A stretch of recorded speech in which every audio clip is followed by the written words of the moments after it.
Hello and welcome to Winter Games presented by Roche-Posay and Cardrona Alpine Resort. This is the beginning of the Junior World Championships, and this is the schedule for today. We're going to kick off with Snowboard with half an hour break for a refresh and a reshape of the slope. And it will be Freeski Slopestyle finals win. And it will be a brilliant day of competition here. Coverage is going to begin in just under 10 minutes. So joining me in the booth today, I have my man, Mr. Rakai Tait. Rakai, pleasure to have you in the booth. You've ridden at the Olympics, you've ridden at World Cup level. Very excited to have you in the booth with me. Thank you, Ed. Thanks for the introduction. Very excited to be here. Should be an awesome day. Conditions look perfect.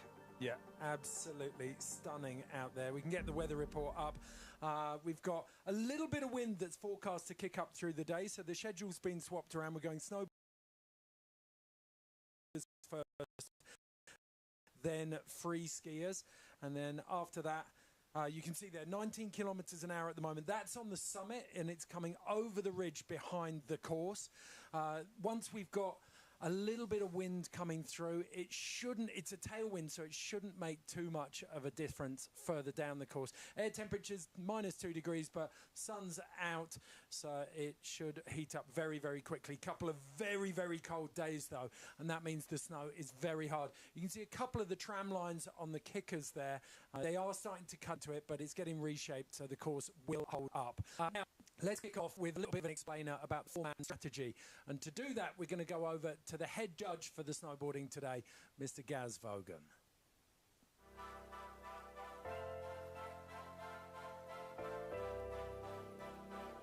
So with the judging criteria, we've got 5 criteria we look at as the main. We've got the difficulty of the tricks, so we'll be looking at the number of rotations, the axis that are used, the grab that's combined with that trick, and also the takeoff options on the rails and the feature choice as well. We'll also be looking at the execution of the tricks, so how well the trick is done, how flawless it is, does the rider show any trick mastery to tweak the grabs in the air. We want to see control all the way through that run from top to bottom, so grabs on the jumps and then locked into those rails, not slipping off early. Because it's slopestyle and there's 6 tricks, we'll be looking at the variety of tricks within that run. So partly looking at the direction of rotation, whether it's clockwise or counterclockwise, but also the axis of tricks, the difference of grabs all the way through, and the choice of slides on the rails. On the jumps, we'll be looking at the amplitude. We don't want to see just a long jump or a high jump. We want to see a really nice pop and a good trajectory across the whole, all 4 jumps on this course.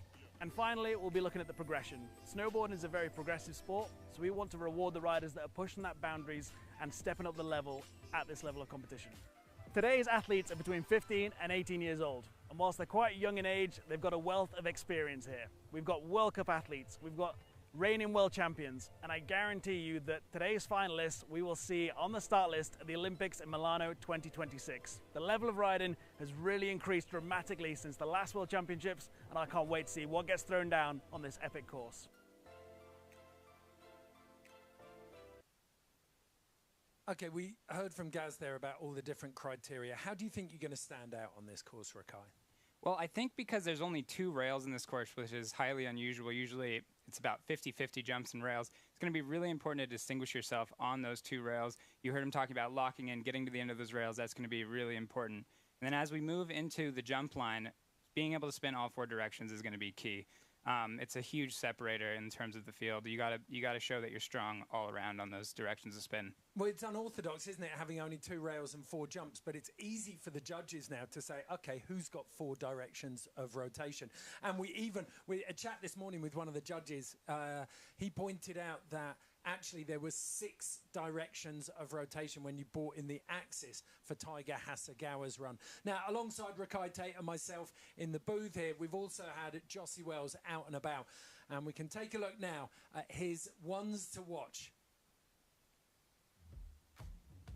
I've taken a look down the start list and there's one name that instantly jumps out. Tiger Hasegawa, the big air world champion. He was the first snowboarder to land all 4 1800s, and he's clearly arriving here as the favorite. Another rider arriving here with a World Cup podium to his name is Cameron Spalding from Canada. With consistent back-to-back 14s and a serious rail game, he'll be pushing Tiger all the way. And then we have the Kiwi triple threat, consisting of Rocco Jameson, Chema Mazet-Brown, and Cam Melville-Ives. These three are as talented as they are diverse. Riding shoulder to shoulder over the last few seasons has supercharged their progression. Right, now we're on to the women. And coming up first is Rebecca Flynn from the USA. She claimed 5th place at the last Junior World Championships, so this time around she's going to be looking to improve and get on that podium. Yura Marassi. She's the reigning slopestyle Junior World Champion, the younger sister of Beijing bronze medalist Kokomo. Now, she took a heavy slam in practice, so she may not be riding this final at full capacity. And up next we have our Kiwi, Lucia Georgali. She's competing in her first Junior World Championships. She's progressed rapidly over the last year due to hard work and the example set the Kiwi for Zoe Slopestyle and coefficient.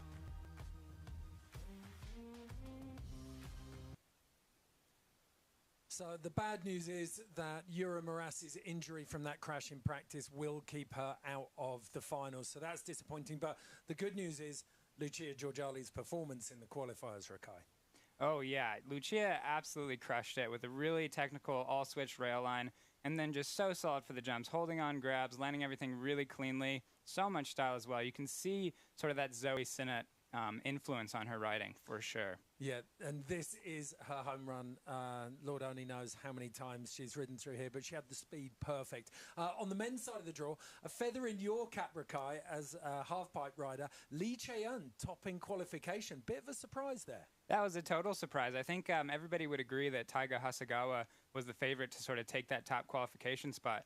But Lee Chae-eun, the Korean rider, came through and just put one down, did a triple on the final jump, one of the only ones that we saw the other day. And yeah, it made me feel good as a fellow half-pipe rider to see him take it out. What about the Kiwis in there? We got Cam Melville-Ives and Dane Menzies, both really strong riders. Dane right on the bubble there, but do not count him out. He's got a lot more in the tank, and it'll be really fun to watch him. Okay, those are some of the stars of the show in terms of the athletes. But as anyone who knows slopestyle knows, the course is always the star of the show. We talked a little bit earlier on about it being an unorthodox one, 2 rails into 4 kickers. We can take a closer look at it now, though, with Jossie Wells and Zephyr Lovelock. Here we go, course preview with Kiwi hopeful Zephyr Lovelock. Let's get Z. Let's go for a walk.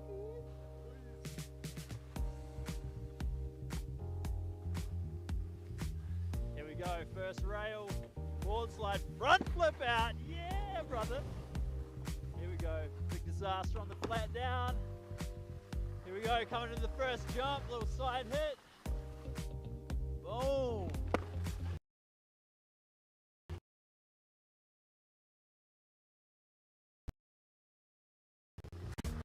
Here we go, jump number 2. Ew, that was sick. Here we go, into the money Buddha. Oh, that's how it's done. Yee-hoo. Sick. There it is. Course previews, running good. It's on, baby. It's on, baby. Chahoo! Yo!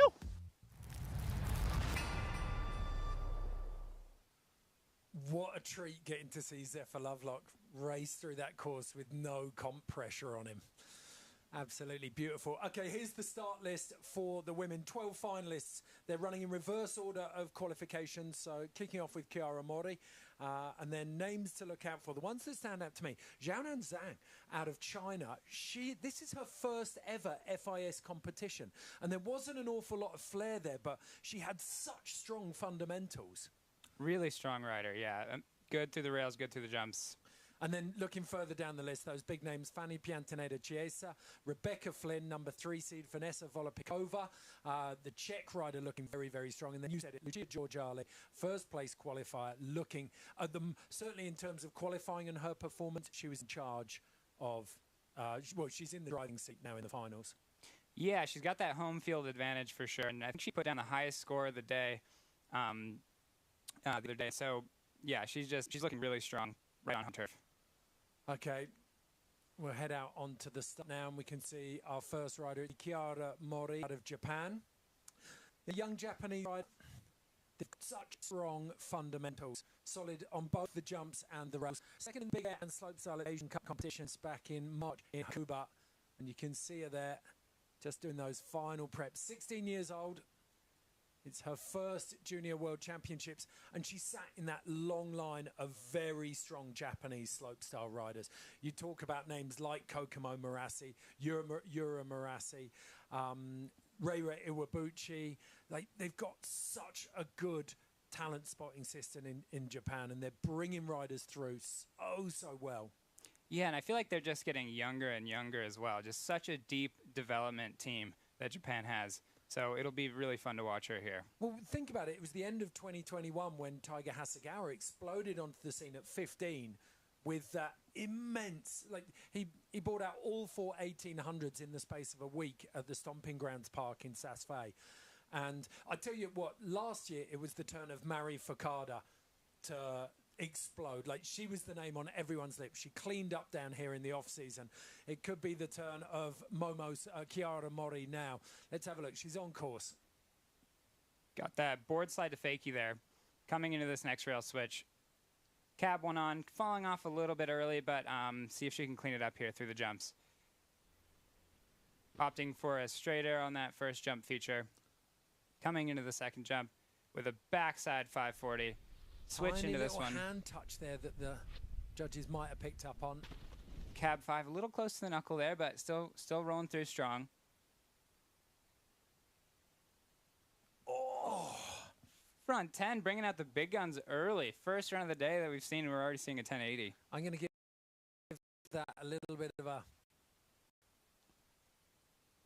I think it deserves one air horn at least. Yeah. So first rider in, Chiara Mori out of Japan. You talked about it at the top of the show, Rakai. Like, the rails are going to be key here to stand out. She had a board slide and then she slipped off the second rail early. It's not going to be easy to come back from that. But a front 10, if she hadn't gone down to that, would have been redemption at the end of that one. Yeah, it would have been. But again, that rail section, it's going to be tough to come back from that, especially since there's only 2 of them. You really got to stand out there. 17.25, the bones of a great run. She's just got to tidy it up. So it's all going to come down to the second run for Chiara Mori. Back up to the top, Andrina Salis, the 18-year-old goofy footer out of Switzerland, came 6th at the Silverplana World Cup. Yeah, that is right. Yeah, really strong showing there. Julia Marino is in there, really, really stacked field. So let's see what we get. Regular footed rider coming in 50-50, front side 360. Board slide pretzel too. That was a clean rail on. See what she's got for us on the jumps. With a switchback 720. Very nice. Cab 180, locking that grab in there, showing some ownership of that trick. Backside 7, just maybe coming up a little bit shorter than she would have liked. Do you think it was the axis there? Could have been the access. Maybe also hoping for a little bit more airtime to finish that trick off. But yeah, she'll get another shot at that. Okay, so Romy van Vreden out of the Netherlands. Going to scratch that one. And again, we see the pressure mounting for her second run. It's interesting with young riders like this. They've got all of the tricks. You know that they've got everything under their belt except potentially big competition experience. So it's learning to deal with the pressure and the nerves of an international standard competition for a lot of these riders. Yeah, that's definitely the thing that takes the most experience, is just being able to stand up there and kind of back yourself as you're dropping in. So score coming in at a 22. She'll definitely be looking to better that next run.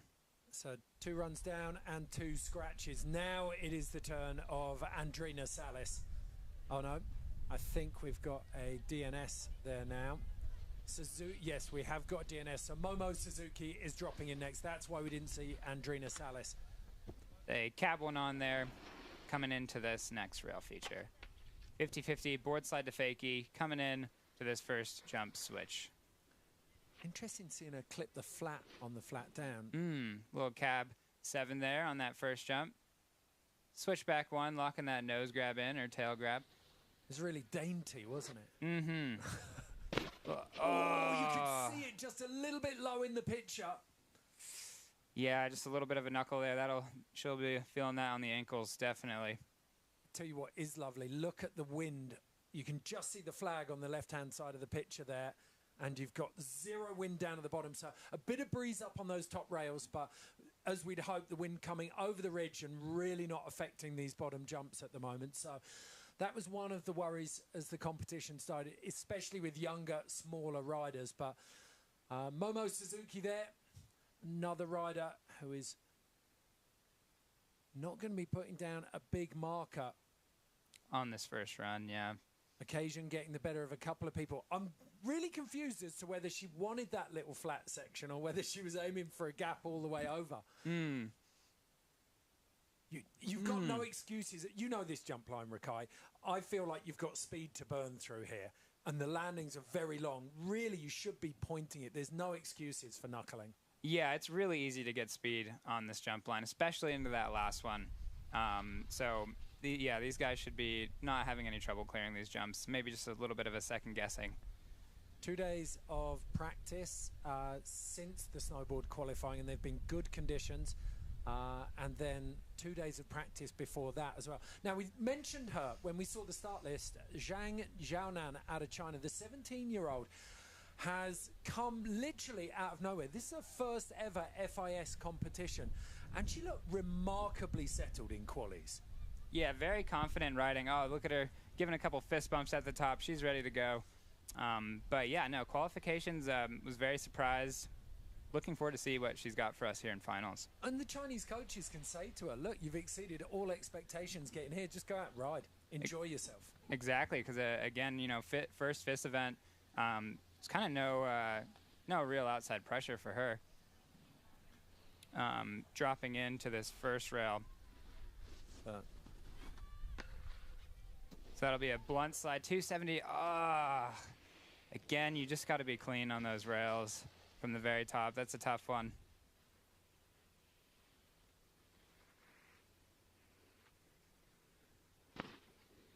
Still showing off for us on the jump line here, though. The cab 540 there. And a front side 7. Maybe not quite getting the grab locked in there, but see what she's got on the money kicker.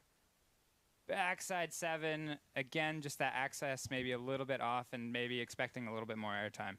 You mentioned it. We were just watching training before the pre-show, and a lot of riders absolutely killing it in practice.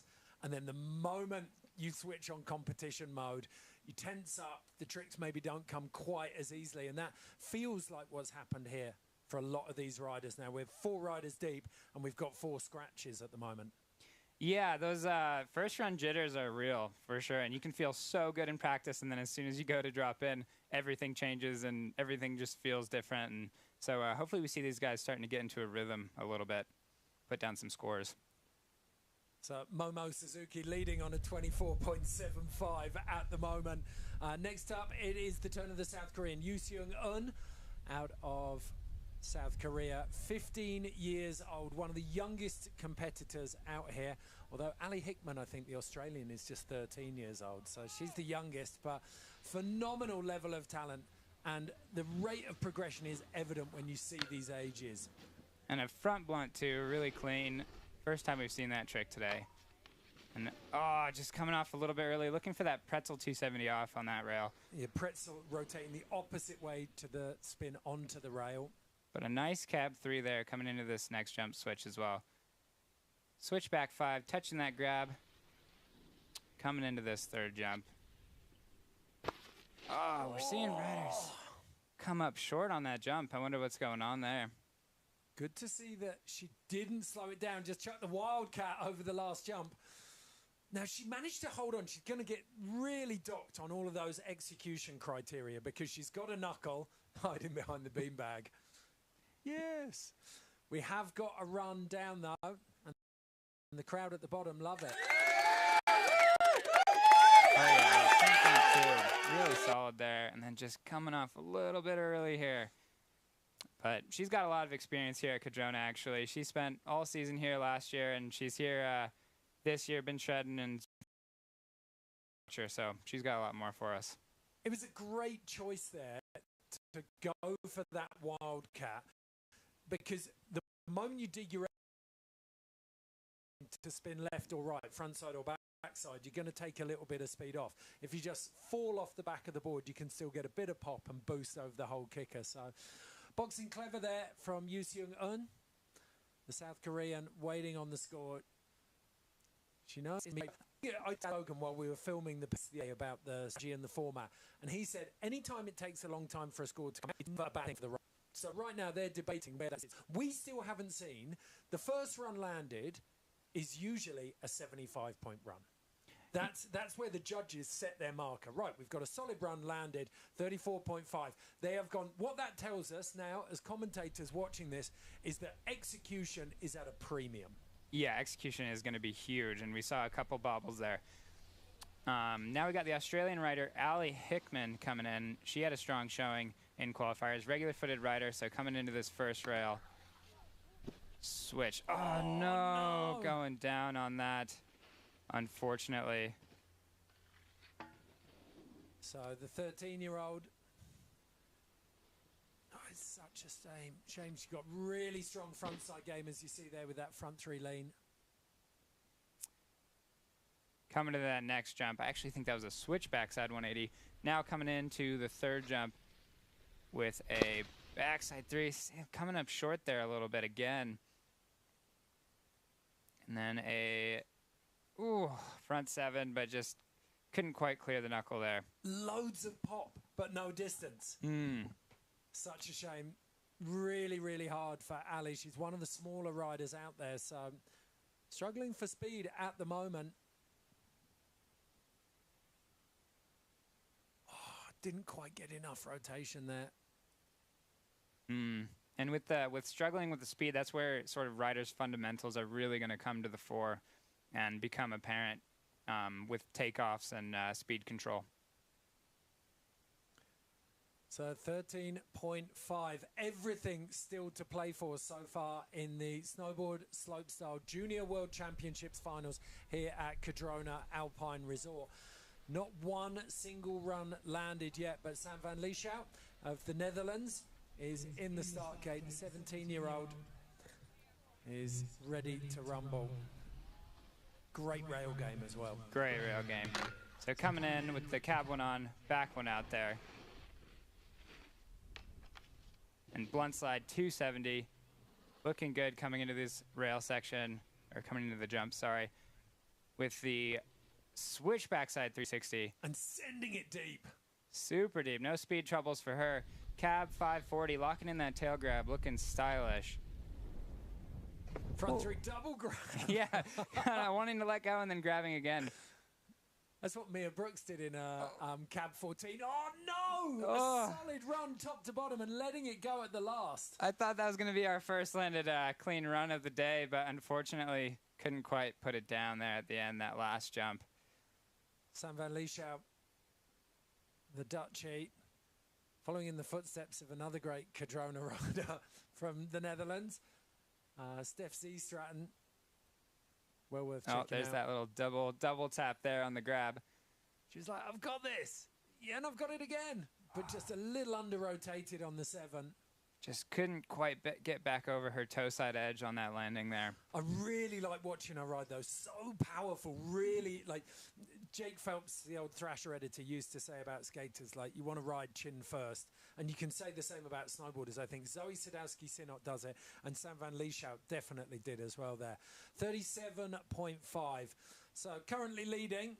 It was definitely the best run we've seen, but yet to get a completed run in. And we've already got 1, 2, 3, 4, 5, 6, 7, 8 scores on the board. 4 riders left to go in this 12-woman final.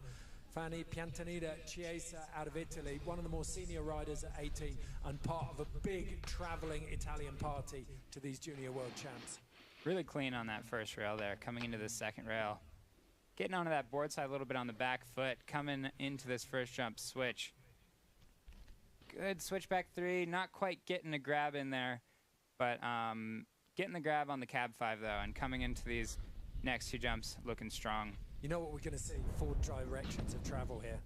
Yeah, there we go. That back 7, that locked in that grab there, got back over the front. Boom, switch backside, cab, backside, front side. All 4 directions of rotation from Fanny Piantaneda. She'll be very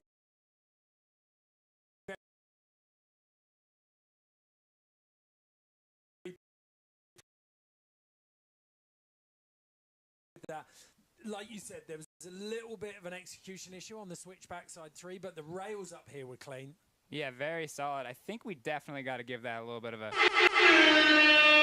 first landed run of the day. No problem, sorry. Okay, so Fanny Piantaneda, the Italian, big smiles down there. She knows she's put a score on the board. 77.25. Big score for Fanny Chiesa. She's looking about that one. Definitely nailed the call's first landed score coming on that 5 mark. So Rebecca Flynn, Junior World Championship, has the number 3. Got some lovely solid tricks. Eric Beauchamp won the the week before. He's been guiding it a little bit there on that top feature, but it hasn't affected her. Yeah, nice little switch up on that rail feature there as well. Coming into this first jump, switch. Locking that grab in last minute on that switchback 3. And then a good, solid cab 5 coming into this third jump looking strong. Back 7, but swimming a little bit in the air. Yeah, I could tell that she wasn't sure if she was going to get that one around. And at front 7, putting it down.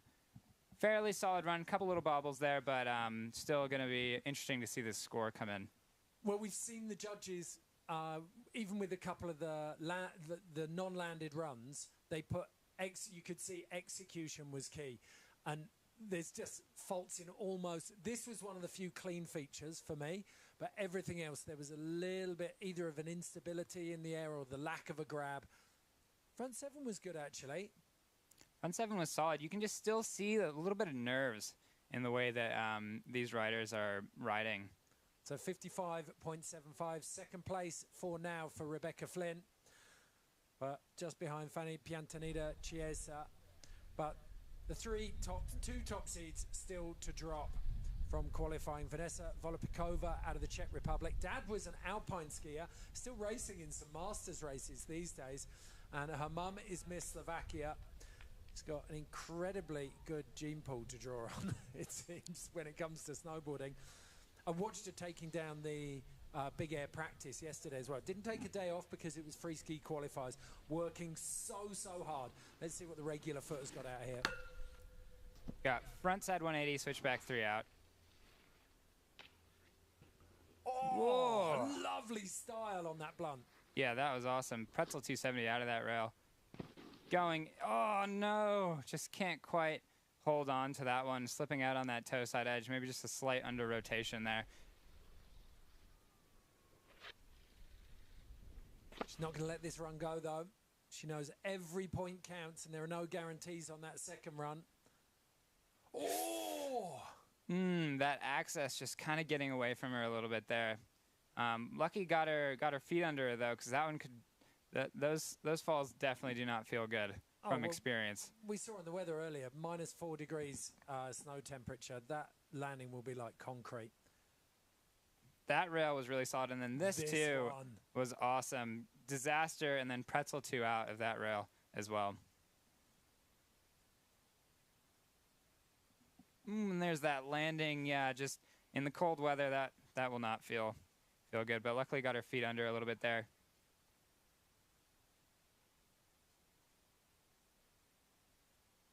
Waiting for that score to come in. See, yeah, obviously not going to be in sort of contention for one of those higher scores, but that's all right. She has another run. Yeah, well, we've got at the moment Fanny Chiesa Piantaneda on a 77.25, but I think this is all 27. I thought we might see that in the 30s alongside a lot of the runs that were almost completed up to the end, but unfortunately for Vanessa Volopikova, it's a 27, so final rider to drop. First place qualifier, the local here at Cardrona, Lucia Georgiali, 16-year-old. She's grown up in Wanaka, 30 minutes away from this park, and she has dedicated so many hours to perfecting her runs through this line. With a switch front blunt 2 out, that is a technical trick to say the least. And then a cab 2 disaster, almost losing it over that toe edge, but holding onto it nicely, going all the way to the end of that rail. The nice cab 3. What do we got here with a switchback 5, locking in that grab there. You can see it. Lovely style. Such good style. Really solid rider. Maybe just a little bit of a bobble in the air there, but still locking that grab in. And a backside 7. That was awesome. That's going to be light years ahead. I think that's got to be high 80s for me. Like that last 7, she had so much amplitude, really popped into it. We saw on the judges' strategy and format, the execution, you want to see mastery of the trick was the term he used. And she had that on so many of these. So Tiny many. hand down, and then the front 7, there was, you said, little bobble on the way out after the grab. But this. So much ownership on this landing. Just stomping it with authority. She'll be very pleased with that. Got the mouth guard out on the smile there. Pause the tunes. 85.25. So very a nice. big statement score there for New Zealand's Lucia Georgali in the first run of 2 here at the Snowboard Slopestyle Junior World Championships. So as they stand, Andrina Salas was a DNS, so the Swiss rider didn't start. Zhang Xiaonan out of China in 11th place, Ali Hickman in 10th, Chiara Mori, the Japanese rider, in 9th. Looking up the list there, Vanessa Volopikova in 6th place.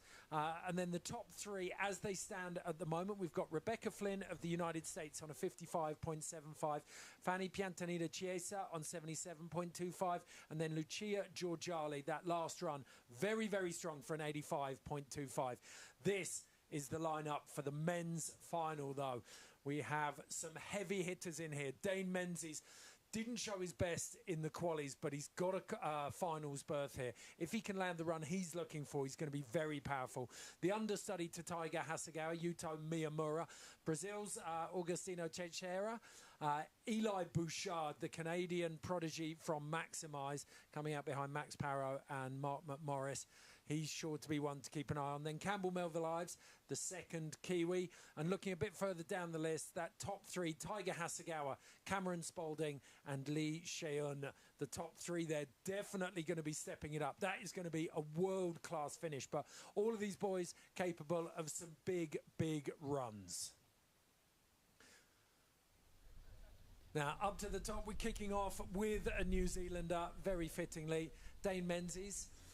He's had a really technical top section on these rails, hasn't he? Yeah, watch out for the second rail here. Rumor has it as he snapped the board in half in practice. Yeah, that's the kind of impact he's taken on this second rail here, so look out for it. Should be sick. He's a very funny boy as well. Check out some of his Insta accounts. Oh, yeah. Coming in switch to this first rail with the switchboard slide. Pretzel flip out. Oh, looking solid right off the bat. With this hard way back 2 out. Man, that gap is no joke. You can't really see it from that angle, but it is quite the gap. A cab 900 into a front side 1260. Looking really solid all the way through right at this moment. Oh, held on to that one. Bounced out of the landing, but managed to cling to it. Oh! Dane Menzies setting the pace here. Now that is a statement right there. First run through, putting it down. He'll be stoked. Yeah, that was awesome. Good on you, Dane. Well, we saw him in practice. He was struggling a little bit, wasn't he, with that 1260, the frontside 1260, but he's locked it all together there when it counts. That's that huge gap. It's probably 6 or 7 meters down, but what we can't see is 4 or 5 meters across. Spotting that landing on that last 12 and just putting it down on his toe edge like you're supposed to. No bobbles there. So, yeah, interested to see how this score comes in. What's he going to show us? Unlimited, showing that Canadian love there. But he's a Canadian Kiwi rider.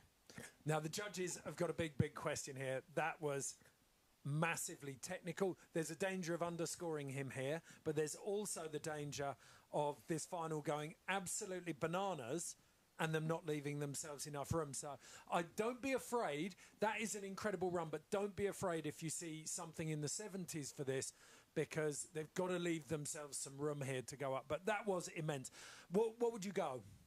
I would say sort of like what you were talking about with a 75, most likely in that range, just to set that benchmark, leave them a little bit of range to play around with when some of these heavy hitters come through, and undoubtedly put down some solid runs. 72.25. Well, this is the marker score. Every contest is different. They're being judged within the realm of this final. It's a different scale to the one they're using for the women's.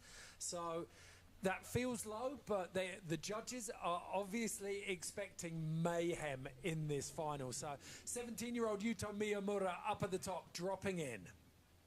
Regular-footed rider, so dropping in natural into his first rail. Ooh, front blunt, 4 out. It's always a lovely trick to watch. Cab 2-2 out, maybe coming off a touch early on that rail there. And he clipped it late.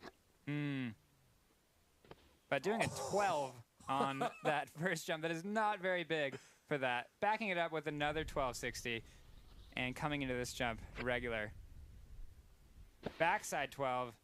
I assume he's got to be gearing up for something big on this jump with a cab 1440. 3 12s and a 14 at Junior World Championship level, and it's only the second run into the finals.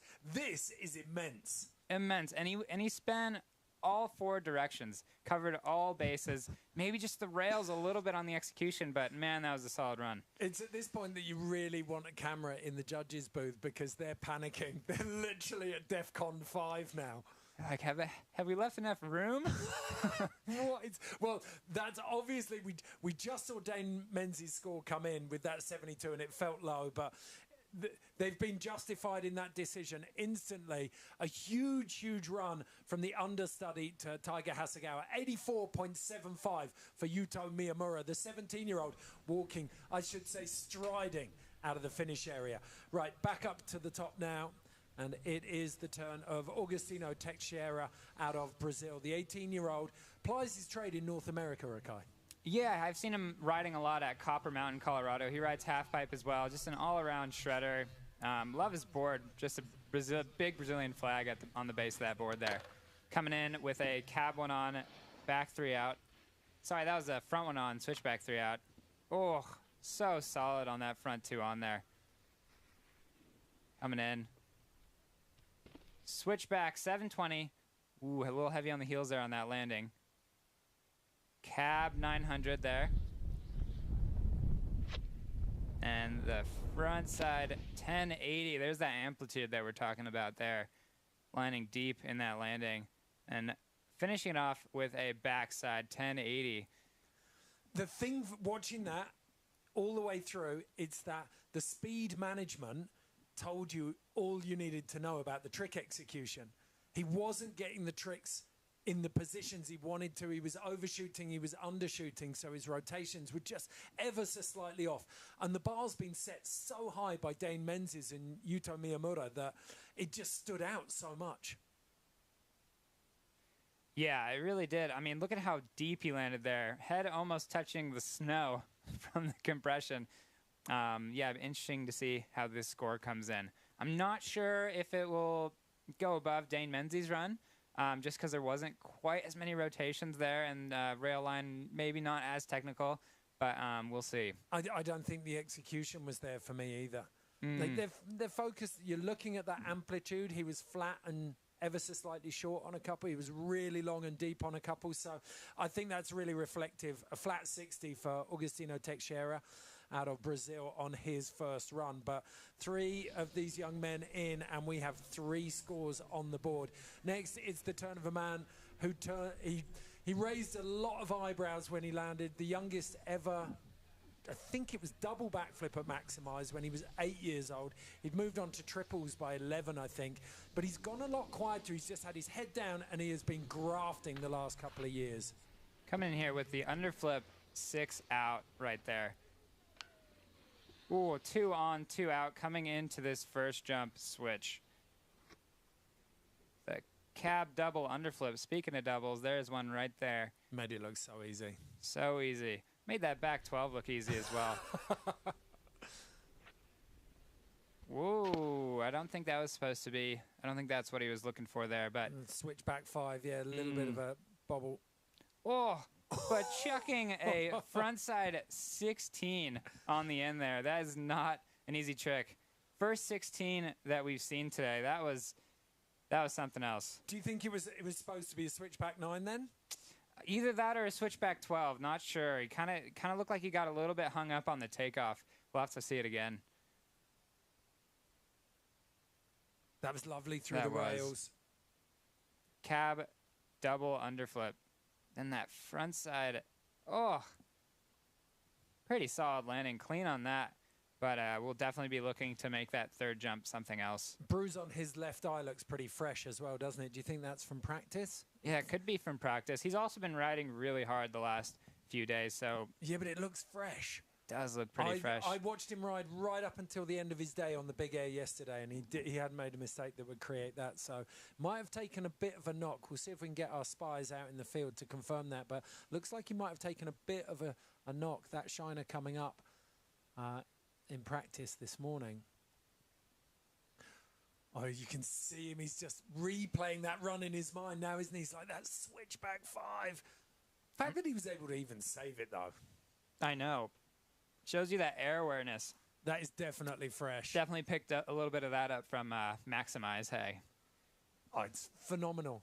You might be able to confirm this for me. I heard a rumor once that there was a contract drawn up between the owner of Maximize, Mark McMorris, and Max Parrow, where they'd never train at the same time, and it would never be discussed what they were working on. 77.25 for Eli Bouchard.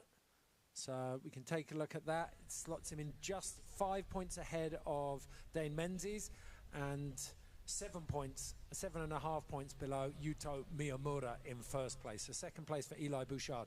Now it's the turn of the 16-year-old Frenchman, Romain Almond. Stretching out. Taking in a little bit of that sun. A little bit of yoga. Changes the track forward on that one, and we're off. Whoa, the 50-50 tame dog out, going the opposite way of that whoop on the end of that rail. Front 2 on, 2 out, coming into this first jump, switch into the cab 9, maybe letting go of that grab a little bit early, but nothing too bad. Into a, just going down there on that backside, double 1080. Yeah, he was, it's interesting, looking at that top rail, the tame dog, you're kind of stalling as you come out of the top of that and reaching right over the front of the rail, aren't you? Yeah, maybe some of that yoga up the top, warming up that core to be able to do that, because you really got to chuck yourself over the front on the end of that rail. So Romain Almond out of France, they brought a big team in. Here is that tame dog. Locking in that nose grab, too, looking solid. Bit early off that rail as well. Just coming up a little short on the rotation on that back 10. I wonder if the access wasn't quite what he wanted as well. Coming out of it a little front flippy. Yeah, easy one for the judges that. They will pounce on crashes at the moment because already 5 riders in and we've got 4 very strong landed runs that are going to create a logjam, I think, between the low 70s and the low 80s. The second New Zealander to drop into these Junior World Championship Snowboard Slopestyle finals is 17-year-old Cam Melville Ives. I guarantee you his mum and dad, Karen and Neil, will be watching from up on the bank on the rider's left-hand side of the course. You'll be able to, you would have been able to find them there over all of the competitions, New Zealand Nationals, all the ANC comps, all the FIS comps over the years. Cam has a twin brother, Finn, who actually skis. He started out on the World Cup circuit. He's got back-to-back 16s, chasing down Nico Porteous' legacy at the moment. Nico's kind of slipstreamed him up alongside Gustav Legnavsky. But now is the turn of Cam. Such a strong rider. Look at that visualization there as well. That's such a huge part of an athlete's repertoire, actually, is just standing up there, making sure that you're ready, deep breaths, seeing every trick in your mind before you drop. Cam Melville Ives dropping in switch. Ooh, a little bit of hand down there. Kind of getting tossed off that rail. Coming into this next rail, gap back 2. He's got to put that behind him instantly. Frontside 1080, that looks solid. Getting back into the rhythm of things. Into that backside 12. Both those jumps really clean. Cab 1260. Oh, just back seat ever so slightly. And putting that hand down and having to come pull out of that last jump. I was really impressed with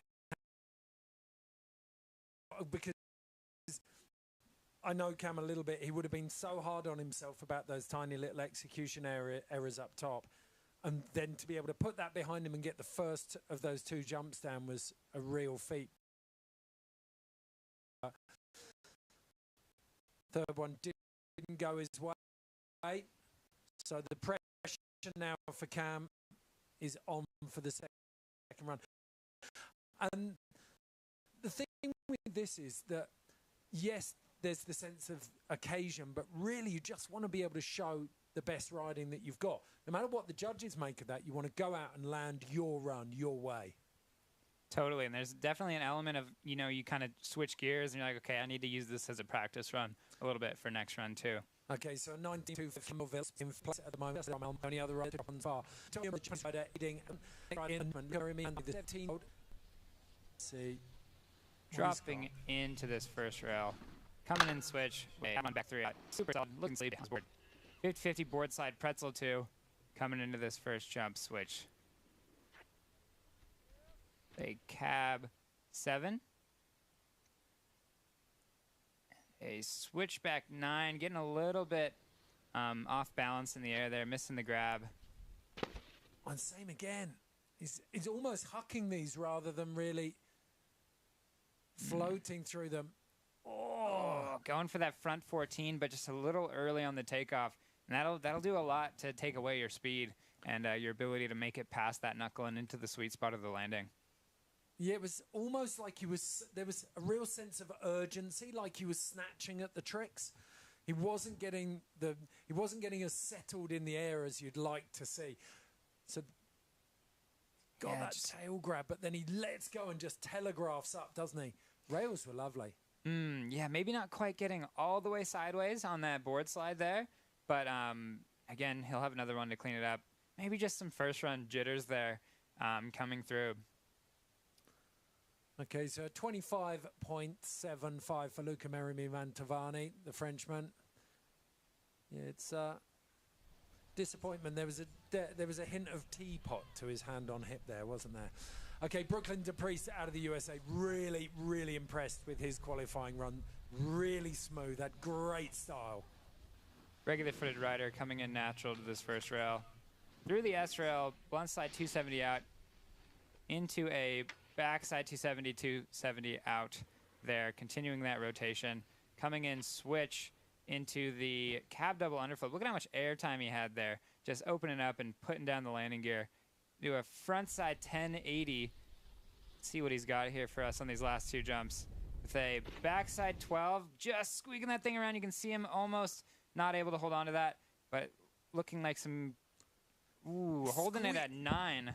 Only just squeaked over that jump then, and there was a real sense, because of that involuntary speed check to kill the rotation on on the third jump, he had to pin it, so he only just made it over there. But everything else, there was a real sense for me with this that you could see in his body language how settled and confident he was in all of these tricks.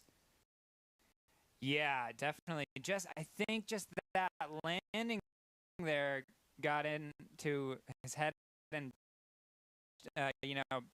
messed up his speed a little bit. I think that would have been a switchback 12 had he landed that cleanly. I spotted a Max Parrow in there as well, and if I spotted it, I guarantee you at least one of the judges did. There was a great big knee grab. Yeah, they'll get you for that. Up. Yeah.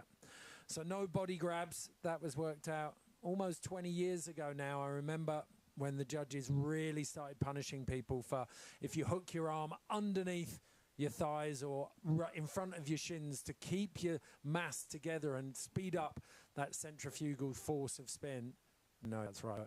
He's spinning fast. The moment you start spreading, if your core strength isn't there to hold you together, then lengthen out the distance and you not make it. Yeah, and even you still see people when they're throwing these bigger tricks, they'll get the grab in, but they'll still lock their arm around their knee just to keep yourself in that rotation because you're spinning so fast and so much. It's just the level and the rotations now is just absurd. Right, okay. So Brooklyn DePriest came first in the US National Champ Slopestyle, second in the North American Big Air Championships. He's waiting patiently, and we said this before, there's never a time when a wait from the judges is bad. I remember sitting and watching them do the same for what felt like eons at the Sochi Olympics when Jenny Jones had done a very tidy 7 versus a cab 10. 58 for Brooklyn DePriest. So let's take a look at the rankings. That puts him into 5th position, just behind Augustino Teixeira. Dane Menzies still in 3rd. Eli Bouchard in 2nd. Yuto Miyamura in 1st. Now it's the turn of Julian Merkin. He's got pro model on Stone Snowboards out of France. Really tidy rider. He's got... If you watch him free riding, he's just got that really playful style. Switch board slide, underflip out. Kind of grabbing his knees on that one. But the gap board slide, pretzel 270 out, looked nice and solid. Coming into this first jump with a switchback 9, getting a little bit tall on that landing. He fought for the spin, didn't he?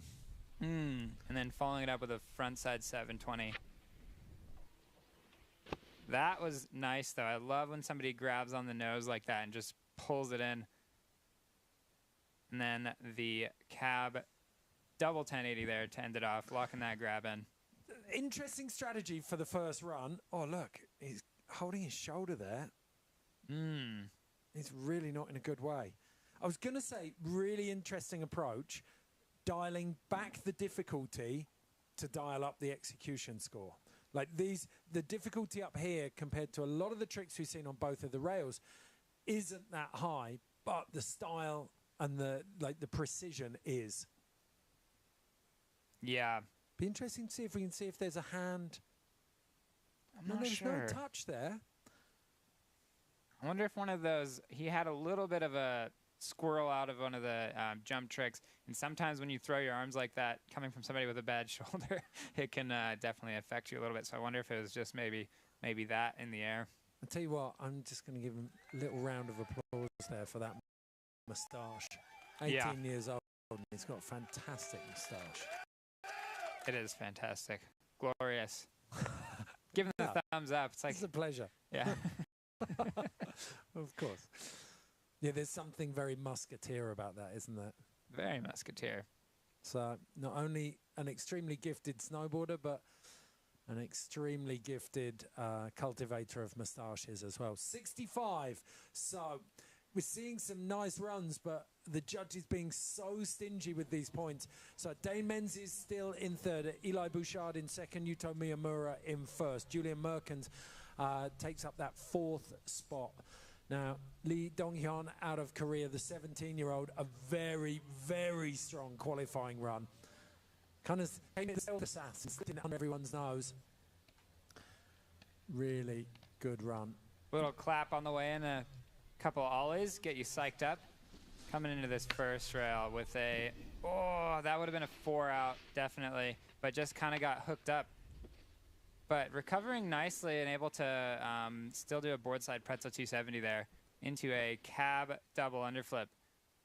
And followed by a frontside 9 into this 3rd jump here with a switchback 12 and just coming up a little bit short. You could tell in the air he knew that was coming, that he wasn't going to get that around. Ooh, and the backy to the knuckle. It was a little bit frenzied for me. It was like it was so charged with adrenaline, you could feel it at the top of the run. Head first into the beanbags. The disappointment is palpable down there. Yeah, maybe just a little bit too much amp from the start. Yeah. And then just kind of hanging up on those heels a little bit just off the end of that rail. The coach needs to dial back his pep talk, doesn't he? He's obviously Maybe gone in some at deep 12. breathing, you know. Well, we saw that with Kamel Velayev settling himself. So it's different horses for courses. So Lee Donghyun, yeah, needs to just rein it all in a little bit for his second run. 22.5 for Lee Donghyun. So getting down to the business end of the first runs of the men's snowboard slopestyle Junior World Championships final here. 4 riders left to drop: Ian Mattioli, Taiga Hasegawa, Cam Spalding and Lee Chae-eun. Ian Mattioli out of Italy, the 17-year-old, looking very, very good in qualifiers. He's got a frontside 18 and a cab 18. So there's that sort of swivel into a switchback 3 out, and then a cab 2 to the down, 270 out. Coming into this first jump into a backside 900, putting that landing gear down to a cab 14 on that second jump. That is not a very big jump to be doing that many rotations. Switchback 12, let's see what he's got for us. I'm imagining a big frontside rotation here. Into that frontside 14, that was a solid run. a mute tail on that as well. Very, very nice. Yeah, just really, like, you can really grab that tail and pull it in, and it'll allow you to spin so fast. You could see him almost accelerating through that rotation at the end. Almost butted up onto that rail as well, didn't he?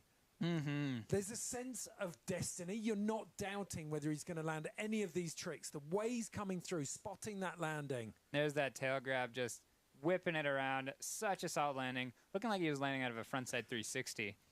What's fascinating as well, the Italians 8 years ago were almost nowhere in terms of park and pipe. You'd kind of had that gap after the Crater brothers, but in the last few years they've started, I think off the back of those Mottolino Mountain Livigno facilities, they've started punching out kids, and there is some very, very strong talent. We've seen it already in the women's with Fanny Piantanida Chiesa and now Ian Mattioli. Very, very strong riders. An 81.25 for Ian Mattioli slides him into second place, just behind Yuto Miyamura, with 2 riders left to drop. Eli Bouchard in third. Dane Menzies in fourth at the moment.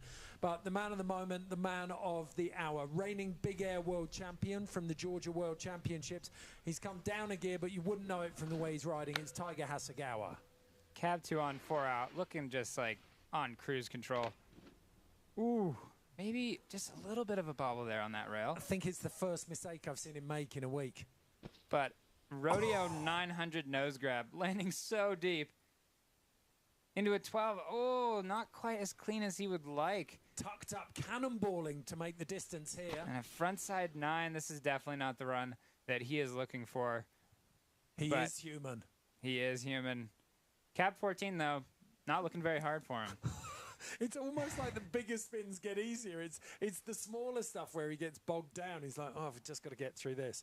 Look at that. His body language says it all. If he could bottle disappointment. Yeah, let's see here. He had that cab 2 on, 450 out, coming into this next rail switch where he did the switchback 270, but almost looking like he almost over-rotated onto that rail. 3, yeah. He could claim that as switch 50-50. So, there is a chink in the armor. There is room for everyone to attack Taiga Hasegawa right now. He has looked so dominant, almost terrifyingly so, that it was a foregone conclusion because we knew he was running at maybe 4th or maybe even 3rd gear. He's got 2 gears to go through from qualifiers, and it was almost sort of toying with Lee Chae-eun in the first place position and Cameron Spalding. But now it suddenly looks like there's a bit of pressure on him. I will say, though, right now, I wouldn't say he looks nervous. I think he's just a little bit frustrated probably and just wants to get back up there and put a solid one down, which can sometimes make you a little bit scared as a competitor when you see the other guy in the start gate a little bit angry before he drops. Well, that's it. There's unlikely to be any nerves here. 75.25. Interesting score to put that above Dane Menzies' 72.5, where I had the execution and certainly the technicality on the rails a lot higher. So Yeah, interesting choice there. Be interesting to see how they score Dane Menzies' second run, if he's able to put a clean one down. Yeah, if that changes at all. So Cameron Spalding, he's got a couple of World Cup starts and a podium to his name at just 18 years old. Alongside Tiger and Lee Cheon, he's the rider with the most experience in this field. But still, this is Junior World Championships. This means an awful lot. It is a big title to have on your CV as a snowboarder. So the heat is on now for Cameron Spalding. So cab one on, Wildcat out into a back 450 on. That was so solid, right in the middle of his bindings. Perfectly locked. With a switchback 900. Coming into the second jump with a frontside 1080, landing a little high on that landing, but still able to squeak it around. Backside. Oh, just getting caught on the outside of that rotation just a touch. But he'd only got the cab spin left to complete that, and it was probably going to be the cab 16, I think is what he's looking. 4 different directions of travel through the 4 jumps. He's got that lighter number with the 9 up at the top, but if he puts the 16 down at the bottom, it's big news. Yeah, and I think we'll see that a lot today just because the airtime on those jumps significantly increases from top to bottom. That last jump, that's where you're going to be seeing those heavy-hitting, high-level tricks like the 16s. And who knows, you never know, an 18 potentially. Switchback 9, the back 12, just getting away from him. 30.75 for Cameron Spalding, puts him into 9th place. So we've now got, there's 5 runs in there that were totally down. Then we've got some low execution runs on 58s and 60s. But our last rider to drop, Lee Cheon out of South Korea. He is the reigning half-pipe world champion from the World Championships in Georgia back in March 2023. He's crossed codes, which is something that I know the park and pipe crew are really keen to see, creating more riders in this mold, like, as you said earlier, Rakai, Valentino Gazzelli. Into that pretzel flip. No! Coming down on the top rail. It's so hard. For so long, it's been so hard. It's taken all of a rider's bandwidth to focus on just big air, just slopestyle, or just half-pipe. To see a generation coming through again, as per the Terriers and the Jeremy Jones, some of those riders who can ride absolutely everything. It's lovely. I'm curious to see if he's going to throw down this triple here on the end like he did in qualifying. 1, 2, 3. Yep. How much room did he have off the end of that? Oh, my God. And just landing halfway down the landing, no problem whatsoever. Just soaked it up. Well, it was almost as if he didn't pop. He sent it a little bit faster and flatter. Oh, we gutted about that.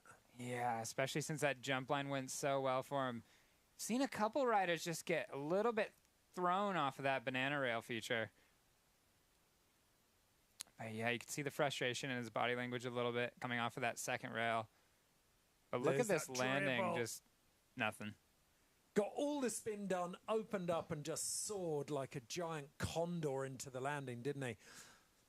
Waiting for that score. I've got a fantastic piece of gossip about Lee Cheon as well. Ooh, all right. Looking forward to that. He calls Tiger the soccer ball because he can spin so fast.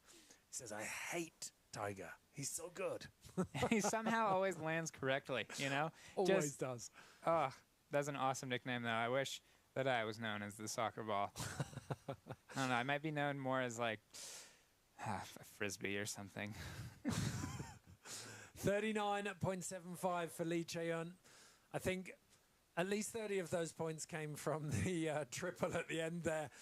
So Lee Cheon certainly with the firepower to make it into the podium spots here. The question is whether he can lay it down. We're going to take a little look at the best of the men's runs so far before we get stuck into the second run of the women. So Lee Cheon, a lot of work to do there.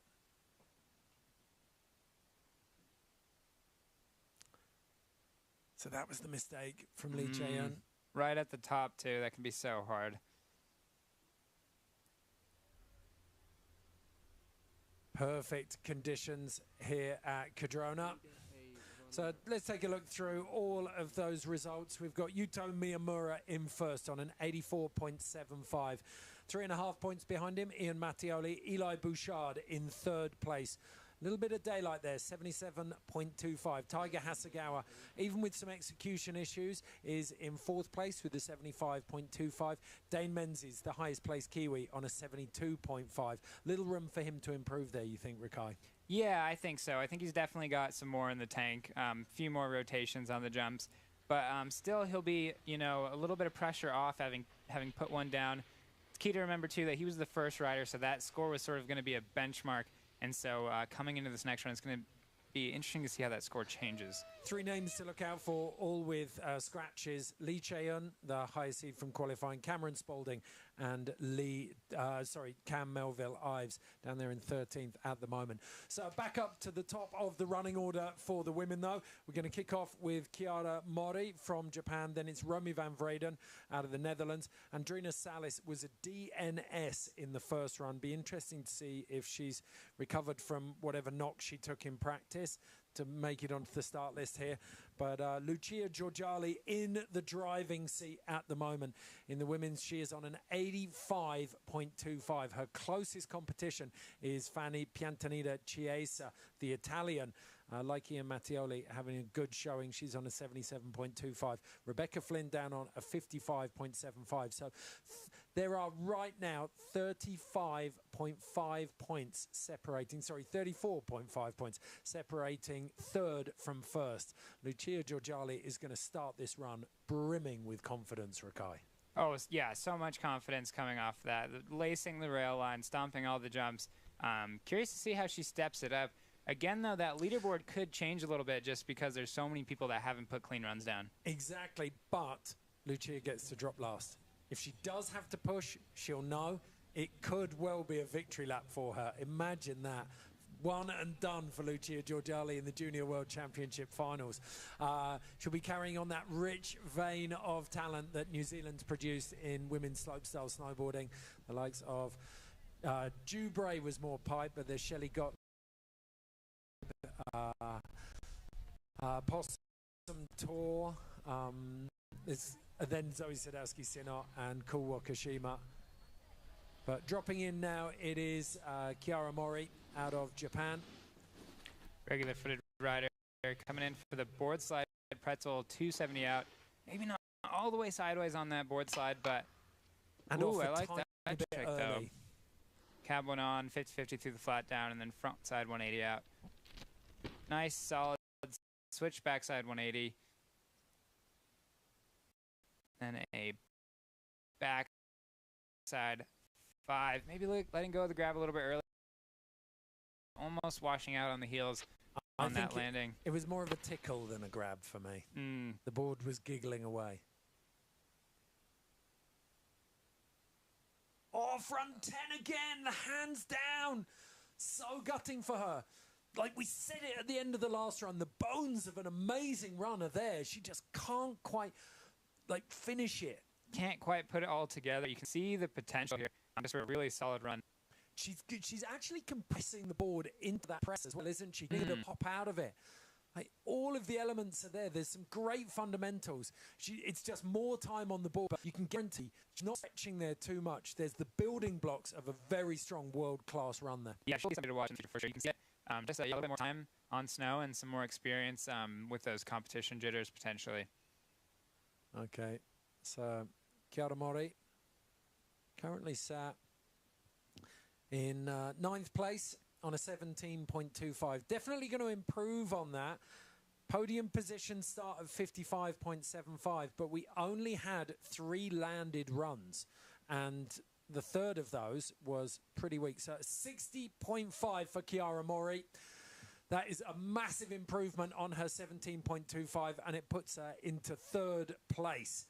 So a strong run. You can see that surprised her a little bit down there, but I'm guaranteed she's very stoked. Okay, now we're on to bib number 6. It's Yu Seong-eun. I think we got Romy van Vreden coming in, a regular footed rider with a 50-50 frontside 360 out. Board slide pretzel 270 there. Coming in, switch to this first jump. Switchback 7. Ooh, just holding on. A little bit of a wheelie out of that jump. And cab 5 coming into this next jump, facing forward. A backside 7. Woo. Getting a little bit wild there on the landing. Maybe some execution stuff. Gonna come through that front 3 a little bit late.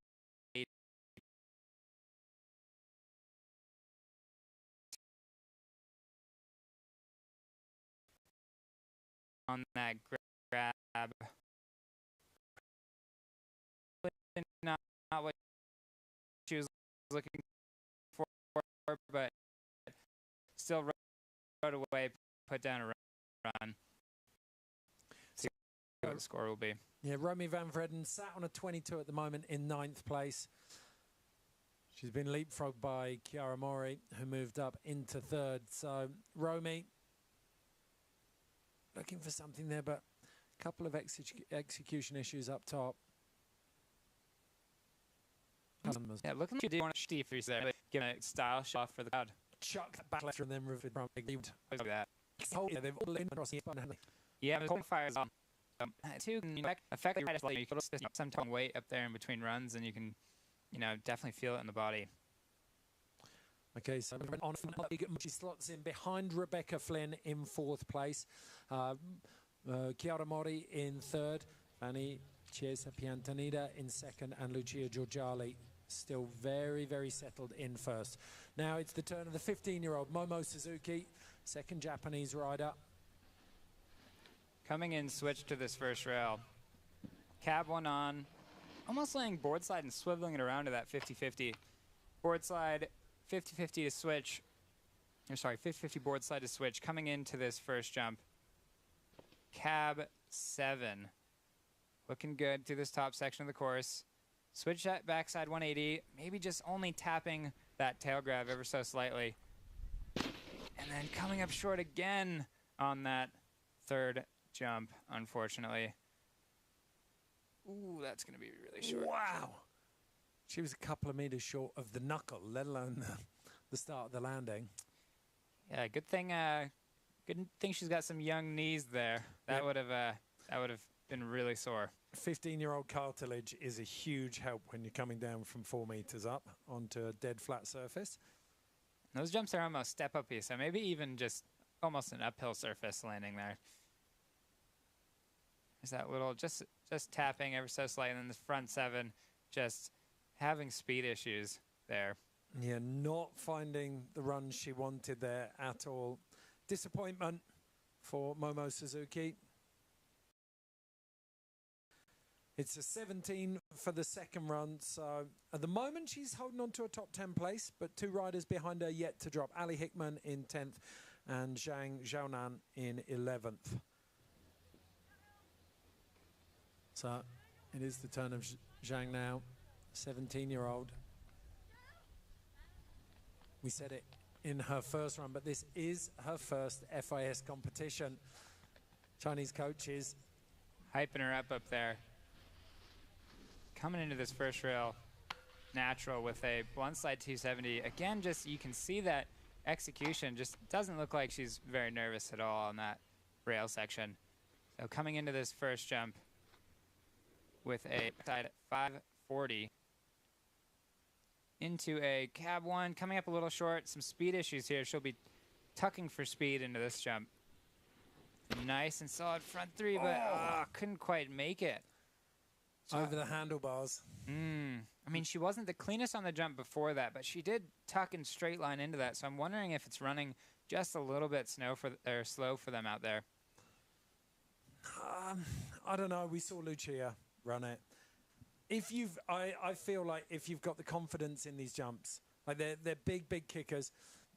This is her first ever FIS contest. Yes, she'll have been riding parks this size, but has she been asked to deliver this level of tricks consistently through a big jump line?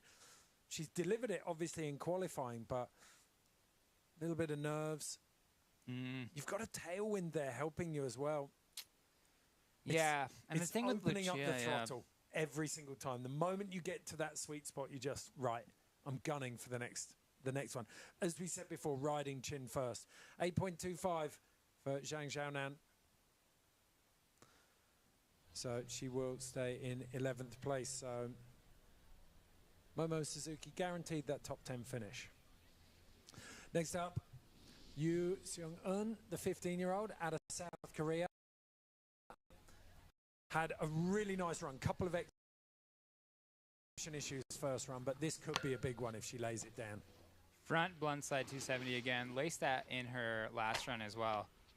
That's where she came off a little bit early last run and kind of does it again there. Just a couple, maybe a meter left of rail. Nice cab 3 though, coming into this first jump with a switchback 5. Tapping that grab. There you go. You can see her tucking into this jump and coming up short again. So disappointing for her. She rode very well in qualifications. She'll be gutted about that one. You do wonder if some of the lighter riders, maybe 15 years old, she just doesn't have the mass to generate that acceleration. But yeah, because you could really see her tucking into that jump. You know, that can also be a takeoff thing. We'll have to watch it again.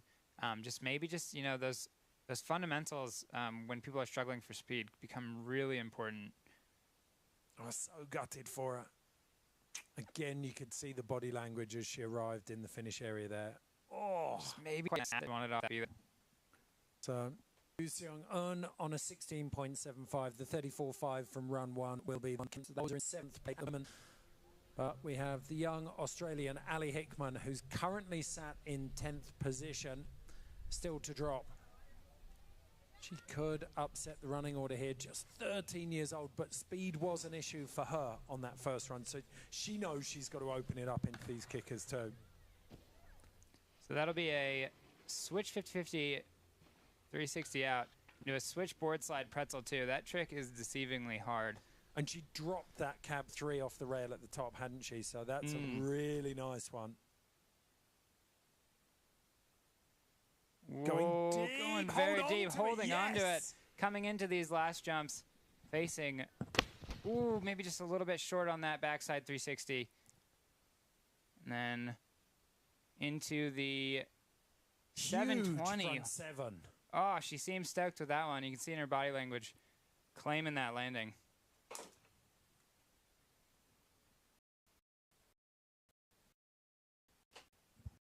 But yeah, see how this score comes in for the young Australian rider. Let's watch this again. Switch 50-50, 360 out. A switch board slide pretzel 2 out. Ooh, maybe coming up a little bit short on that one, but she then went huge on just that one, though. Lacing that front side 720. So Ali Hickman, that's a smile of relief, isn't it? She'll be very relative. See where this comes in at.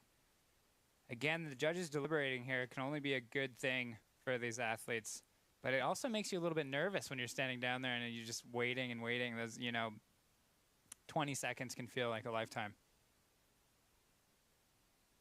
Looking nervously at the screen there, waiting for that score to come up. 66.5. That is good enough for 3rd place for now for Ali Hickman. So she pushes Chiara Mori down. Rebecca Flynn moves into 5th place. Romy van Vreden in 6th. Sam van Lieshout still to drop in 7th. And so is Vanessa Volopikova in 9th. Right now, though, Lucia Georgali of New Zealand leads ahead of Fanny Piantanida Chiesa. But right now, it's the turn of Sam van Lieshout from the Netherlands. She's currently sat on a 37.5 in 7th position. Nice, 180 on, 180 off for that first rail there. Coming in to the blunt slide 270, really leaning into that blunt slide, pressing it out into a switchback 3. And coming to the second jump with a cab 5, tickling that tail grab a little bit. Front 3, clipped the knuckle a tiny bit there, but managed to drive through it. And whoa! Back 9!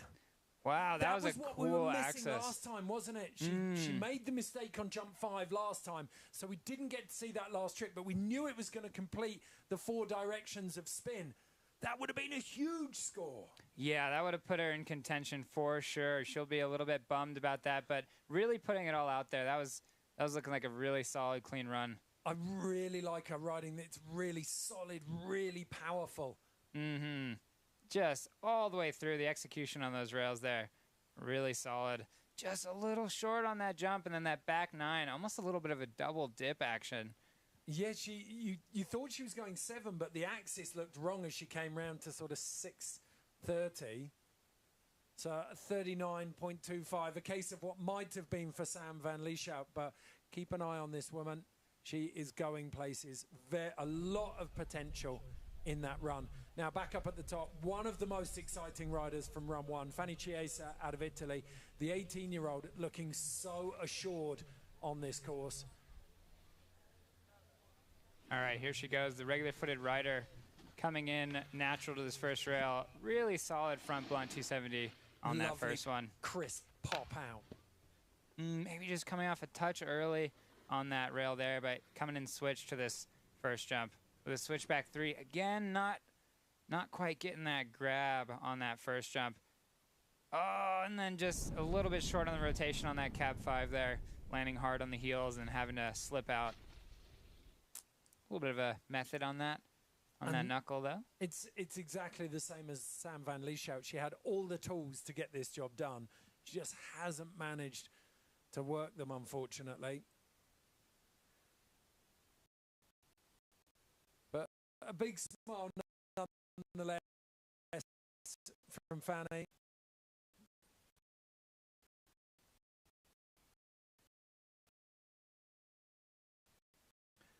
This was lovely. This is the pick of the bunch.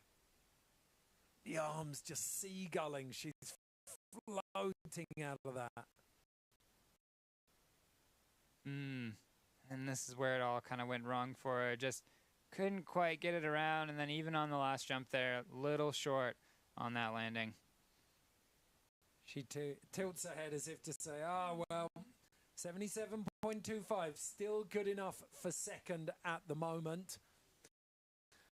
She's just ahead of Ali Hickman, just behind Lucia Giorgiali, and that would have been one of the big seeds that Lucia Giorgiali would have been looking to for a big score. Now it is the turn of Rebecca Flynn, the American. A difficult first run. She didn't have the execution. If she can tidy it up, a little bit early off there, then she will be in the running. That switch up, though, really lacing it to the end of the rail there. Got to be precise on that. Switchback 360, locking in that stalefish grab. And cab 5. Looking way more stable. Back 7 stale, sits down a tiny bit. Again, a little bit in the air on the runs. She's way stronger on those front spins, doesn't she? Oh, yeah. Yeah, she's done inside 10 recently in Australia when she spent a little bit of time there. So we'll be looking for that too in the big air. But yeah, that front spin is very strong. So a little bit slides off that early. Has to hide it with the pop. But that, as you say, that switch up's really clean. Just hand drag on that back 7 stale fish. That front 7, just holding the grab all the way through. You can tell that she's really comfortable with that trick. So nervous wait now for scores with just 2 riders left to drop. Can Rebecca Flynn make her way into the top 3? The solo pickup right now is sat in, she's 9th position. That is 8.25, so that puts her up into 5th position. That means right now that Fanny is up in spot. Vanessa Volopikova, the 16-year-old from the Czech Republic, with it all to do though. She definitely has the trick. She's got a really strong, fluid style, but she needs to lace it together. 6 features lie between her and a junior world championship medal. All right, regular-footed rider coming into this first rail with a front 2 on, 270 out. One of the few women spinning onto a feature. Ooh, that was really clean with the pretzel 270 out. coming into this first jump.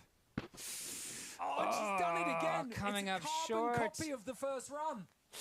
But that also means that Lucia Giorgiali is going to be getting a victory lap here at this contest. She will be grinning from ear to ear up at the start gate. The New Zealander will be crowned the Junior World Champion in snowboard slopestyle on home snow, and she will be given the privilege of a victory lap through this course.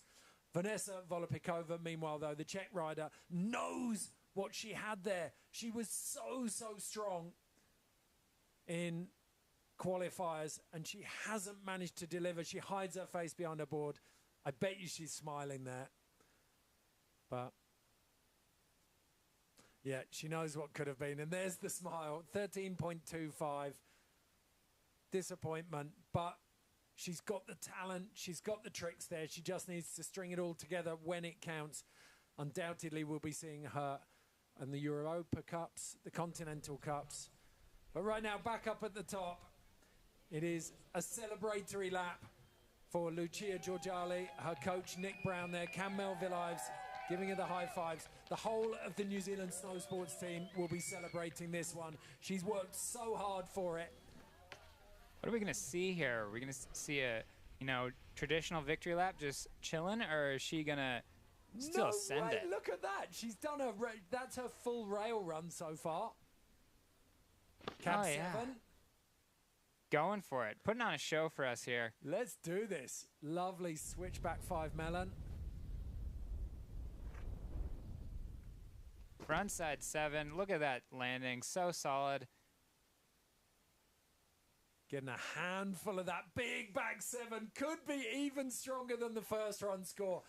Lucia Giorgiali making a real statement. 2 very nearly perfect runs through the big bucks line here, the World Cup slopestyle course at Cardrona Alpine Resort.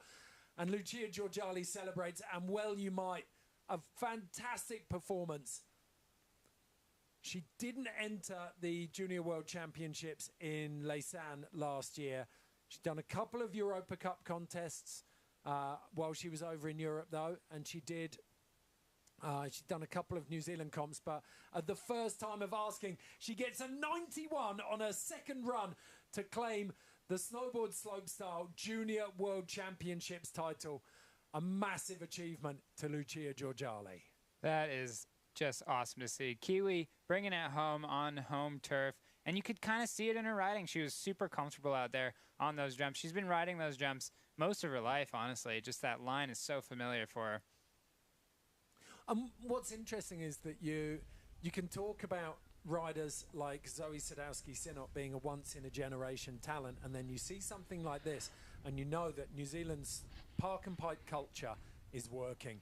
They are delivering talent after talent after talent. And I think a lot of it's got to do with the course that we're seeing here. You see the chairlift going right over the slopestyle course. Lucia Giorgiali delivered under very little pressure on that victory lap. A 91 to take the win here at Cardrona. Fanny Chiesa on a 77.25. Very big things to come from her, Rakai. Yeah, very impressed with her riding all week. And, yeah, looking forward to seeing her on Big Air as well. Still have some more competition coming up. Yeah, Ali Hickman, the 13-year-old Australian. Very bright things coming from her as well, tracking in the footsteps of Tora Bright and Tess Cody.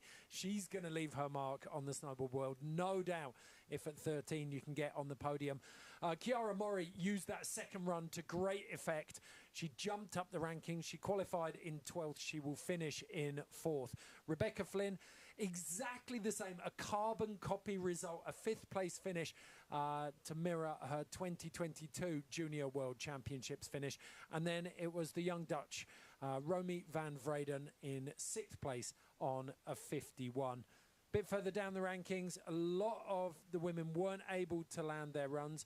Sam van Lieshout showed so much potential but couldn't give us a full run to finish 7th. Yu Seong-eun in 8th. Vanessa Volopikova, she had the trick. She couldn't land the run, though. She is in 9th. Momo Suzuki in 10th. And Zhang Zhaonan in 11th. So we're going to make our way back up to the top. where we will find the men ready for their second and final run in these Junior World Championships. Dane Menzies with quite a lot of work to do. He got a great score. The judges giving him a little bit of a nod at a 72.5, but Rakai, you wondered if another landed run from him in the same realm could see him jump up a bit. Yeah, I think, you know, with that first score coming in, it's definitely the benchmark score for the judges. And I think he does have more in the tank, but even just cleaning up that run a little bit, it'll be interesting to see where that score puts him after the judges having seen two clean runs out of Dane Menzies. So Yuto Miyamura in second to drop there is our current leader. He qualified in 13th place, but he currently leads. But a lot of the heavy hitters in here, those last four names that you see, Mattioli, Hasegawa, Spalding, and Lee Cheon, those guys didn't put down the runs that they wanted. Tiger Hasegawa, with, by his standards, a very messy run, currently sat in 4th place, just ahead of Dane Menzies. Eli Bouchard, we've talked about him being that maximised prodigy. A lot of airbag work, a lot of practice, but he's starting to parlay that into competition results now, Rakai. Yeah, and you know, you can see just the air awareness from him as well. I believe he had a trick that just did not go right for him from the takeoff and was able to sort of pivot in the air and still land nice and solid, and then did a 16 off of that last jump. Just super impressive. It's amazing what all that airbag work can do for you as a rider. Yeah, definitely one to watch. Currently sat in 3rd place. Ian Mattioli in 2nd, but loads of talent, lots of landed runs. I think we saw 8 out of our 14 putting big scores on the board. So a couple of riders, including the Kiwi Cam Melville-Ives, who's down in with a 19.25 in 13th place, yet to land a run.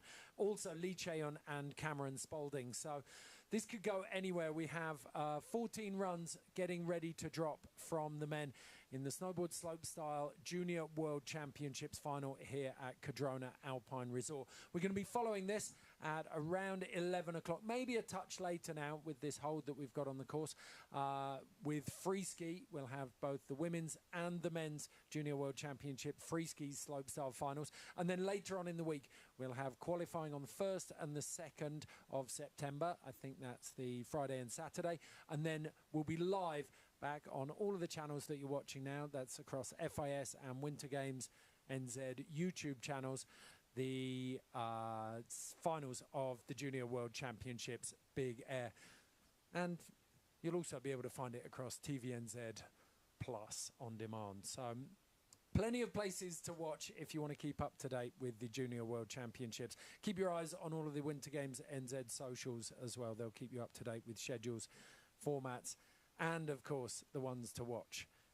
So McDougall's, the Chondala, mostly chair, part Chondala.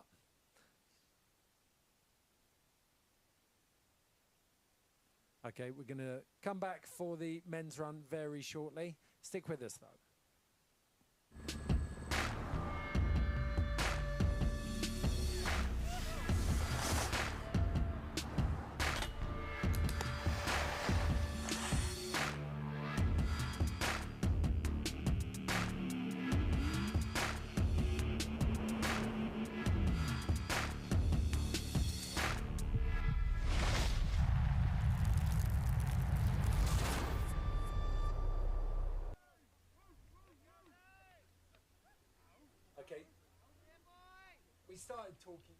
We started talking about this, Rakai, earlier on, but this is a great view to see it from.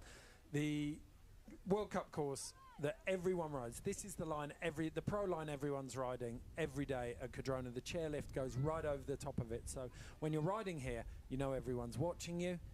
And when you're on the chairlift, you get to watch some of the best in the world. Like, there's nowhere to hide here. You sink or swim, I feel, in this park. Yeah, definitely, and it can be a little bit intimidating, but at the same time, it's a really amazing feeling when you've been riding all day and you feel like you just crushed it, and you get down to the bottom and you get 3 or 4 people coming up to you like, hey, I saw that trick from earlier, hey, I saw that. Or also the other side of that is like, oh man, I saw you eat it earlier on that 3rd jump. So you see, yeah, it builds a sense of community up there that's really nice. Well, we travelled through Mammoth at the end of this year, and I spoke to Gabe Taylor there, and he said it's exactly the same thing in the main park. And he said Jeremy Jones and JP Walker back in the day said to him, like, we hate coming to Mammoth because, like, everyone expects you to be ripping. We can't go there and just float. So, yeah, everyone is watching now. It's not a normal day in the park. It is Junior World Championships, Snowboard Slopestyle Finals. 14 men about to take their second runs, the first of which will be Dane Menzies. He's competing under the New Zealand flag, but he's got deep ties to Canada as well. Just pulling on that glove, getting ready to drop. Got half-pipe snowboard legend up there, Mitchie Brown, giving him fist bumps up there. So he's got some strong people in his corner for sure. Yeah, the coaching ninja. Always covered, always all black as well. Okay, Dane just settling himself, visualizing. That was a full handshake as well. No daps, no fives, no knuckles. Like that was old school traditional handshake for Dane and Mitch. I like it. Very serious. Which is unusual for Dane. He's one of the most light-hearted riders you'll find up here most days. Let's see. Dropping in, switch to this first rail with a switchboard slide, pretzel flip out. Oh, just a little bit funky off that rail, but still gonna go for the execution on those rails. Not quite what he would like on that hard way backside too. But really nice cab 9 there. He was right on top of that, wasn't he? Following it with a really nice, oh no! Getting ragdolled off his heel edge there. Down the landing, hopefully he's all good. Those ones can definitely be a bit painful, especially on those steep landings. The marshal wandering over to have a look at him. We've been developing a new signal with some AI technology with some of the marshals, and they're mic'd up. We can actually talk to any of them. Is Dane all right there, Marshal 2? I think Dane is all right. This course is running optimally, and the flags are not moving. 0 wind up there today. Fantastic. AI marshals at our disposal. It's good to know. Okay, so Dane Menzies, that first run score of 72.5 is holding him in 5th place at the moment. But as the first rider to drop, he's now got a long, nervous wait to see how many riders will be able to overtake him. There is some heavy-hitting talent, including fellow countryman Kamel Bilous in there. Right now, though, it's the turn of Yuto Miyamura, the Japanese rider, currently leading our Junior World Championship final. You would have thought coming into this, he was the understudy of Taiga Hasegawa, the main attraction for the Japanese team. But Yuto, that lack of pressure, that lack of expectation really working for him. And the 17-year-old now finds himself under a bit of pressure. He's got an 84.75 on the board to lead. Better it. He was, I mean, you look at it and it wasn't what I would call a relaxing or smooth run. He was working really hard for his spins. Was it 312s and a 14 we saw? Yeah, I believe that is what we saw, and I think he'll be a little bit more relaxed coming into this run. Maybe we'll be able to see him add a little bit of flair, add a little bit of his own style now that he's relaxed and leading this contest. Okay, look at him. Just feeling the vibe. Set himself. Visualization, probably for some insane rotations to come away. So regular footed rider, he's coming into this first rail. They front for 50. Solid. Already looking a little less nervous, you know, just absolutely just the execution was really nice there. Way more flow. Into a front side 12. Oh my god, I think one of the only riders into a switchback 12. He's locked in, he's in flow state now, isn't he? Backside 12, here we go into this final jump with a cab. What's it gonna be? Short. Oh, just coming up short there. And he knew it. He was tucked up from the landing of 5. He knew he was coming up short. He will be desperately disappointed with that because up until that point, that run was going beautifully. And you knew he was going to stretch out that score. Yeah, probably hoping to increase that gap a little bit between him and the riders behind him. But yeah, Ian Mattioli in second on 81.25. The 3.5 daylight between him and the Italian, but he was going to out for sure. He was just looking so locked in. All the that front side 12 reminded me of Red Red's front. It was like any sort of axe, almost that third dip there. Okay, 36.25. Was he? I don't think he was talking about his bindings. He was just showing them off, wasn't he? Yuto Miyamura. Very, very strong. And just like Dave Menzies, a long and tense wait for Yuto Miyamura to see if he can hold on to that gold spot.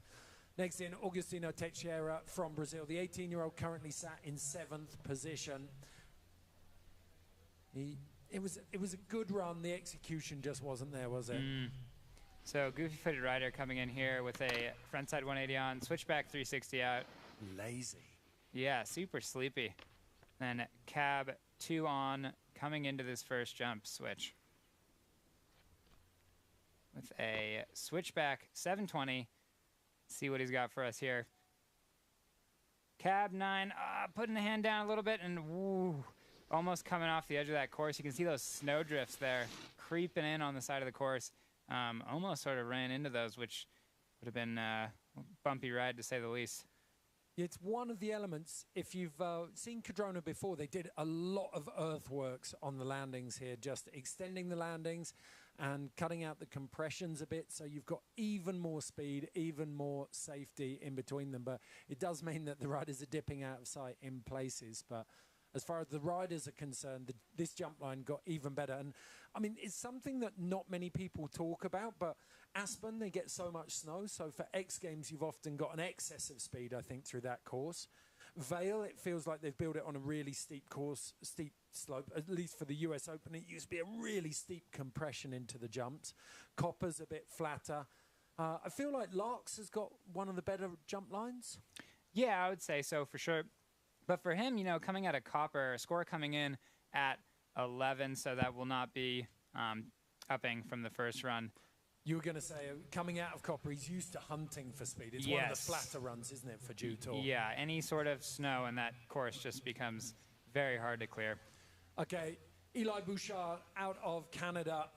He's currently sat in 3rd place on a 77.25, and that was with a big omittance of a switch backside spin. He made a mistake. Rakai, you thought it was going to be a switch backside 12. He only managed to switch backside 5, so this could be a huge run for the young Canadian. So yeah, coming into this first jump, riding switch with the cab double underflip. So much time, able to open up and just put down the landing. Into a backside 12. He'll be hunting for speed a little bit here. Let's see what he's got. Again, having to opt. I don't know. I kind of think he lost speed? I think he lost some speed and had to again go for that switchback 5. Could have been only a switchback 9 that he was going for as well, but yeah, obviously not what he was hoping for. Okay, so bit of a shame there for Eli Bouchard. We talked about it. We don't have the details, but he's definitely taken a knock in practice. I don't know how much that's affecting him. But lovely rails. Really clean. Yeah. There's that, yeah, just coming up pretty short, landing right on that blue line. That was awesome, though. Bloody Dracula grab on that. Throwing it back to Kyle Mack on that. That was, yeah, Kyle used that in the Sochi slopestyle, didn't he? Yeah, he did. He used to have some incredible grabs. Sage Kotzenberg use it as well. Yeah, Sage Kotzenberg had it on the front, so I think it's a cross rocket there. But both those guys used to just be able to contort their bodies in ways that just did not make sense to me. Romain Almond, the 16-year-old out of France. He's currently sat in 14th with the wooden spoon and a 12.75. So he's definitely going to want to up this. I don't know how high he can go with the run that he's got there. I think we're looking at mid-table, but he'll be desperate to show what he's capable of. Lovely front flip, nose grab. Out of that whip rail into the front 2 on, 2 out, coming in switch to this first jump feature here. Great start. A cab 9. Whoa. Looked like a solid landing, but kind of reaching back there with his hand. Able to pull that backside 10 out, but just barely squeaking it around. And the front side, just unfortunately not able to land that front side 12 with the tail grab. He did the same thing in qualifiers, and I thought it was a single mistake, but he very often seems to be landing back seat. His rear quad must be absolutely ginormous. It must look like a horse's thigh. Yeah, just riding back seat. Like Almost he's doing like a pistol squat on every landing. Yeah, man, you make it easy on yourself, bro. But so he's square over that one. These rails up top were beautiful. And then you called it. On this Cab 9, he's on top of the landing, but he seems to choose to sit back on that one. Just relying too much on that horse quad, you know?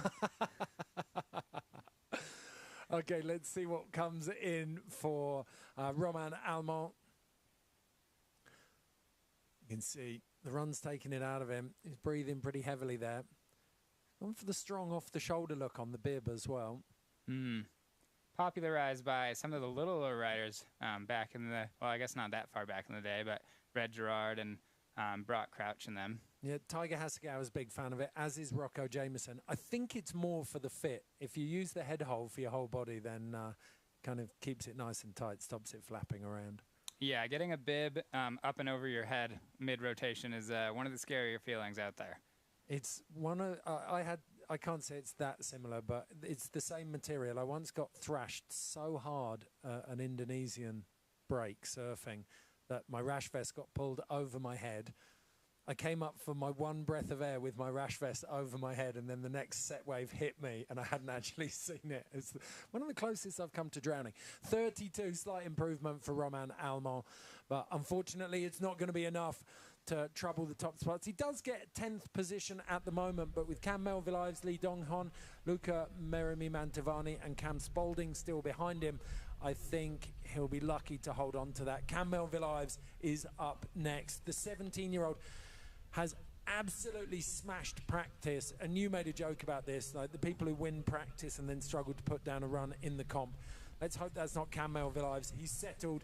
He has such a strong mental state. He will deliver under pressure.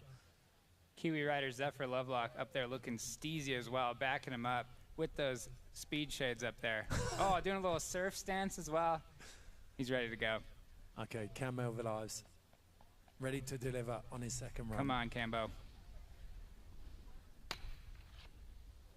So lacing that time, stomping that switchboard slide pretzel flip out, back two on.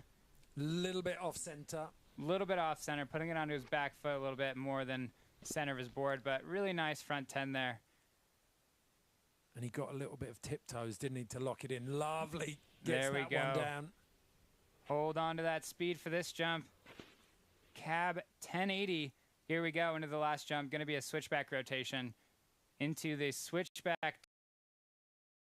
Wow, looking solid. To finish. So a couple of very minor control issues around landings up the top, and there was that one execution on the rail. But for me, looking at the scores we've got in there, I think we've got Eli Bouchard on a 77.25, and let's not forget he had that quite a sketchy switchback 5 in the middle of that run. I think there's something big on this. I think that there is something big on this coming. That'll be awesome for the young Kiwi shredder. Another really strong map as well. So being able to, you know, show what he's got in all disciplines is just amazing to watch. Codes. So Cam Melville-Ives currently on a 19.25 in 14th place at the back of these finals. Could make a big move up here. Judges deliberating here, taking a little while. Again, going to make him nervous, but could only be a good thing. I love the fact he's still got the masking tape on from the wax room. Yeah, shout out the wax room. I might have actually put that on there. That does look better than my handwriting, though, so probably not. Comp wax.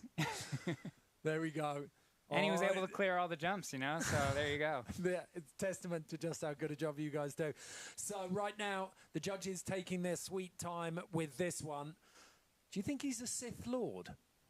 He could quite possibly be. He potentially is. 71.25, so it moves Cam Melville-Ives up into 6th place, and we're seeing that log jam there between 6th and 4th. You've got Cam on 71.25, Dane Menzies on 72.50, Tiger Hasegawa on 75.25. Big move up for Cam Melville-Ives. He'll be pleased with that. So next in we have Bib 53, Luca Merimi-Mantovani. The cab went on, back 3 out on that first rail there. to pretzel, 50-50 board slide to pretzel 2 out, coming into this jump with a cab 7, maybe a little over rotation there, and letting go of the grab a touch early. Whoa. Ooh. Having to do a little bit of a ballerina out of that one. Just didn't quite have the rotation, and he knew it in the air and just had to go into survival mode a little bit. He did look like a cat that had just fallen out of a tree, didn't he? He did, yeah. Luckily found his feet, though, because those can be painful slams, although it looks like... Yeah, he might have knocked his arm as it is. Yeah, I wonder if he has a lingering injury from the last couple days of practice, potentially. That was lovely. But yeah, good execution on the rails. There's that squirrel out. Yeah, I'm not really sure. It was that front elbow, wasn't it, that went down. Yeah. So Dug hopefully he's all right. With that. Got some lovely turns going on racecourse piece down the side of the fence there. Oh yeah, that snow looks like ripper corduroy down the side there. Yep, more corduroy in Cardrona than a geography teacher's convention. So Luca Merimi Mantovani managed to ride down the course, which is really nice, but unfortunately not going to improve his score. It's a 13 for his second run score. Now it's the turn of Brooklyn DePriest. He put down a decent run there, a couple of minor issues, but he got a 58 on the board. But the run showed us some real promise, and I think certainly if he can put down that run and make it, like from what we're seeing from the judges in terms of execution, cleanliness is next to godliness. So I think we're going to see him, if he can put a decent run down, make podium spots. Yeah, definitely a lot of potential for a high score here. Dropping in, he's a regular footed rider, coming into this, riding forward. Choosing that S rail, I think the only rider choosing to hit that with a blunt slide 270 out. Back 2 on, 2 out, really solid and clean through that upper rail section. Here we go with a cab double under, looking so stylish. No problems whatsoever. Front double 10, spotting that landing and just putting it down. Backside 1260, maybe didn't really see much of a grab there on the end bit of that rotation. But here we go into the, whoa, that was a switchback triple 12. That is not a trick that you see very often in a slope run. And not with that rotation. It was almost, he started to barrel roll it at the end there. That was sick. That was like a video park trick right there. Video park trick in a slope run. I want to see that again. And what you can't see on that first rail is that it's actually a zigzag.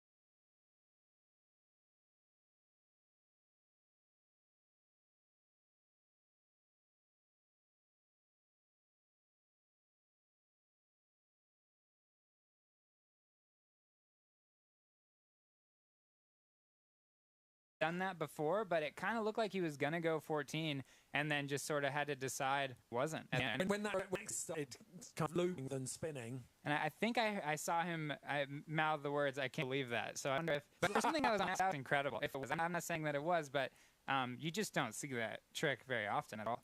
Is it just me, or does he look ridiculously like a young Kevin Pearce as well? He does. Yeah, there's something about his smile, I think.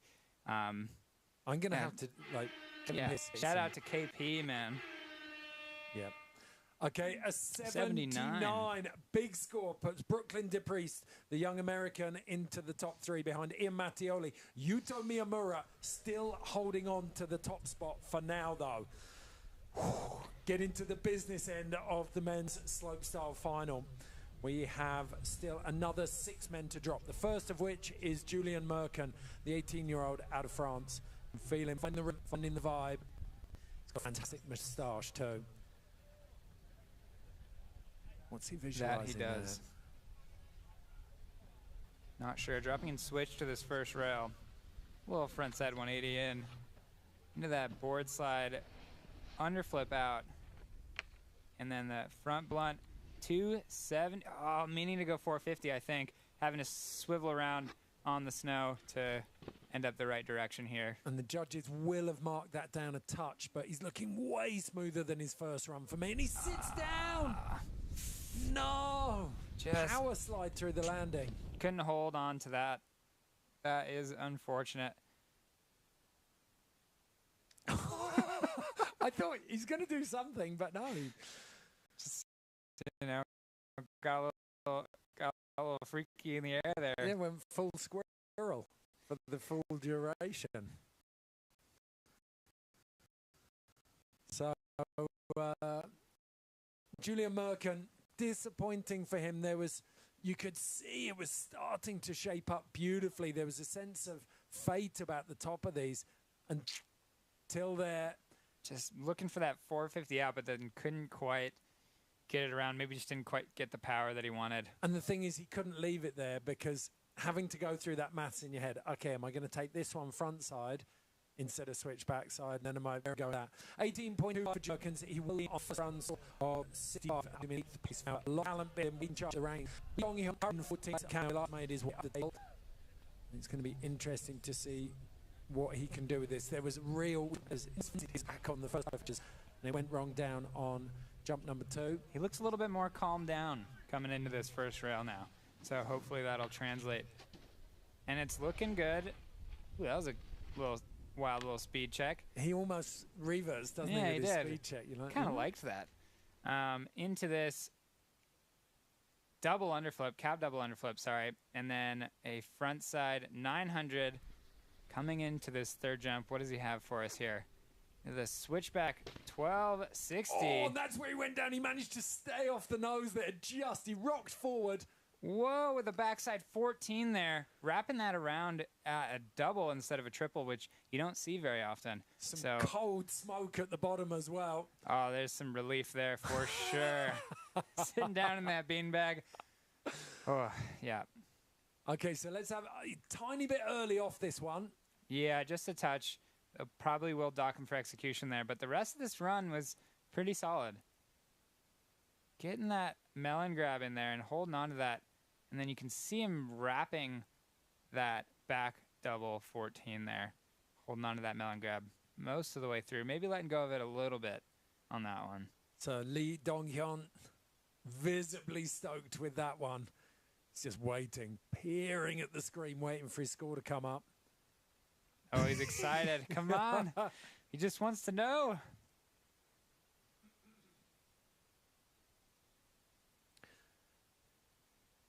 Well, we've said it before. We can say it again. The judges' procrastination can only be a good thing for you as a rider. It's currently sat on a 22.5 in 14th place. The podium bubble now sits with Brooklyn DePriest in 3rd place on a 79. Yuto Miyamura leading on an 84.75. So just over 5 points separating the podium. Yeah, it's an interesting one because while Brooklyn DePriest did do a triple, it was less rotation than the 14 that he had here on that last jump. So. And that's exactly what they'll be discussing. And what he had that cab double under, back 14 to finish. Yeah, and I believe that first trick from Brooklyn as well was a cab double under. 71.25 coming in, not enough to break into that podium. So we have a seventh equal between Lee Dong-hyun and Cam Melville Ives, both on exactly the same score. Actually, I think Lee Dong-hyun will go into 7th place because he has the higher second run score. Right now, though, it is Ian Mattioli, the Italian, dropping in. There's that switch up on the rail, the switchback 3 out. Then the cab 2 out, coming in, facing forward to this first jump. Back 9, I think getting a little bit of a double grab there. We'll have to see that again on the replay. Cab 14. Oh, is he going to tuck it up? And yes, he's going on. Make it. Come on. Oh, just short, but still managing to ride away, but unfortunately.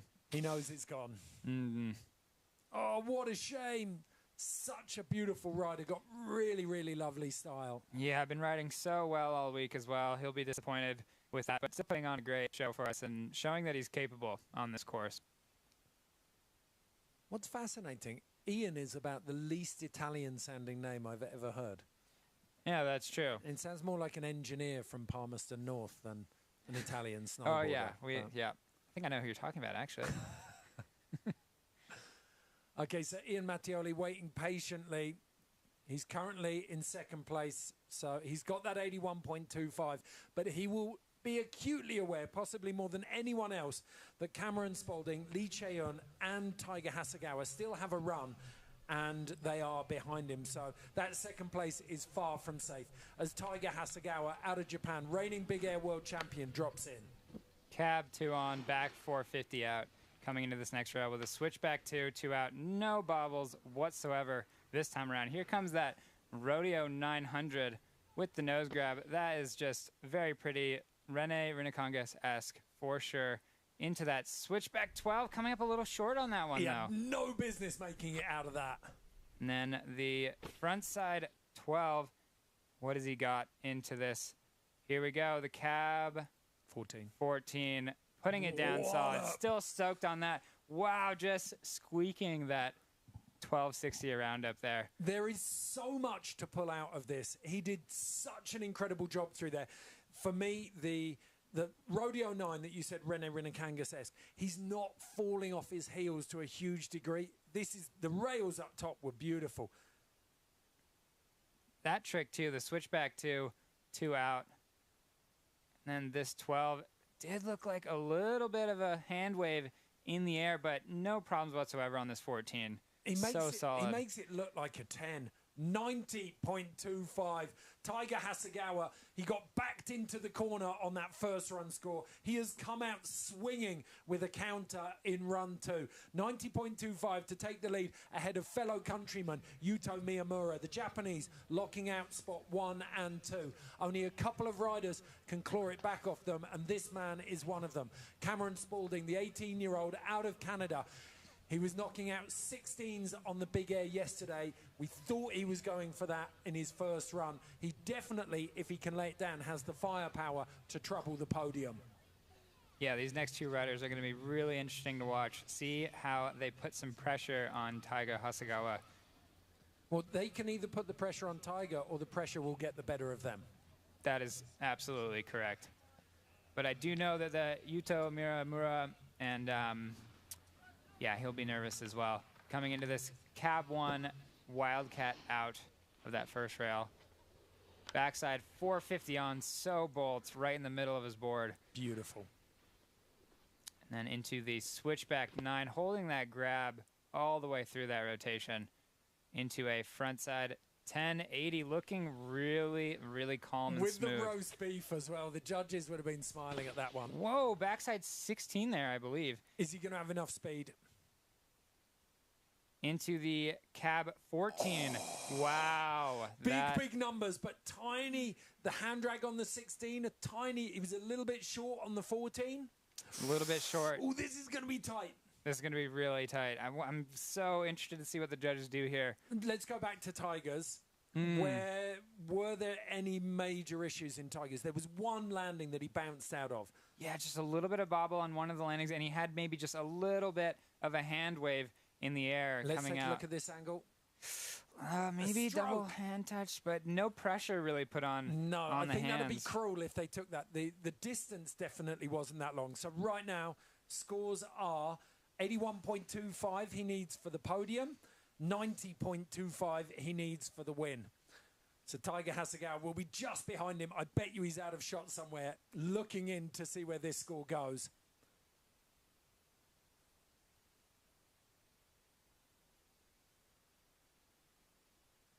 Oh, he's nervous for sure. You can see him. Judges again taking their time, making these athletes sweat it out down there.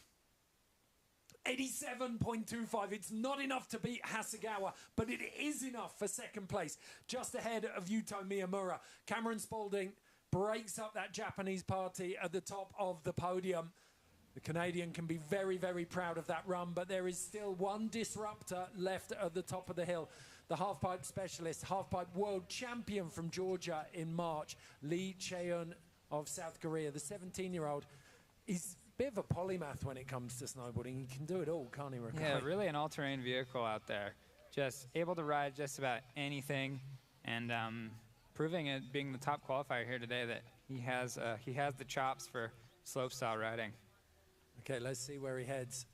Gives himself a little bit of a McConaughey Wolf of Wall Street chest beat. Getting amped. You know, Valentino does that as well, actually. A little bit of a self pump up there.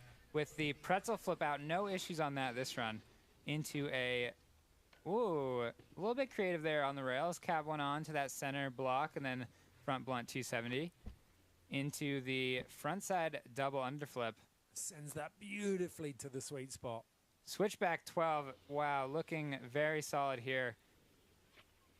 Into the backside 12, coming in cab. Are we going to see the cab triple? 1, 2, 3, and stomping. Slides it in the nose of the board, just clearing the knuckle. He kicks up a cloudburst and makes his way in. There will be some nervous people down there. Yuto Miyamura on the podium will be very, very nervous. That is going to be a big score. Right now, we've got 84.75 for third, 87.25 for second, 90.25 for first. This run could go anywhere. The judges are under pressure. Yeah, I would not like to be a judge right now. I will say one of the things that you could potentially talk about is Taiga Hasegawa had a lot more rotations on those rails up top. So it'll be curious to see what they do with that, especially Lee Cheon having that cab triple on the end of it. Yeah. The triple works so hard. You're dipping your head on after the apex of the jump. It always scores. Yeah, they're going to want to get this one right, though. They will. And, you know, that triple, yeah, again, higher consequence trick, but not as much rotation. So we'll see which direction they go with that. So, cleaning off that snow, paying the bills. Yeah. With I think that's supposed to be a GoPro sticker. Yeah, he needs a new one of those, doesn't he? And an Unbound sticker there. So spending some time in Mammoth, obviously. He spends a lot of time down here, though. 83. So obviously a couple of instabilities that the judges saw that they're not that keen on. It means that we have confirmation of our results for the men's snowboard slopestyle 2023 Junior World Championships. Oh, what a session. That was immense, because so often a slopestyle final can pull itself from the jaws of victory by everyone, the pressure getting to everyone and them dropping their last runs. But that stepped up. Yeah, I mean, everybody in that top three, except for Yuto Miyamura, had to put down a run after not putting the cleanest one down in the first run. So Taiga Hasegawa, Cameron Spalding coming through under pressure and just letting it rip. And Brooklyn DePriest and Lee Cheon as well. Okay, so this is our top six. Brooklyn DePriest in 6th place on that 79. Ian Mattioli, 81.25. Lee Cheon right at the end there, scraping in with that 83. But the podium, bronze at these Junior World Championships in snowboard slope, Yuto Miyamura. Then Cameron Spalding, last gasp winner for him, second place. Takes silver with an 87.25, and then Taiga Hasegawa. Was there ever any doubt, Rakai? Honestly, after that first run, I was a little bit nervous for him, but then, you know, saw him down there waiting at the bottom, and I was like, yeah, he's got the eye of the tiger. He's going to come back swinging, and did not disappoint, coming in with a 90.25 to round out the day. Okay, a fantastic, well-deserved podium for the top three there, and a great battle fought throughout the 14-man final, as it was through the 12-woman final. They'll all be back in action this coming Friday on the 1st of September for the Big Air. Then there'll be the finals on the 3rd of September, so you can join us then. We're going to take a short break. The course will be getting a refresh, a spritz from the Cardrona park crew. We'll put it back into action, and then we'll return in just over 15 minutes for the Freeski Slopestyle Junior World Championship Finals. We'll see you then.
Welcome to the biggest winter sports event in the Southern Hemisphere.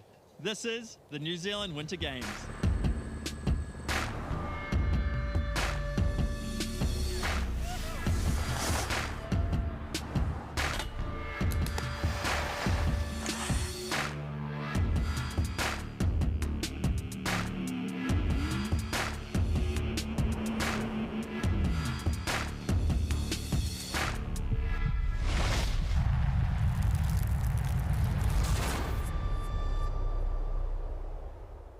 It's the final show from the New Zealand Winter Games, and we're going out with a bang. It's anarchy on snow. Prepare yourself for Stomp, 2 events with a way more relaxed vibe that will allow the athletes to focus on creativity and progression. We have the ever monstrous Big Air and the creative chaos of the Park Jam. NZ has nurtured some ridiculously talented skiers and snowboarders over the last decade, and it's showing no signs of slowing up. One person you've got to keep your eye on is Cool Wakashima. She knows what's up. What's hot with Cool? My name? Hi, I'm Cool. Front even tail.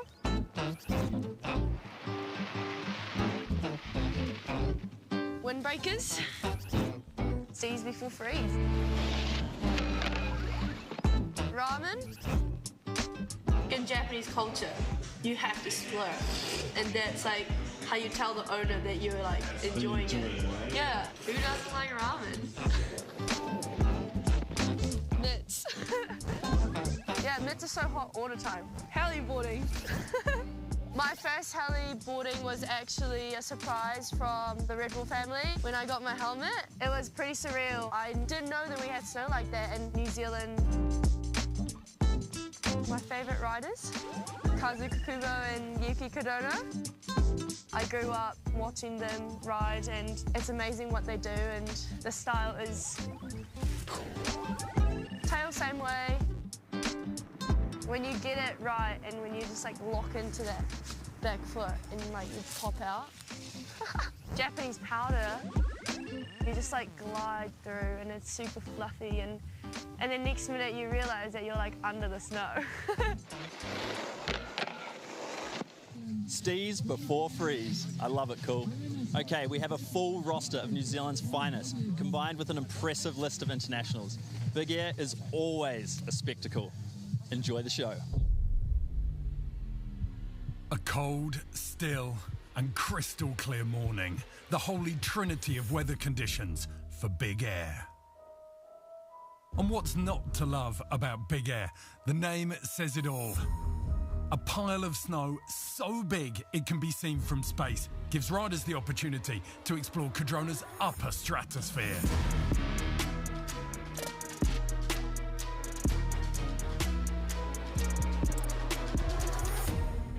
Traditionally, a Big Air format demands riders unleash their biggest tricks, which in recent years has turned the world's best into human tumble dryers, hell-bent on chasing big spins. It's technically spectacular, but in pursuit of these limits, style has been jettisoned. Not here, though. We have a very cool, unique format here. We're judging a style trick and a technical traditional Big Air trick, so they get 2 scores out of 100 added together for a possible total of 200. So it rewards consistency in both style and sendiness. So things were switched up. 2 jumps would count towards the overall score. 1 tech, 1 style. The concept was well received by everyone. It's nothing other competition, only this competition. So good. So fun. Vibes super high. We're up here at the top of the Big Air. I mean, everyone's throwing down. It's a pretty cool format. I mean, I've never done a comp with a format like this, so it's awesome. With the world's best off the leash, things started to get loose. Canadian Olivia Asselin started with style, landing a glorious Rodeo 5 Japan shifty, and the judges dug deep for a 91. Ruby Andrews drew a line in the sand with her big switch 1080 for 80 points. While Megan Oldham went haute couture with this stunning left 3 blunt for 76. Asselan then shifted gears to Tait, but backslapped on her double cork 1080. Ruby Andrews tried to push her score, repeating her first trick. But a hand down on the landing meant she couldn't better it. Also switching to Tait, Megan Oldham went for a cork 9 blunt, her immaculate execution earning her a 90. Asselan was locked in a battle for her double cork 1080. And at this stage, she was losing. Ruby Andrews couldn't grab her switch 5 and heaped the pressure on her final jump. Megan Oldham, with 2 strong scores on the board, went for a rodeo 5, but it wasn't her best work. Asselan had one last chance at the double cork 10 and absolutely nailed it. 95 points combined with her first jump score meant she was leading on 186. Next up, Ruby Andrews.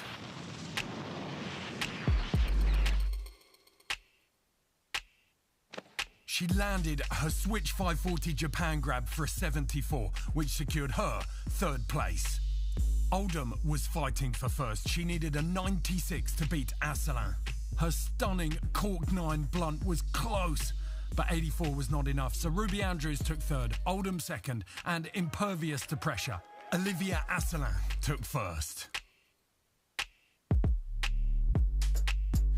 Thank you. Yeah, that was really fun, super fun event. It's a really great way to see like all around good skiers, you know, to like have a style trick and a tech trick. I thought it was a really good way to see who the really good skiers are. Jackson Wells opened the men's skiing with his coach, Raider, whispering a couple of last words of encouragement before he dropped. His dub 7 was an effortless opener. Taisei Yamamoto's smile hides the competitive guile of a man who came to play. And his triple 1800 nose to the 3rd line was all the proof the judges needed. 97 points for a beast of a trick.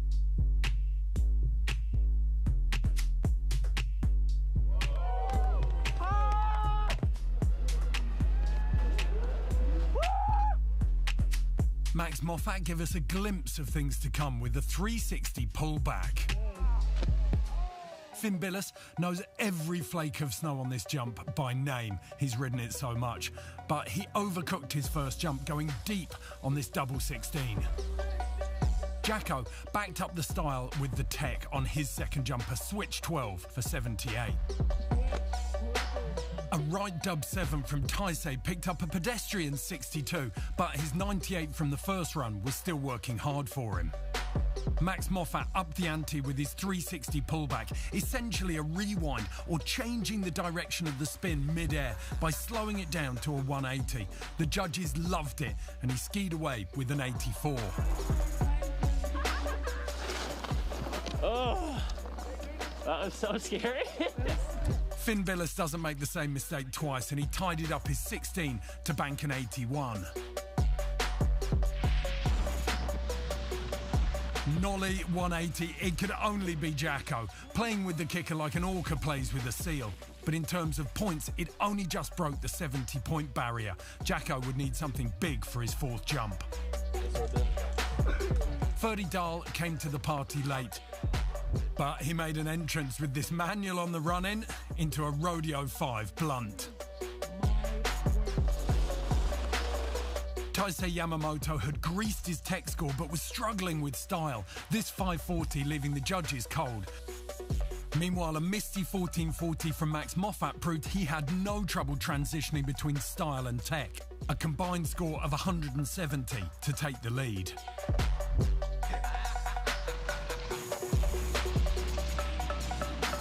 Finn Bilous unveiled this majestic rodeo 5 with a lead mute grab. With the tech and style jump banked, he sat on 166.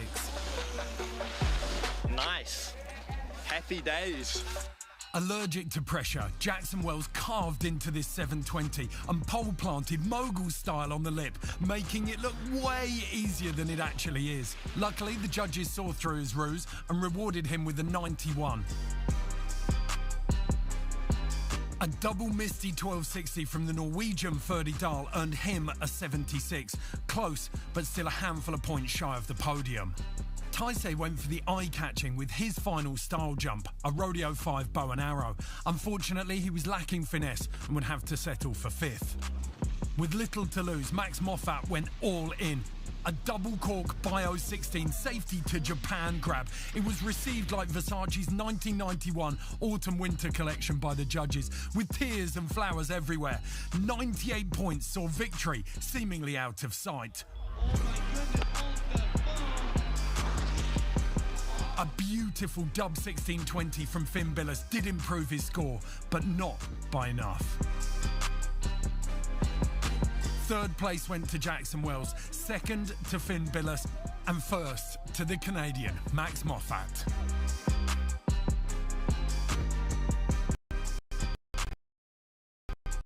A breath of fresh air for me to do a big air like this. You know, usually every big air is 3 jumps, 2 of them count, kind of your best tricks. So it was, yeah, definitely a lot different, but I love the sort of switch up and the creativity aspect. And yeah, I think that's sort of what snowboarding and free skiing was sort of built off of. So I think it's the best way to push the sport, honestly. Miyabi Onitsuka swung for the fences with the first jump of the snowboard, frontside 1080. Fortunately, the landing wasn't forthcoming.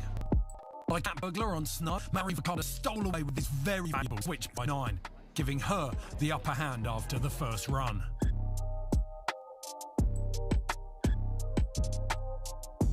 Miyabi Onitsuka stuck to her guns and had another go at the front 10, but she couldn't get it under control.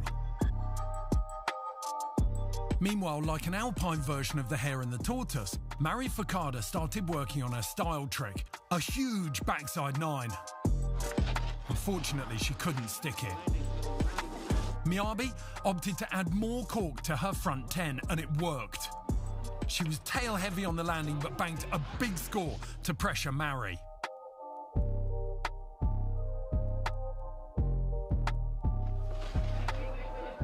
But the young Japanese rider wasn't fazed. As always, she went about her work methodically and cleaned up her back 9 with a solid mute grab. Her combined score from both jumps now totaling 159. Sitting on 88 for her front 10, Miyabi needed a 72 for her final jump to best Vakada. A perfectly measured front 3 with just a hint of nosebone was enough to seal the win for Miyabi. Mary Vakada took 2nd, and despite injury, Kul Wakashima picked up 3rd. The men's kicked off with Hiroaki Kunitake leaving jaws on the floor with a frontside quad cork 1800. It's the first time he's tried this trick in competition, and it's as rare as gumboots at the Oscars. He couldn't land it, but it set the tone for the onslaught to follow.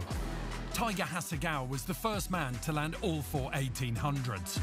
Switch back 18, backside 18, frontside 18, cab 18, 4 18s.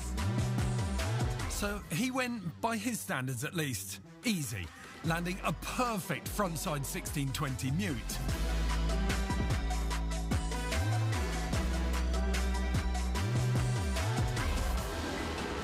Bucking the trend, Valentino Ghiselli went for style with a switchback rodeo Japan. His poise and control in a ridiculously awkward trick was something to behold.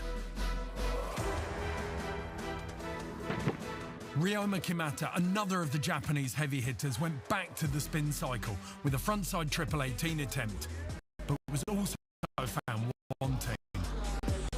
With laser focus, Kunitake dropped into his 2nd attempt at the frontside quad 18 and stomped it. His reaction would let the world know how much it meant to him. A score of 98 for Hiro, and the bar for Tech was all but out of sight.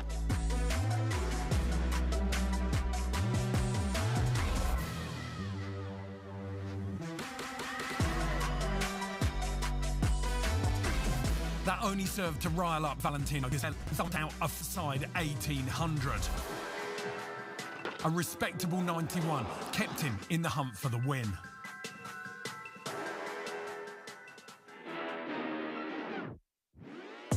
Ryoma Kimato tried to follow suit, but again dropped his frontside 18. With a quad safely tucked away, Hiro set about his style tricks, opening with a front 7 Japan off his toes. An 82 meant his combined score after 3 jumps was already 180. Taiga Hasegawa broke the 90-point barrier with a stunning switch method. Arguably one of the scariest tricks you could try on a kicker of this size. 179, his overall score after 3 jumps. Just 1 point behind Kunitake. Step up, Valentino Gazzelli. It's not very often that we get to showcase both style and technicality in the same event, because usually if you did a 540 in X Games or something, in an X Games Big Air, you'd get scored like a 20. But we're here and we get to do that and we don't get scored 20s. So yeah, like I did a switchback rodeo and got a 93 for it. So it's cool to be able to really just bone things as hard as you can and just put as much flavor into stuff and perfection as possible. This trick is a mind-bending mix of physics and control with lashings of style. Switch backside double cork 1080 with a stale fish turned into a method on the second dip. The judges rewarded Val with a 96 and he moved into first place with 187. Ryoma Kimata then threw his hat in the ring with a frontside 18 mute. It could even have been a style trick with that tweak. 92 points with 1 jump left.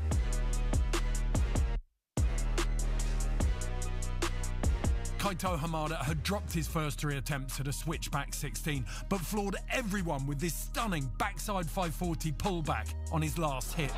The judges gave him a 98, but without a tech score, it was ultimately meaningless. Despite their best efforts, no one could raise the bar any higher, and so Taiga Hasegawa would take third. Hiroaki Kunitake, despite being only the second man to land a frontside quad in competition, had to settle for second. And Valentino Gazzelli, the true renaissance man of snowboarding right now, claimed the victory. An incredible day of riding that saw creativity and progression enjoying equal standing in a big air for the first time in a long time. What a contest. I love to see that format getting switched up. Up next, we have the Park Jam. It's an all-out battle on an amazing course the Cardrona Park crew have built from the immense amount of snow we've had this winter. The hardest part about this contest is definitely the judging. Another perfect sunrise welcomed the day at Cardrona Alpine Resort, where a masterpiece had been created. The park crew had been hard at work sculpting a course that would allow some of the world's best skiers and snowboarders to express themselves. Park riding may not have the spectacular tricks of big air or slopestyle, but what it lacks in hang time, it more than makes up for in creativity and spontaneity, as James Woods can tell you. It's a really nice setup. It's very smooth. It's a nice little pocket at the bottom of the normal park here at Cardrona, just cornered off for a jam session. That's the dream. Nice to have the QP on that sort of mellow little angle. I think, yeah, it's going to be quite exciting to see what everybody lays into. Oh, and let's not forget about style. Style is important, but also you want to be able to hit all the features in the park.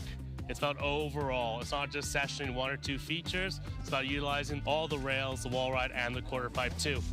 The start list saw a good mix of up-and-coming and established New Zealand names, alongside some of the international elite.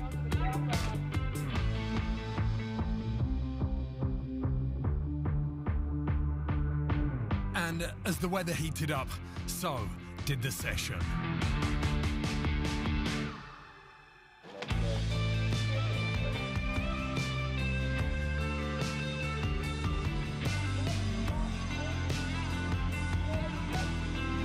I love these kind of events, more rail jams, it's more friendly. So there's a lot of creative stuff going on the course, so it was really fun to see. With so many riders for the judges to cover, the key was finding something different, whether it was a feature or a trick that would help you stand out.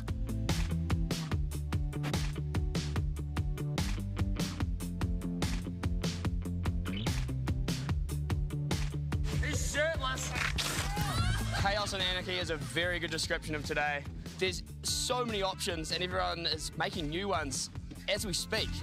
Stand up Jackson Wells. Having tested out a gap over the judges, he proceeded to backflip a non-existent lip, hit the rail at Mach 10, and then exit under the fences.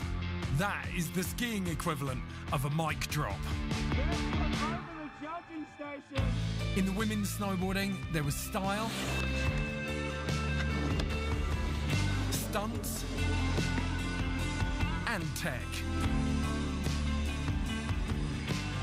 But it was the Canadian Laurie Blouin who mixed all three with this cab 3 to front board.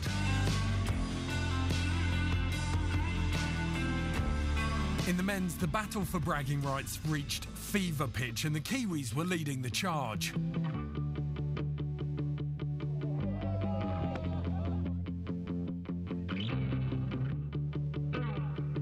Rocco Jameson was everywhere.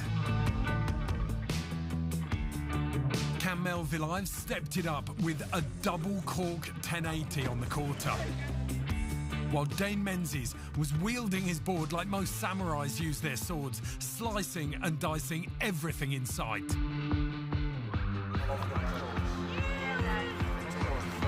But it was the shirtless Aussie Valentino Ghiselli who was snowboarding like he was partying.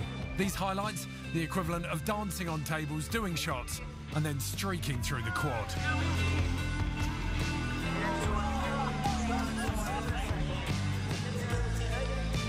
Double 1080 off the quarter pipe with no shirt on. Get your hand off it.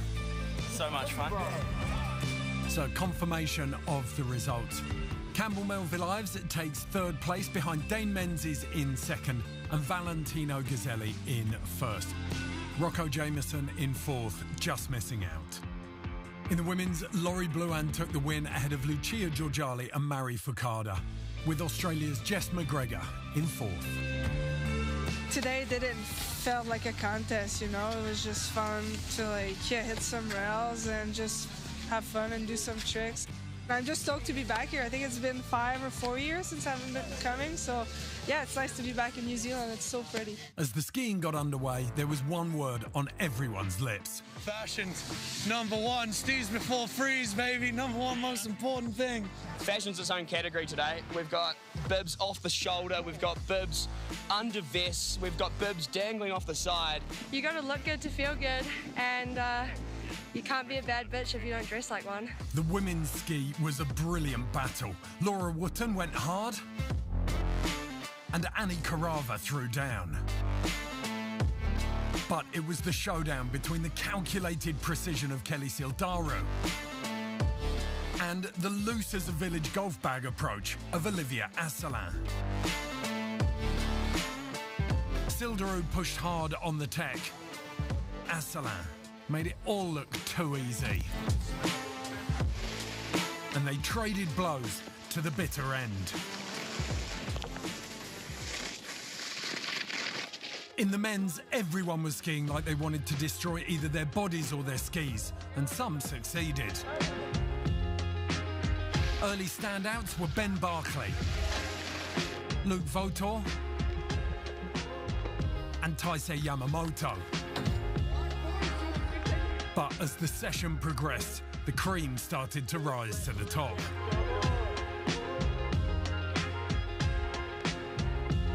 Finn Bilous, Canadian Max Moffat,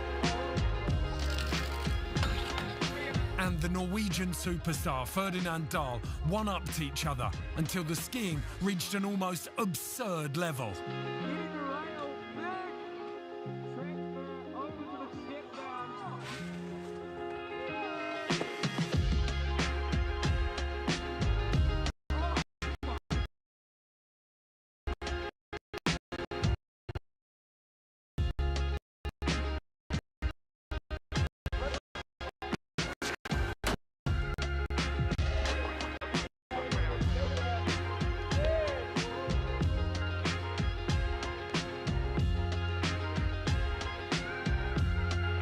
When the dust settled, Finn Bilous was in third, Ferdy Dahl in second, and Max Moffat in the top spot.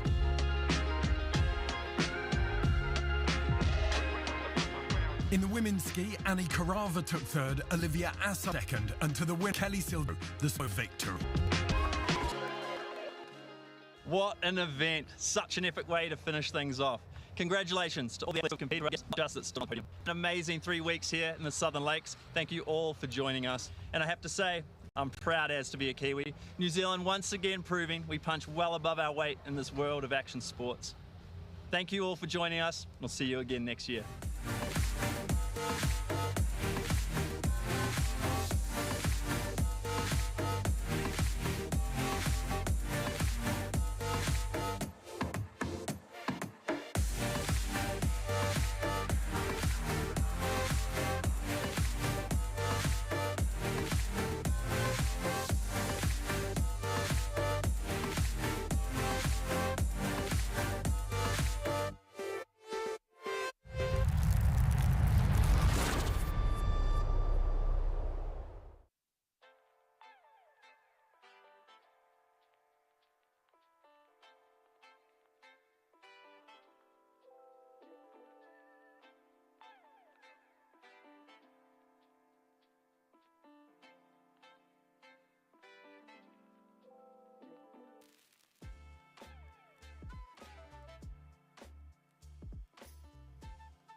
Welcome to the biggest winter sports event in the Southern Hemisphere.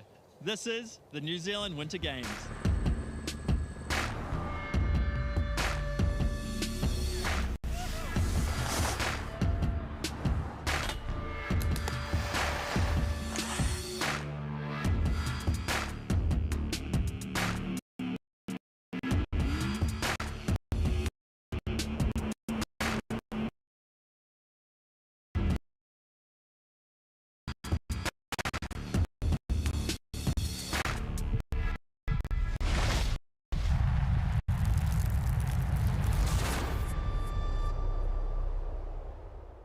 It's the final show from the New Zealand Winter Games, and we're going out with a bang. It's anarchy on snow. Prepare yourself for Stomp, 2 events with a way more relaxed vibe that will allow the athletes to focus on creativity and progression. We have the ever monstrous Big Air and creative of Hot Jump. Ed has nurtured ridiculous years in snowboard the last year and showing new signs of art. One person you can cry on is Cool Wakashima. She knows what's up. What's hot with Cool? His name? Hi, I'm Cool. Front even tail.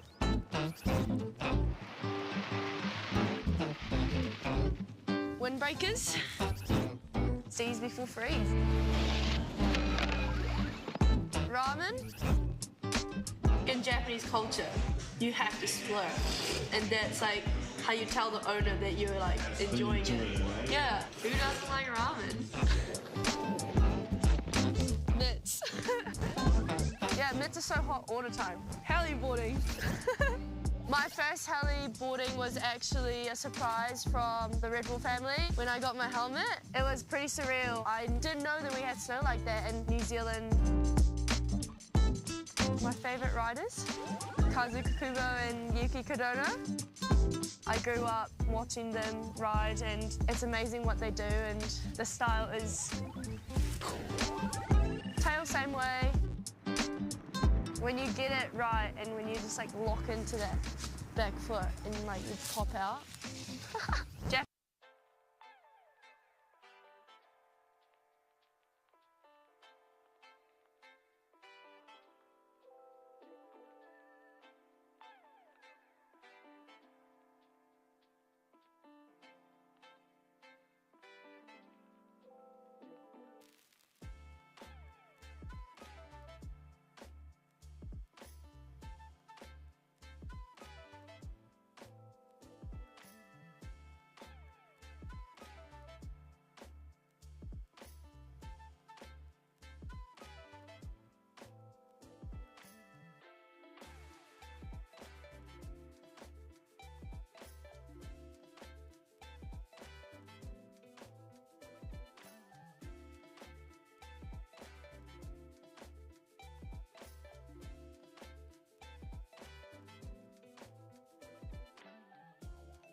Hello and welcome to Cardrona Alpine Resort. This is Winter Games NZ presented by Roche-Posay and Cardrona Alpine Resort. This is the 2023 FIS Junior World Championships, the world's best young athletes gathering in the Southern Hemisphere to vie for both the slopestyle and big air titles. We saw the snowboards slopestyle finals go down this morning. Now it is the turn of Freeski. This is the schedule. We've got run one of the women, followed by the men. There are 10 women finalists, 12 male finalists. And then we'll have the second and deciding runs shortly after that. It's an absolutely perfect day out there. You can see looking across the Southern Alps out into Southern Otago down there. Very little wind. They thought it might get up a little bit later in the day, but it hasn't so far. The iconic clock tower and the dome of Cardrona Alpine Resort. Underneath us is McDougall's, the Chondola, some gondolas and more chairs. This is the weather, 19 kilometres an hour of wind, but that is measured up on top of the ridge. It's a tailwind blowing over the hill, so it's not affecting the jumps too much, as you can see on the flags at the back. Air temperature 0 degrees, snow temperature -1, but heating rapidly, especially at the bottom of the course. I'm joined in the commentary box, I'm very pleased to say though, by Ruby Andrews, the reigning FIS Junior World Champion in slope. Bittersweet seeing that title hand over today, Ruby? Yeah, I mean, I would absolutely love to be out there on snow competing today. It's a beautiful day. But I think these girls today are going to absolutely kill it on this course. They've been ripping all week through training. Had a really great day yesterday for qualies with some big standouts. So we'll see what they've got for us today. Okay, Finn, you went to Junior World Championships. It's Finn Bilous sat next to Ruby. What's it like as an athlete? What's the experience like? The Junior World Championships are amazing. I did them back in, I think, 2014 and 2015 in Italy, and I look back at it as being one of the first events where you get to represent your country. You know, you're doing something bigger than yourself, and also you get to meet all these other juniors, you know, that you're coming up through the ranks. And I look back on it, it's a lot of the riders that I still compete with today as, you know, I first met them at the Junior World Championship. So it's an awesome place to meet people and also, yeah, to show your skills on a big scale for the first time. Okay, the fourth member of our team out on snow is Jossie Wells, and he's been putting his experienced eye over the format and looking at what strategies to take. Let's hear from him now. This course has 2 rail features up top, followed by 4 jumps. Now the name of the game in slopestyle is separating yourself from the competitors. So if I was riding, the first 2 rails is where you're going to stand out. You want to bring some hot rail tricks. And then when it comes down to the jumps, having 4 jumps, it lends itself to spinning all 4 directions, which is something that the judges are going to be looking for. Some are going to come hot out the gate. Some are going to want to get one under their belt and then push forward. Either way, there's going to be some insane runs go down.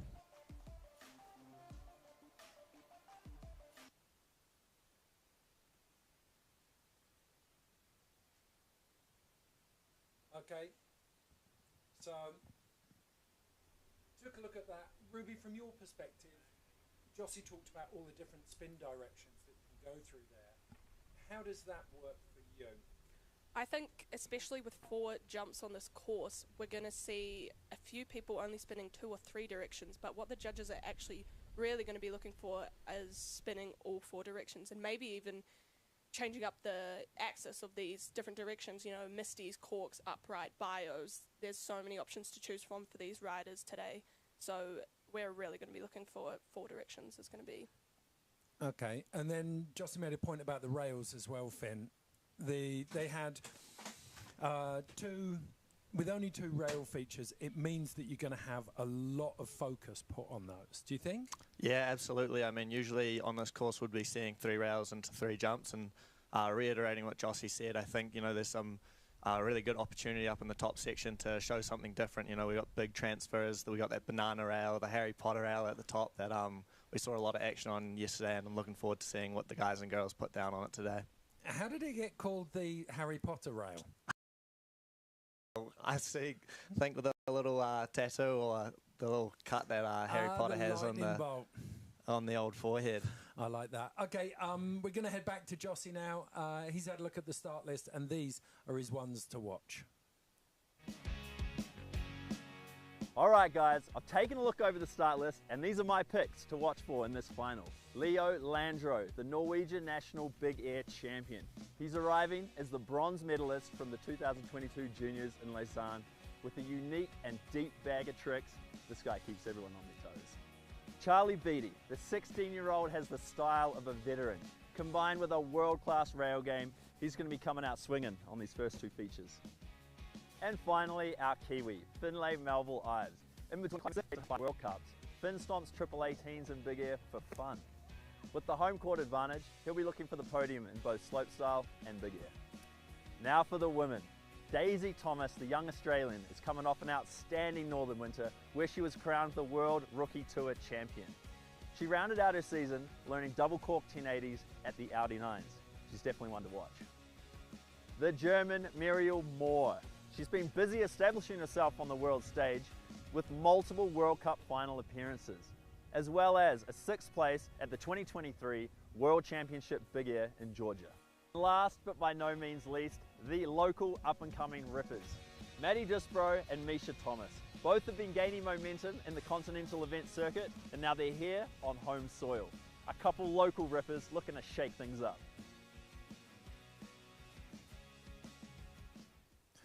Okay, it's decent lineup from Jossie there. Ruby, do you think he was missing anyone? I think all of the athletes that he just mentioned are favourites. I mean, also we've got a dark horse, Flora Tabanelli, who absolutely came out swinging yesterday in the qualifiers. You know, had a little bit of trouble on her first run, but second run put it down and slid into first place for those qualifiers. So I think she's absolutely going to be one to watch for these finals as well. Really interesting. She hasn't got a lot of experience at this level either, so she's absolutely smashed expectations already with that first place. What about on the men's side, Finn? Yesterday, watching the qualifications, I was really impressed by Jaakko Koskinen from Finland as well to add to that list. I think we're going to be seeing some good stuff from him, along with Leo Landro, like Jossie said. He played it kind of safe on the rails, I thought, yesterday to get through to the finals, but we know he's definitely got the skills in the big air and looking forward to seeing him up those rail tricks. Okay, I'm going to put you both on the spot here, and I didn't prep either of you for this, but if you were going for a top 3 right now, who would you go for in the women's? That's a hard one. I mean, all of these athletes have potential, but I'm going to say Muriel Moore is a favourite of mine. You know, she's got the style, she's got the tricks. Daisy Thomas and Flora Tabanelli. Okay, strong one. Finn, what do you reckon? I'm going to back the hometown boy, Finlay Melville Ives. He's super used to this course. You know, he trains up here at Cardrona all the time. Watching Charlie Beattie ski yesterday, he's got really good style and some huge tricks in his bag. And then also Leo Landro, like I said before, I think would be my top 3 favourites for today. Yeah, I've been really impressed with the way a lot of people have stepped up to this. Need to give a little bit of a shout out now, actually. I'm going to go light on the air horn. That's the Cardrona Parks crew down there. Those guys have been working day and night. And you guys have competed all over the world. I think, in my experience, I think this jump line and the standard of this course is one of the best. Yeah, absolutely. I mean, the boys work tirelessly day in, day out to make this course pristine, and especially with the warm conditions that we've got right now, you know, end of August, it's starting to slush up on those takeoffs, and it's getting later in the day, but not a problem for the boys at Cardrona Park. So big shout out to them, and thanks for all the hard work. Ruby, you know that skiers can generate a little bit more speed than snowboarders, but we saw speed was a bit of an issue for some of the women in the final earlier on. Do you think that'll be an issue in skiing?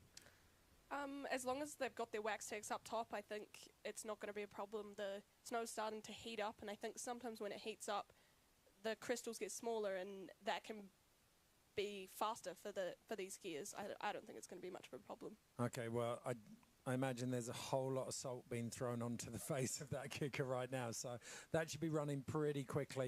Of course, crew are just leaving now, which means that refresh between the Snowboard Slopestyle finals and the Freeski finals is done, so we're going to make our way up to the top of the course and get this contest underway very shortly. We can take a look, though, before we do. At this course, we're going to do it with Jossie Wells, chasing down one of the Kiwi hopefuls who unfortunately didn't make it into finals, but he's got a bright future ahead of him nonetheless, is Luke Harold.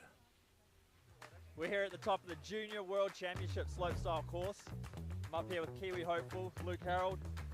He's going to take us through the course. Let's get it, brother.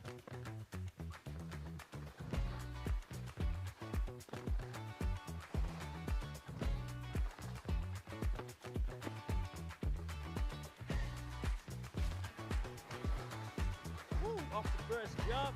Nice transfer. First straight jump. Luke throwing down. Coming up here. Switch 5. Into the final money booter. Woo! Oh!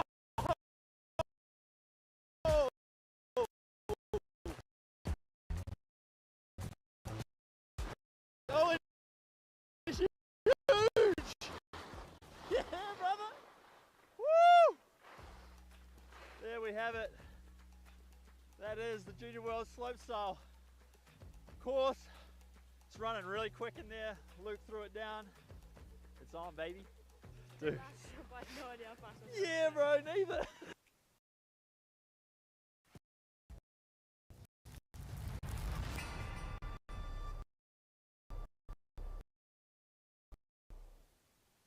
That was actually Jossie's first run of the day. He turned up and I just threw him in behind Luke Harrell and chased him down. I'm sure his knees were loving that last landing. Okay, here's the start list for the women's finals. And plenty to get stuck into here, Ruby. We've got a solid showing from the Kiwis. Yeah, I think it's going to be a hell of a show. Taylor Breen really stood out yesterday for Finn and I, especially with that big cork 5 on the last jump. So let's see what she's got for us. And Drew's had some great tops, so we'll see how it takes. Catherine Gray as well. I mean, she's done a bit of work over this year, but certainly back at her World Championship performance, she got a silver in air and a silver pipe bronze in junior champs in 2022. She's got that big medical. I feel like there's an initial here. So she knows what she's doing. I was at the last New Worlds where she was third in style, and she knows she's here for. So I would say she's going to do great today. Okay, Finn, what about Misha Thomas? You were seeing yesterday during the qualies. It felt like they got those places, but they had a bit more to give as well. Yeah, for sure. I mean, sometimes there's a bit of comp nerves coming in, you know, in the qualifications and really just wanting to get through. They've both got what it takes to do well here in the finals today.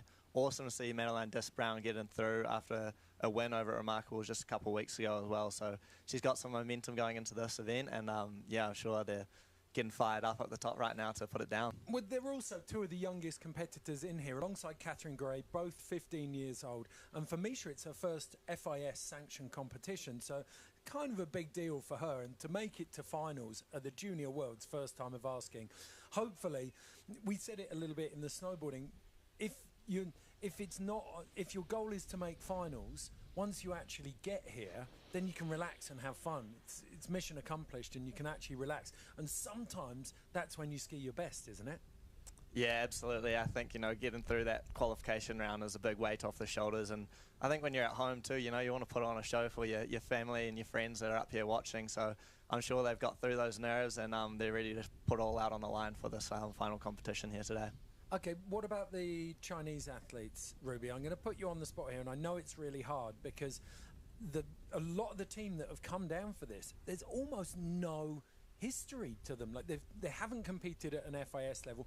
Very few people have seen them travelling and competing. So you've got these unknown quantities, disruptors as I like to call them, who can come in and really spoil the party for some of the established superpowers. Yeah, absolutely. Yang Ruyi, she was at a couple of World Cups this year and was starting to really break into those finals at the World Cup. So I think she's definitely going to put on a show here on the jumps, especially. She's got some big tricks on the jumps. And Han Lishan, she's done 3 comps in China, FIS comps, like those national level comps, and done top 10s in them. But certainly looking down the start list 2 days ago, there was nothing that suggested she was going to be finals material, and yet she skied really beautifully to get here. Yeah, absolutely. She was skiing amazing yesterday, so I'm really interested to see if she pulls a little bit more out of the bag. I think she's got a bit more in the tank for these finals today here at Cardrona. Okay, well, that's the women's start list. We've got a little course hold on. We'll be getting into that shortly, but while we're there, we can take a look at the men's start list, and that will give us a run through on that. So no shortage of talent. Finn Melville-Ives qualified just on the top third there, and as you said, Finn, he's got quite a bit to give here. He knows this course, he knows the speed. Yeah, absolutely. I mean, he's going to be the most comfortable out of anyone in this field today riding this course, and we saw a hint of it yesterday in the qualifications. You know, he put down his safety run with a 12.60 on that second to last jump, and then went to increase that with a 16.20 in his last run. Not quite putting it down, but this kid's got the pedigree to do 1800s. He's even tried 2160, so I'm pretty excited to see what he does today, and I think he's going to have a lot of local support up there. What's fascinating, there was talk at the start of the contest of having a smaller field and 3 runs in the final. They've broadened the finals, so we've got more athletes, but they've only got 2 runs. Do you think that's going to change the strategy, Ruby? I think these boys are going to go full steam ahead for these finals. 2 shots to make it onto the podium, really. I think all of them are podium contenders, so they're all going to be pushing for that full pull round top to bottom, super clean, grabs, 4 directions. They're all going to want to get on that podium today. Okay, so Finn, do you see a safety run coming out first, or do you see it going absolutely berserk first run? I think maybe in the first few riders they might be playing it safe, put one down, you know, squeaking into the finals. They might just be looking for putting a run down and getting a result. But I think when we get to the later half of the list here, we're going to see some heavy hitting runs right out of the gate. You know, they've kind of just got to put it all out on the line right from the get-go, and having 2 shots instead of 1 for that could be what it takes to get onto that top step. Yeah, maybe. Okay, so if you're in 1 to 6, you're kind of thinking, I can put a safety down and maybe sneak up a couple of places because there'll be a few people who fall. But then you've got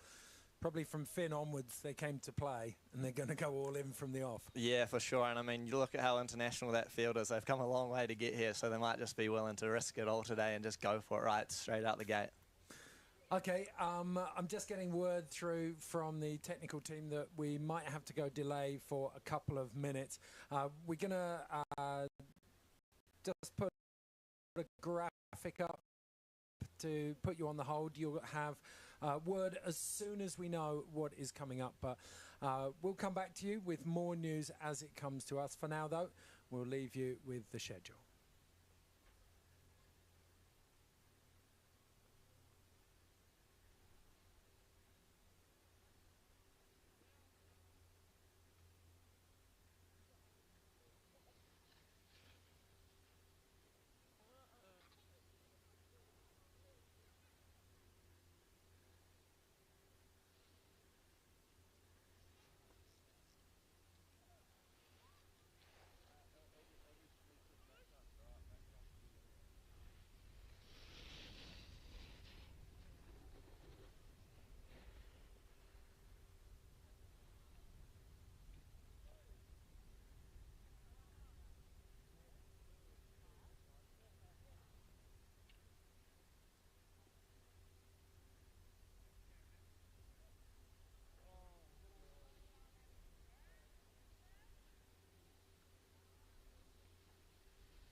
Yeah.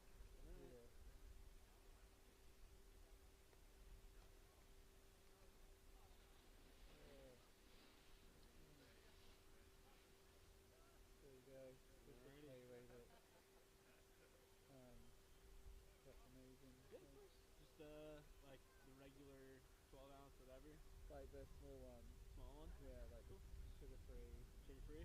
Yeah. Alrighty. Dunking in. Yeah, dude. Not really doing much, but I try to soak up the 5 watts or so. Cool. Thanks. Yeah, dude.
Bob, we just got to do a camera test and we need to take camera 2 offline. Can you cut to another camera, please?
O2 also.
And we are back. Thank you for holding out. If you're still there with us, this is the live stream. We've had... Yeah, we'll be...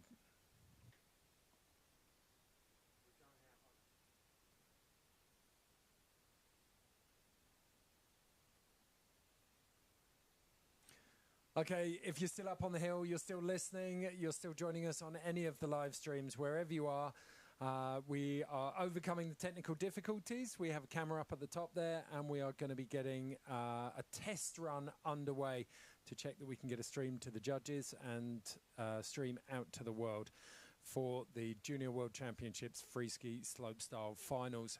Joined in the booth by Ruby Andrews and Finn Bilous. That means you've got the reigning... Right now, it's been delayed for a whole day, Ruby, but you've had an extra day out of your Junior World Championship title. Yeah, absolutely. I mean, I'd love to be out there skiing with all the girls. They've been absolutely firing this week. We've had some beautiful weather, beautiful training days, and I'm excited to see what goes down today from both the boys and the ladies. Okay, Finn Bilous sat next to you. Finn, you've done a couple of World Championships.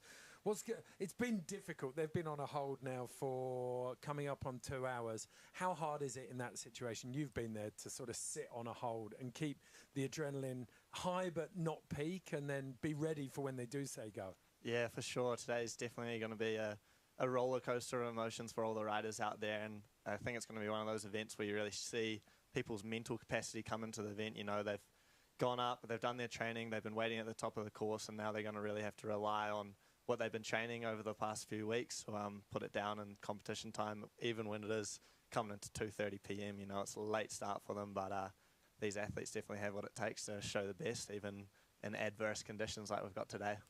Well, I'm pretty sure what we're looking at now on these pictures is actually a drone. The way that it's hovering, because we've got a camera on rail 2 there as well, so it'll be interesting to see if we can get a picture out of that drone.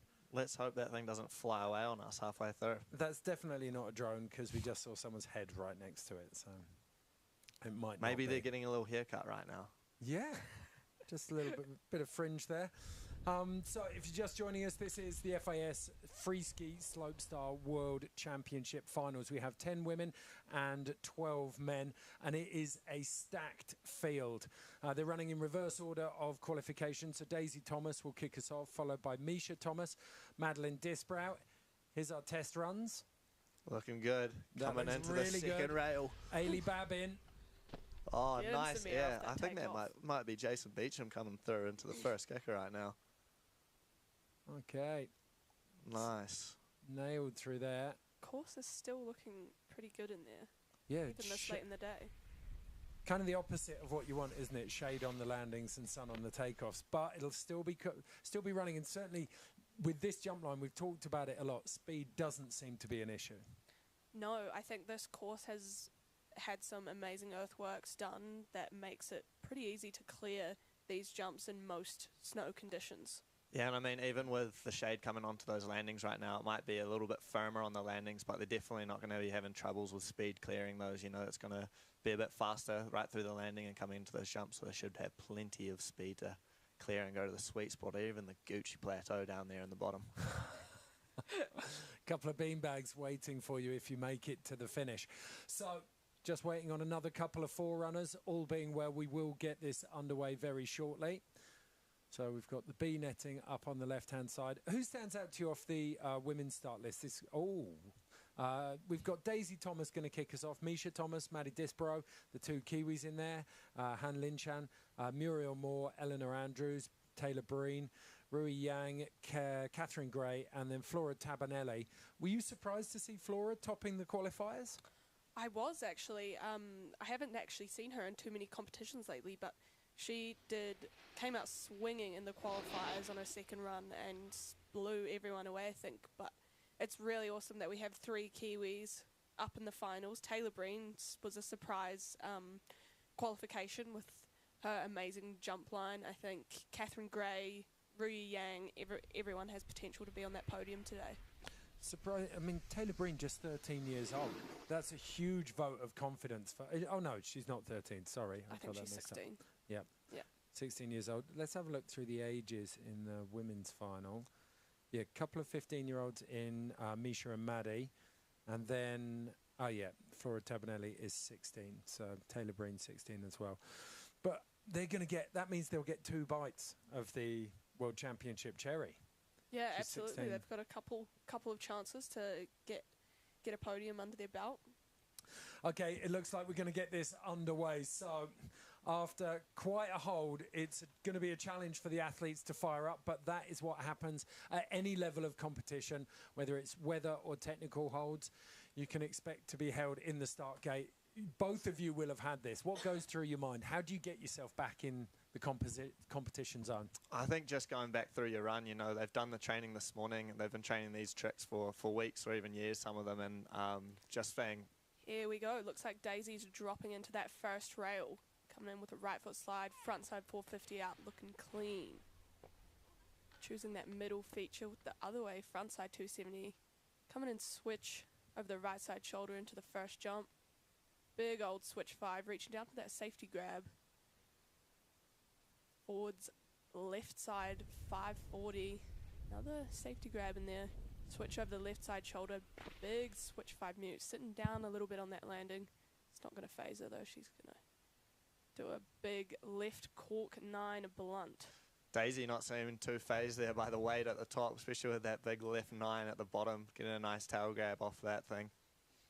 Really solid run. It'd be interesting to see what the judges do with this. They're probably going to put in a medium score, but take a look back through these rails. Nice. I think she's got more to give. She's got more in the tank on those rails. Yeah, it would be interesting to see what the athletes do out here today, given they've had a long wait, if they're going to put down a safety run and then look to improve it on this next run, or if they're all just going to go all for broke on the first run and try to put down their best tricks. Okay, 60.75 for Daisy Thomas. A couple of execution issues, things that she can tidy up. So they've left themselves plenty of room above Daisy Thomas there. Next up, it is Misha Thomas, the first of the New Zealanders, just 15 years old. In her first FIS competition, so a few nerves jangling around, but equally no pressure. Yeah, she's at home here, home mountain. She's a local girl, so she's been riding this course for a while now. Let's see what she has. Dropping in on the right-hand side rail, doing a back swap, continuing to coming in switch right now for a switch left side to disaster onto the flat down rail. Coming into the first jump with a switch left side 360, hitting right in the sweet spot there. To a switch right side, cork 540, looking clean through the course right now. Into a left side, cork 7, looking back for the tail grab. Not sure if she would have grabbed that one there, but she's got one final jump to finish off this run and doing a big right side 360 mute grab, clean run there for Misha. And all 4 directions of travel, Ruby. That's absolutely right. That's what the judges are wanting to see today, and that big right 3 mute at the end is going to be a big... a great way to finish her run with that mute grab. Really nice rail line there from Misha. Going change ups on the top rail and then into a big disaster switch too. Okay, pressure is on. More than 60 points on that? I think so, yeah. Yeah, I mean, the execution was really clean on it. And so I think should be seeing a little more than 60. 78, there it is. Great rangefinder. And, okay, she's got a great score on the board. The question for Misha is whether how far she can push that on a second run now.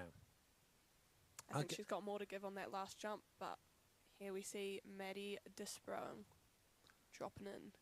So the 15-year-old had a great qualifying.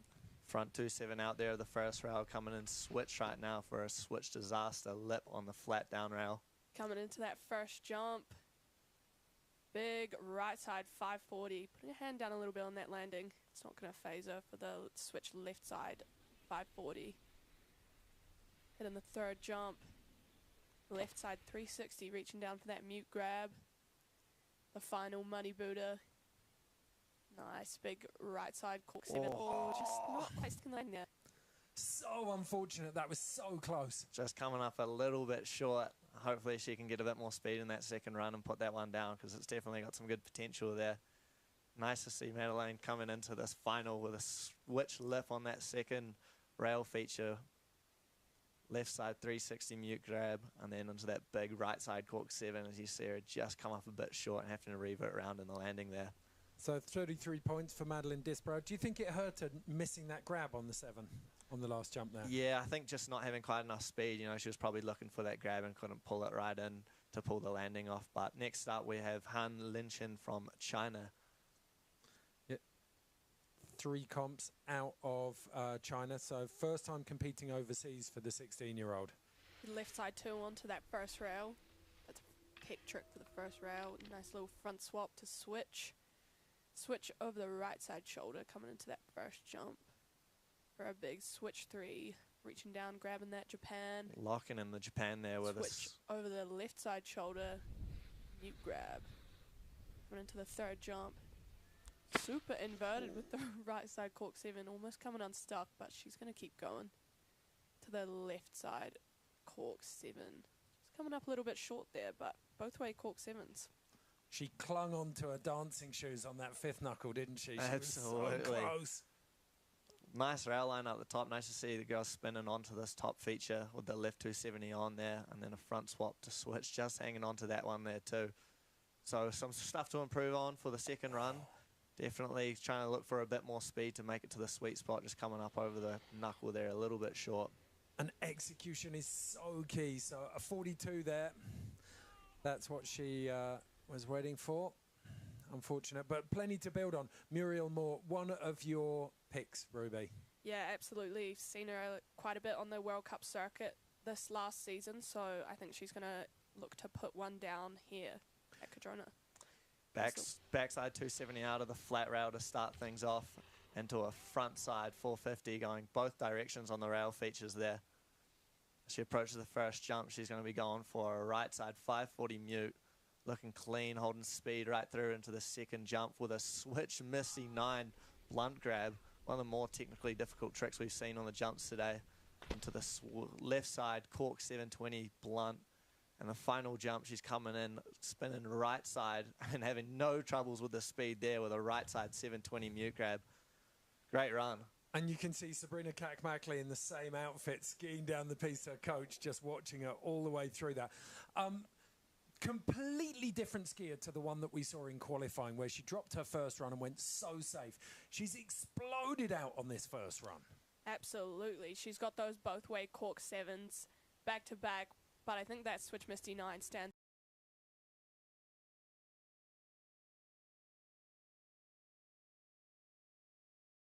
to be happening in a Junior Worlds competition is really strong from Muriel. Okay, at the moment we've got Misha Thomas leading the way, the New Zealander on 78, Daisy Thomas on a 60.75, Han Lin Chan on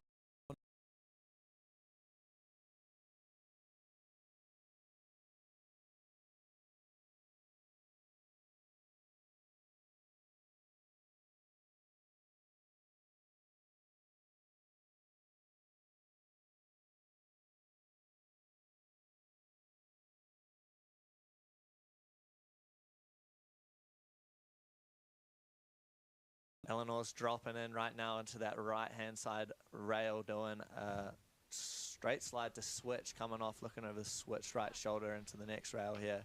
Switch on to forwards, having a little bit of trouble there, coming off a little early. But she's looking into the jump section now to make up for some of that, and going to just go for a straight air there. Maybe having a little trouble with the speed.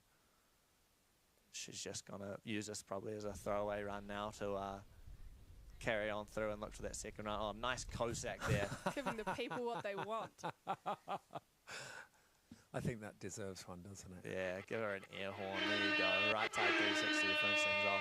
Looks like she just got a little hung up on that first rail. Maybe it's a little sticky. It's later on in the day, but not quite going for the trick she was looking for. You know, she's got more in there. Came off a little early there, didn't she? She knew it straight away, didn't she? But that's the thing. I'd put notes down after her qualifying runs that she'd got the super tech rails, but almost at the expense of execution. You wonder if she could dial it down a bit.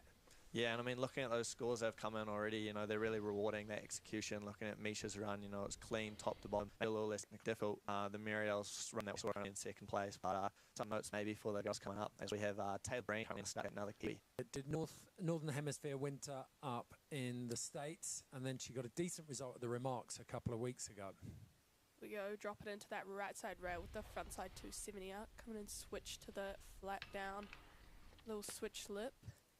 little shifty coming off there. Swerving it out of the second rail there. Onto the right side. 540.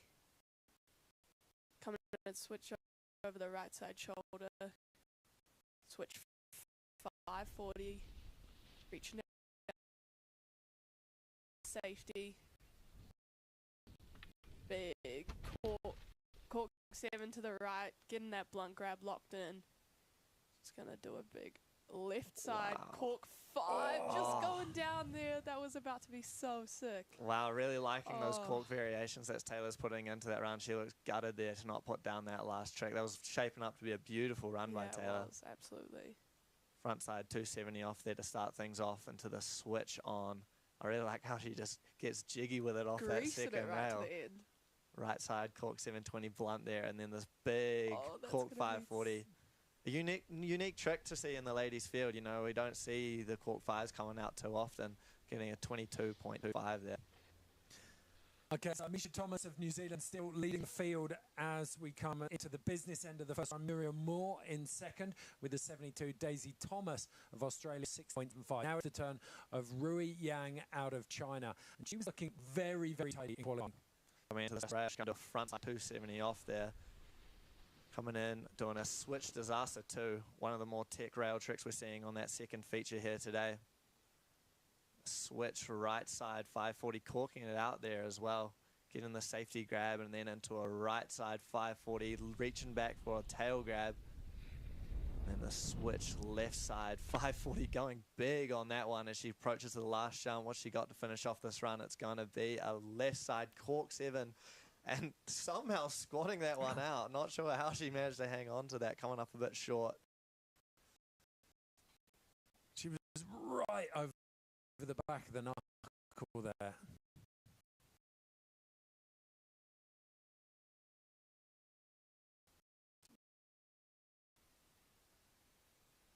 Front side 270 out there. This big switch 2, I really like that. That switch 2, it's quite high in the technical level for the girls on these rails. Squatting it out. She just held on to that one, I think. Did an impressive job to hold on to that last jump there as she comes in with a 52.25 for that first run. So definitely if she can get a bit more speed and clean that run up, that's going to be a high score, I think, today. Yeah, 52.5 to fourth place. With Misha Thomas still holding on to the top spot. She is in dreamland right now. Her first ever fist contest. It's the Junior World Cup, and she's leading the women's ski slow finals. Catherine Grotto, the Americans, all the a big on the board. That left side shoulder, pretzeling it with the backside 270, super with the 270, continuing 270 to the left. Come and switch to the first jump. Switch 5, a little deep there, holding on to it. Left side 7 on the second jump, sorry. To that right side 540. Only girl we're seeing hit that last jump switch. Impressive. Big switch left side 7, losing a shoe on the landing. Oh, that was huge. She went really deep. I think Rakai referred to that as the thug zone. Yeah, the thug zone indeed. Shame to see her go down on that last jump. She had a really tick rail line there, doing a pretzel up the top and taking a different option to the rest of the girls in the middle section there, doing a 2-7 on, 2-7 out into that right 540, into the big switch left 7. Wondering if she was going for the switch 7 or if she was looking for a 5 and maybe just over-rotated there as the ski came off, unfortunately. Yeah, I think you're right. She was looking for that 5, but to take it to 7. One skier left. Flora Tabanelli, highest placed qualifier. Just 15 years old. She was really impressive yesterday in the qualification round, doing a big switch Misty 9 as well. So I wonder if we're going to see that again today. She drops in for this first rail, doing a back swap, continuing 2-7 out there, just like Misha, who's currently holding our top score. Switch disaster onto the second rail. Coming in, Flora is going to do a right side 540 to get underway with the jumps here with a safety grab, looking clean. There's that big switch Misty 9, having no troubles there. Into this third jump, doing a big right side 360. It looks like there's plenty of speed into that second to last jump. And to finish things off, she's going to go a left side cork 7, really clean run, top to bottom there. She's definitely got the memo from the judges, hasn't she? Absolutely. Exactly the same as Misha Thomas. Like, make it clean. Keep it simple. Exactly. This first rail was so sick. Not overcomplicating too many things, you know, and getting that switch Misty 9 in.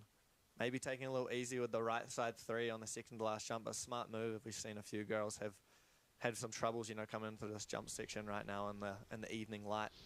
Okay, well, let's take a look at has it paid off? Well, undoubtedly, it's going to be one of the highest scores, and the coach would have been looking at live scoring, seeing what was coming in and saying, Misha Thomas leading right now with a 78. Put something simple on the board, put some pressure on some people, make them ski that second run. Don't give anyone an easy ride. Their score coming in right now is a 74.75, so putting her in the second position. Just knocking Daisy Thomas off the podium there, knocking her into 4th with that 60.75. She's going to be looking for more than that on her second run. So the top 3 ladies, they're all in the 70s range. Fascinating. So we've got Misha Thomas on a 78, Flora Tabanelli on a 74.75, Muriel Moore on 72. Those are your medalists at the moment, just outside the top 3. Maddie Disbrow down in 7th with a 33. At least 5 skiers there with falls that they're going to want to step up in their second run. Right now, though, we're going to go back up to the top where we have the men. We can take a look at that start list now as well. So plenty of big names to look at. So many incredible skiers who are starting to make a name for themselves. The one that jumps out to any of the New Zealanders out there is the other side of the Melville Ives twins, Finn. We saw Cam in action this morning in the Snowboard Slopestyle Junior World Championships. Finn is going to take it definitely to the field. Yeah, in this final. Awesome to see Finn in here in the finals today. You know, he's been a threat in all 3 disciplines. You know, he's competing in big air, half pipe and slopestyle, maybe having more recognition for his half pipe riding in the past season, but he's definitely got some huge tricks to put down here today in the finals. Okay, so first skier is up top, ready to drop in, and we're going to run, as we did with the women, in reverse order of qualification, which means that Aimo Mandolin out of Finland, the 17-year-old, has got some big, consistent spins in there, Finn. Yeah, absolutely, and got a really big range of accesses as well, as he's approaching the first rail feature, taking the Harry Potter rail over there, doing a backside 450 out into a switch right side 270 back to. Looking pretty swervy coming into this first jump, looking relaxed, doing the big right side cork 720 with a nose grab to start things off into a left side bio 9 Japan grab off the second jump. Here's a switch double cork 1440 off the second to last jump as he approaches over the switch right side shoulder, doing a switch right side double cork 1080, so spinning all 4 ways there. Nice run to get things kicked off. Not looking phased by the weight he had earlier. Absolutely beautiful. That rail over there, it's kind of hard to see from that camera angle. That's going straight, taking a bend, taking a turn in the rail, and then going straightening up again. So hard to get those tricks right through, but not a problem there for Aimo as he's doing a switch right side double cork 1080 off that last jump. It's mixed up with the switch left 14 before it. Nice to see back-to-back doubles on that jump section. And back-to-back switch doubles as well. We're seeing a lot of the time back-to-back forwards doubles, but it's awesome to see the both-way switch doubles. Yeah, for sure, and especially, you know, in the afternoon, the light can be a little bit trickier, so the score coming through there for an 83. Pretty high score to, you know, start things off. The judges are going to be setting their gauge with that. And that's a big statement, I think. That's usually they'll set the first landed run around a 75, so they're expecting to see something like that in the upper range. Matt Alpine dropping in now out of Canada. Here we go, coming into that first rail with the K-Fed. That's a front swap, continuing backside 270. Opting for the back 3 swap. Pretzel Super clean. Super tech. Switch over the left side shoulder. Cork 7, locking in that blunt grab. Going big on that first jump. Switch right side bio 9 as he comes into the third jump. The left side 1080 safety. He's going to spin right on the last jump. Big old right side double cork 1620 just going down there. No. Snow Snake came up and bit his ski. Little slithering in the landing there, ripping off that last ski on the 16. That one kind of came out of nowhere. Wasn't expecting a big 16 on the bottom. Opening things up with a K-Fed there into this really nice back 3 swap pretzel on the second rail. Left side.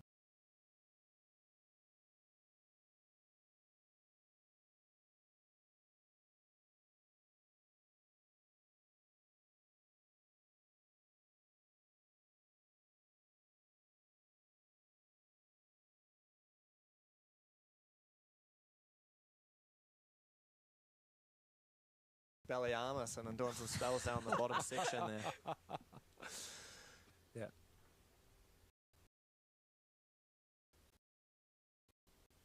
What are the judges going to do with that one? Yeah, interested to see. I mean, he did fall over. He's still coming down the landing, so I'd be surprised if they give that, but we're awaiting score and we're going to see.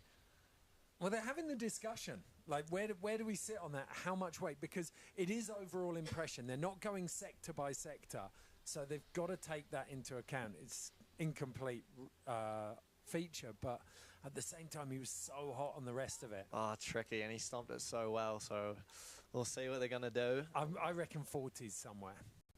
Yeah, 26.25. They really docked him there for that last one. What do I know? That's why you're not a judge there, Ed. Thank goodness is all I can say. The level that we're expecting to see through here. Benedict Rasmussen out of Norway. The 17-year-old got switched dub 12s and dub cork 14s in his arsenal of tricks. Let's see what he's dusting off for the first run. Dropping in, switch there to a pretzel 450 out of that flat bar on the corner there into a switch left side 270, 270 out. Hands in the pockets, no problem off that skinner. Into a switch right side, cork 7, Japan down to the bottom line there. Switch left side, double 9, and he's trying for bow and arrows, grabbing both skis into a right side, double cork 1080 again, going big. This kid's been doing some squats in the gym in the preseason, no problem. Holy moly, wrapping that one up there with a double cork. Absolutely wrapping that fawny up, but he's stoked down there. Look. Find me a weak spot because he sent attitude-wise, execution-wise, it feels like he's maxed out at least 2 of the categories. So progression, difficulty, and variety are the 3 that he maybe can work on. What do you think of those? Yeah, for sure. I mean, he did go really big and he was stomping them deep and low. But it will be interesting to see what the judges do with that. You know, he's pulling that skis very hard, going for a 76.25 there for Benedict. So drops him into second place, just behind Imo Mandolin. If you're just joining us, these are the Junior World Championships Freeski Slopestyle. We've had the first run of the women. We're in the midst of the second run of the men. 18-year-old Fadri Reimer out of Switzerland. First run of the men. It's Fadri Reiner, and this is his 3rd World Championship, so a veteran here. He's going to choose that banana rail in the middle, flipping out of it. Land and switch with the switch 270, pretzel 2, disastering that flat down rail. Ski and switch over the right side shoulder for a big switch 7, tweaking out the mute grab. He's going to go switch to the other direction for a switch double bio 12 to the bottom of that landing. Into a right side double cork 1080. Locking it in. This is a super clean run so far. Into the left side double cork at 16. Wow, really clean run there. Nice to see the switch double misty coming out on that second jump. Not a very big jump to be jump to do it on, is throwing it? a trick like that. Also on this banana rail at the top, doing the misty 450 out there. Switch right side 2, pretz 2. To that right side double cork 10, grabbing both skis there. Left side double cork 16, 20 to finish things off. I think that's going to be a high scoring run right there. Great execution. I guess the only thing that we'll be looking at is that switch double misty 12 coming up a little bit backseat, but not seeming to be too much of an issue, with a score of 87.50 coming through, putting him into the top spot right now. Next up, we've got Leo Landro coming out of Norway, 18 years of age. He's going to drop in now. A switch over the right side shoulder for a switch 2. Coming out forwards. Nice little back swap continuing 2 there on that flat down. I like to call that a Brittany in the ski world. Doing a double rodeo off that first jump. Yeah. Not too many doubles have been thrown on that. He's going to switch right side dub 9 into the left side double cork 1260 mute grab. Switch double cork 12. This kid got 3rd place in the Junior World Championships back in Lausanne in 2022. So he's definitely got the big air tricks, and he's showing it right there with a right side double cork 1440 to finish things off. Maybe a little tame on the rails, knowing what Leo's got in his arsenal, but I think he's got more up his sleeve in those rails there. maybe looking for a little more on that first rail, but putting one down top to bottom nevertheless to start things off for his first run. Big tricks there, doing double corks on all 4 jumps. Just a quick one for me. Educate me. Is the Brittany as a response to the K-Fed? It is, yeah. It's the opposite. It dates the tricks perfectly as well, doesn't it? You know exactly when they were developed. So at the moment, Fadri Reiner is on an 87.5, Imo Mandolin on an 83, Benedict Rasmussen on a 76.25, Matt Alpine on a 26.25, the only rider so far, the Canadian, not to land a run. Leo Landro just waiting on that first score of his. I think we're going to be seeing a pretty high score for that, you know, first run that we've seen all 4 doubles going down, you know, switch left up 9 on that first jump. Not a big jump, but he's taking it big and popping hard on that one to get it around. A couple of people have messaged, put on comments, how the jump line here is called 0, and then you've got 1, 2, and 3. 0, how far do you reckon it is on those angled takeoffs to the knuckle? I would say probably 40 feet, maybe even less. Okay, so 35? around 9-10 meters. Yeah, not far at all. Okay, and then, oh, here we go. Leo Landro, 85.5, slots in beautifully, making a very symmetrical set of scores on the podium between Imo Mandolin in 83 and Fadri Reiner on 87.5. Next in, Jakob Durapros. 17 years of age, coming out of Canada. Jakob just taking a moment here just to get his thoughts aligned as he drops in, and he's going to be hitting that banana rail. Oh, looking like he just slipped off a bit early there. He was doing some corked out 450s yesterday, but he's having to just go straight into a switch left side 2, pretzel 2 on the flat down rail there, into a switch left side cork 10 Japan to the switch right side cork 9. A little back seat there, going into a sit tuck though. And the right side double cork 1080 on that third jump. And then into the left side double cork 1620. Oh, just holding on to it there. So he's going to probably be looking to that second run to, you know, improve that top rail. We saw it in the qualifications yesterday. He's definitely got more to give on the rail section. Just slipping off, maybe sliding off that little banana skin there, eh? That's a really difficult rail to judge as well, because if you're committing to that any kind of flip out, then if you go for that and you don't get the purchase off the rail, be interesting to see whether they mark him down for that landing. Looks like they have there with the score coming through for a 35.50. So he's going to be using that second run to get back into those higher positions. Okay, next up, Lars Ruckchi out of Switzerland. Put in a really big crew this year, the Swiss, both snowboarders and skiers for the Junior World Champs down here. Yeah, these guys have been training over in Silverplana, Switzerland, arguably one of the best jump lines in the world, so they've got some big jump tricks, and not to be forgotten about on the rails. He's doing a left side 2-7, continuing 2 into the switch right 2, pretz 2. Coming into that first jump over the switch left side shoulder for a switch left cork 7.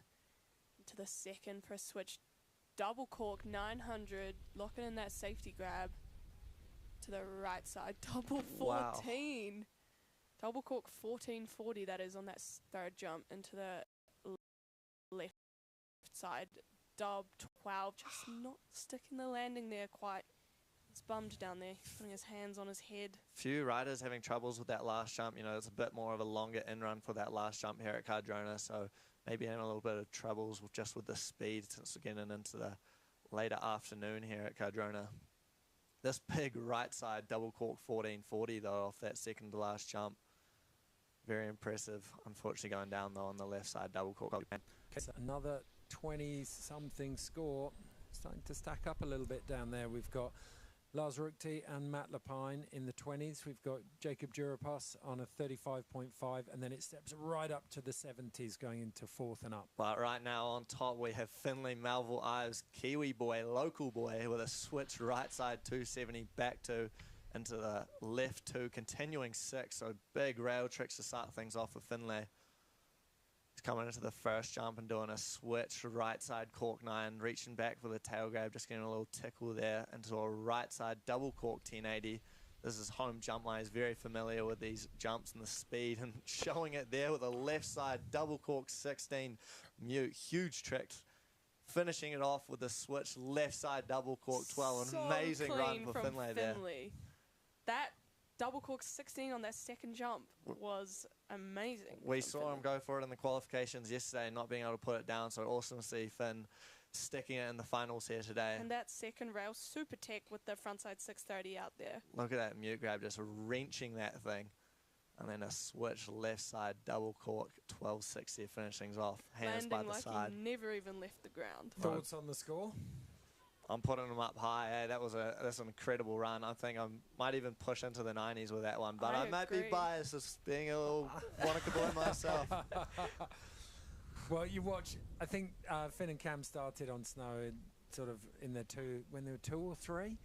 So anyone who's lived in Wanaka knew who they were. I remember when I first turned up in 2018 and watching these tiny little specks clearing all of the big bucks lines, but their level of progression over the last couple of years has been phenomenal. Oh, absolutely. Just such little froth goblins, those two. They're always ripping up Cardies and TC around here in Wanaka. But awesome to see Finlay just showing everyone what he can do on a slopestyle course. You know, he's been having some good results in the half pipe over the past 6 months. So awesome to see him put one down here in the final save for Junior Worlds and hopefully get that recognition he deserves. Well, he's performing at World Cup level in half pipe. So yeah, putting a slope run down like this against this kind of competition.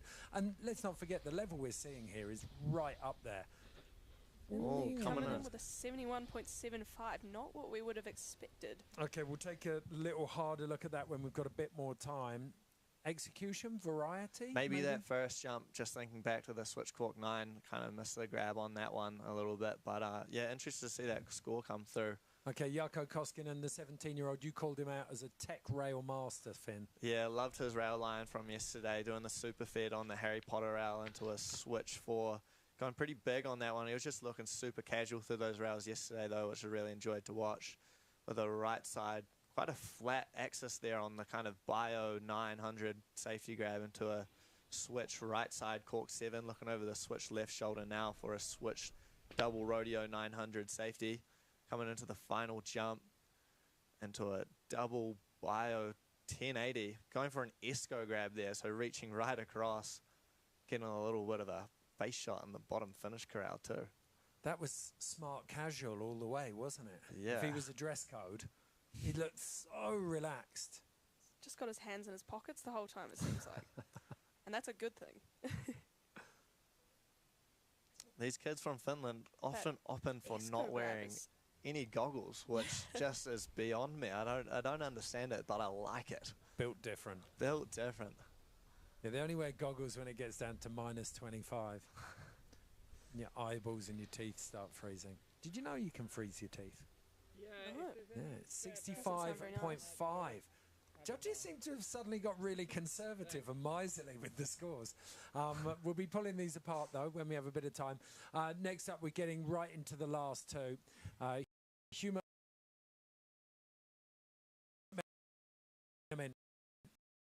on course. Coming from the USA, 17 years old, choosing that banana rail, flipping out of it, landing switch again with the switch left side 450, continuing 270. Squeaking that one round there. Around. First switch jump. Right side, cork 900, reaching down for that safety grab. Into the right side, double 1080, another safety grab. Into the left side, double cork 12, tweaking out the mute. I'm going to switch into that last final money boot into the switch left double cork 12, going to the bottom of that landing. Taking it to the Stomp it, thug though. zone as Rakai. Good. Really like Harris, going for 630, just dipping it over the shoulder. Switch right on that first jump into a left side double cork 1260. So we're going to see one right double cork on that first jump there as well. Interesting to see how the judges are going to reward that. That was a pretty tidy run though. 29th in Laysan in the slopestyle in 2022 at the Junior World Champs. He's already made it into the top 12 here. But this score will be critical. It's his setup, and it will dictate just how he approaches the second run, undoubtedly.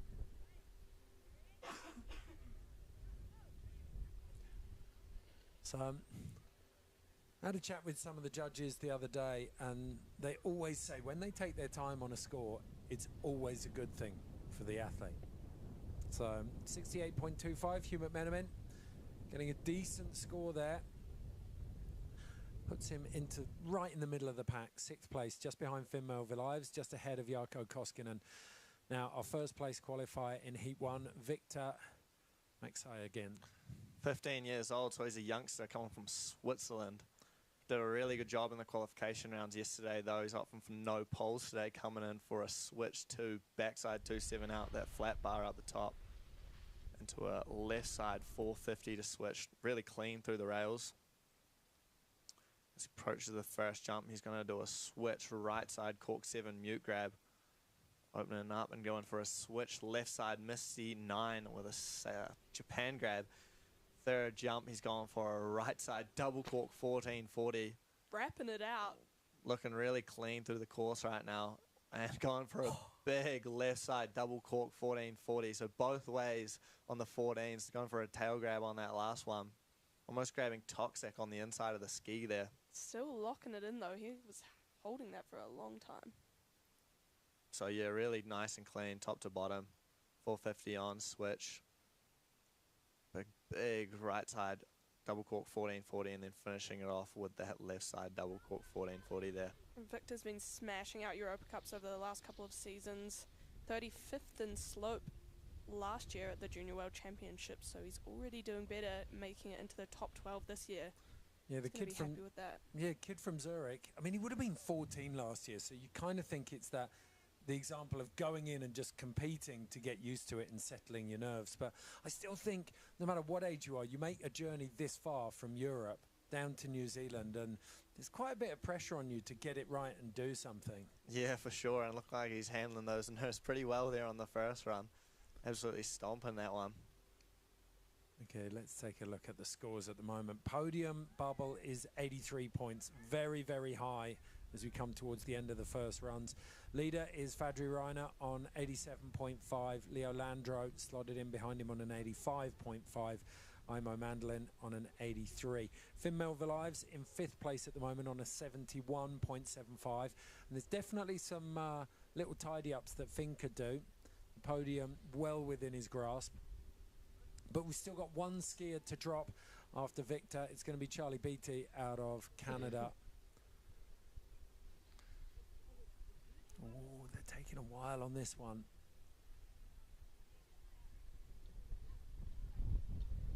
No doubt going back over a couple of the replays. Really stacked riding here today, though, on that first run. All these riders hanging out at the top for a while before this competition today. So pretty stoked to see most of them, you know, make it down to the bottom. Just getting that fire back in your belly to compete. 84.5 for Victor Maxey. So solid podium spot there for him. We're getting a lovely little traffic jam on the podium spots, which is what you want to see. As Charlie Beattie, first place qualifier from Heat 2, drops in. He is the last man to drop in run 1 of the Junior World Championship Freeski Slopestyle Finals. Residing from Canada, he's going for a 2-on, continuing forward, dipping out that first rail off the banana rail into the left side, 450 on, coming out straight there. Almost looked like you might have wanted a little more coming off that rail, Yeah, but maybe, but going for that left side cork 900, reaching back for the tail grab, coming and switch over the right side shoulder for the big switch cork 9, another tail grab there.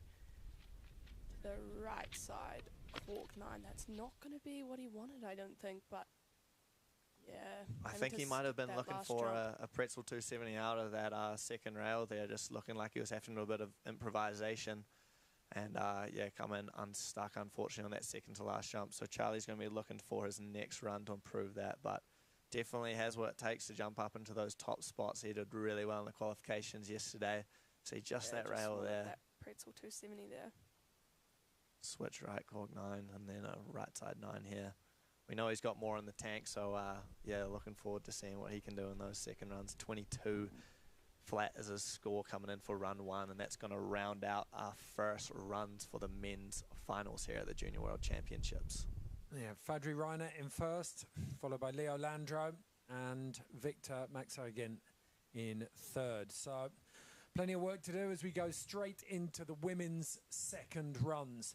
And we're going to kick off with Daisy Thomas, currently in 4th place, sat on a 60.75. If she can get it up to a 72, she is in the podium spots. she's definitely going to want to jump up into those podium spots. You know, Daisy's super hungry for it today, I think. She's coming in forwards into that first flat rail with the front side 450 out. Choosing the down rail in the middle with the other way, front side 270, coming in switch over the right shoulder for a switch 540. Just sitting down a bit on that landing into the left side 540. Switch over the left side shoulder 540 with the mute grab. She's going to go forwards left cork 900 on that last jump. Almost looked like a little bit of a toxic there, but she's still locked into it. What's fascinating about that is when you come back to this, you look at Misha Thomas's top score of 78. It wasn't super tech. It was just really, really clean. And we've got a couple of execution issues here. She sat back on one of those landings here. Just missing that grab on that switch right 5 there. Just squeaking it around there, but yeah, it seems that those judges are really looking for a good execution and really holding those grabs. Unfortunately, Daisy there just kind of tickling a few of them on the jump, so we'll see what they do with that score. Currently sitting on a 60.75 in 4th place position. Yeah, hunting for another 12 points out of that run. I've been wrong many times before, but I'm going to go out on a limb. I don't think there's 12 more points in that run. Yeah, 59 there coming in. So it's not going to be what she was looking for, but she's had an amazing week on this course, and she's going to look to big air later in the week. She's got some big tricks there to throw. Yeah, and there's some big names still to come, but 4th place at the moment, she's sitting pretty. Not quite as pretty as this woman, though. Misha Thomas, 15 years old, in her first big contest. And currently, she is leading the Freeski Slopestyle Junior World Champs. So very little pressure on her now. She can just buff up that first run, or is she going to stretch and try something really big? I think she's going to up that last jump. With only doing the 360 on that last jump, she's got more in the tank. I know she does. She's coming in here, dropping in on the right-hand side. She did a really nice back swap, continue to, and unfortunately, not quite getting it at that time, but she's going to just hold on to that first run score of the 78. She's looking like she's got a little bit of a sore hip or back on that one, but it was reverse taco, wasn't it? Yeah. Yeah. It's not quite getting the feet up onto the top of that rail, unfortunately, so she's just going to cruise this one down. Give us a Cossack. Oh, she's going to... We'll settle for a left 3. Hold on then. I'll get the air horn ready if she goes Cossack. Oh, it's a nervous wait. Or an alien. I reckon give her an air horn. Go on. There she goes. She's sitting pretty in first place. Awesome to see Misha in this final and really putting it down on the first run, getting a 78 and being in that top spot right now. She's going to have a nervous wait till the end of the competition to see if she can hold on to that score. Yeah. But next up, we have Madeline Disbrown, also from New Zealand. Another Kiwi favourite here. Coach Jacob up the top, G'ing her up before she drops into her final run of these Junior Worlds. Coming in for a front side 270 off the flat rail up the top there. Don't want to switch disaster. Lip. Coming into that first jump, forwards. For a forwards right side 540. Switch over the left side shoulder, reaching for that mute grab, just tickling it a little bit. Into the left side 360. What she got for us on this final Muddy Buddha. Right side cork 7, going for the lead tail grab this time. Getting it right over. She had a little bit of trouble with the speed on that first run, but not seeming to be phased in the second run there. Top to bottom. Fresh off a win over Remarkables just a couple of weeks ago as well, so some good momentum coming into this event. Switch disaster there on the second rail. A cruisy left side 360 mute grab, and then finishing off with this really nice right side cork 7 with the lead tail. Stomping it. She's going to be happy with that. Just a waiting score there for Maddie. I think we're definitely going to be seeing an improvement. She was sitting on a 33 after having a bit of trouble with the speed on that last jump and run number 1. So she'll be looking to improve that on the second run here. How far can she go? Ooh, I'm going to... Oh, there's some chin scratching going on now. The judges have got a pretty big job on their hands here. I don't where think that we're one going to see slides in. her going ahead of Daisy, just given that big 900 that we saw on that first run, but also having a couple issues with the grabs. So, just in front of sliding Daisy into there. fourth there with a 63.25. She's going to be happy with that.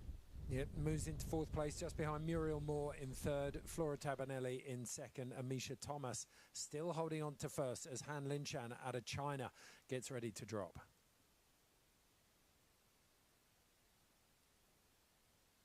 Han Linshan sitting on a 42. Dropping in right now, coming into that flat bar, doing the 2-7 on, super clean. Now coming into the second rail, doing a front swap to switch, cleaner than the first run there. Approaching the first jump, looking over the switch right side shoulder and doing a big switch 3 Japan. Super clean, composed. Switch left side 900, wrapping that one up. Into the right side, cork 7. Just going down there. Bit back seat and having to just slide that one out on her side, unfortunately. She wanted that full pull run though, going for that switch 9, because we didn't see that last run, so she was going all in. Bummer there for Han Linshan. She's going to be gutted with that one.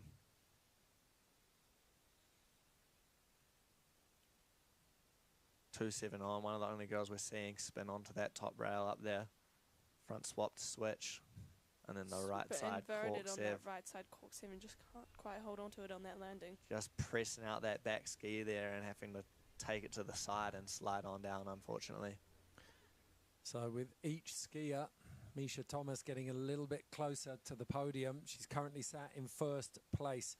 We've had 4 of our 10 skiers down. Muriel Moore is up next. The 16-year-old German, one of Ruby Andrews' picks to do well here. Where's she going to step up this run? And let's not forget that first run was a real statement after qualifying. It absolutely was. She's going to want to shake up this podium even more than she already is, sitting in third right now. Let's see what she's got for us. I think she's got more to give on the rails, but jumps are always clean from Muriel. Backside 270 out of that flat bar. Choosing that middle feature into the K-fed. So that's a front swap, continuing 270, upping that second rail pad into the right side 540 with the mute grab. Switch bio 9, blunt. Locking it in. Here we go. Left side, cork 7. Locking in all these grabs we see with Muriel. Yeah, into the right side 720. That's going to stir up the podium, I think. Standing up straight and tall there, Yeah. looking proud of her run, finishing it up. Doing the backside 270 off the top here. Quite a technical jump run that we're seeing from Muriel today. The switch 9 and then back-to-back 7s. Getting that tail grab. It almost looked like on that first guitar, grabbing over the top, doing 2 hands on the mute grab, one we don't see too often. I think what really stands out with Muriel is just her grabs. She's locking into all 4 of those grabs on all 4 of those jumps. And an there we see an 86.25 coming in right now. She's been rewarded. She skied that with so much speed. It was almost inevitable from the start. You could feel the run was on the right track. Next up, Eleanor Andrews out of the US. Eleanor coming in right now, going slow. She had a bit of troubles on this first rail on run number 1, but not this time, doing a K-fed on that one. Coming into the second rail feature, hitting the flat down bar, doing a front swap to switch the other way, so spin in both directions, showing she can slide rails in both ways into a switch left side 540. Going a left side 900 with the mute grab there, opening up and doing a switch right into this, just going quite small on that second to last jump, doing a switch right 180, but she's tucking into this last jump and going to do a right side 360. So an improvement from that first run after coming unstuck on the rails there, but not sure if that's going to be able to shake up that podium positions.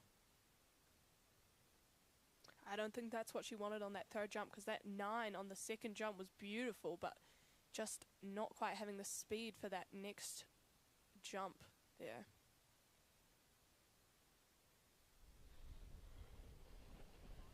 Just awaiting score for Eleanor Andrews out of the USA.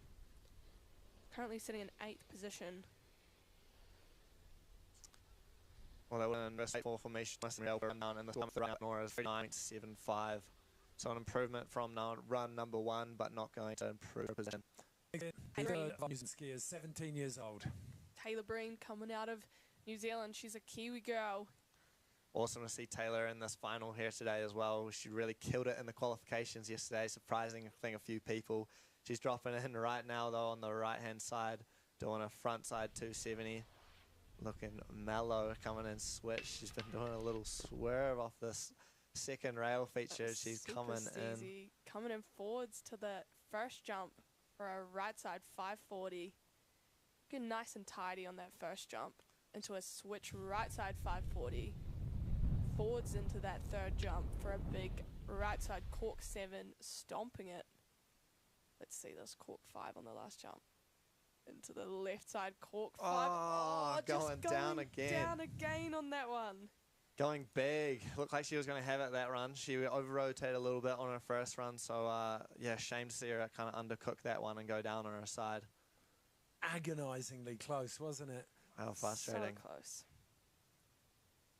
This right cork 7 was beautiful. Such a nice rotation Just there. chilling in the air there with the left side 5. So close. I want to see Taylor go down. Okay, so Taylor Breen's score coming in very shortly, but at the moment we know that Muriel Moore is very nearly guaranteed a place on the podium with just 3 skiers left to drop.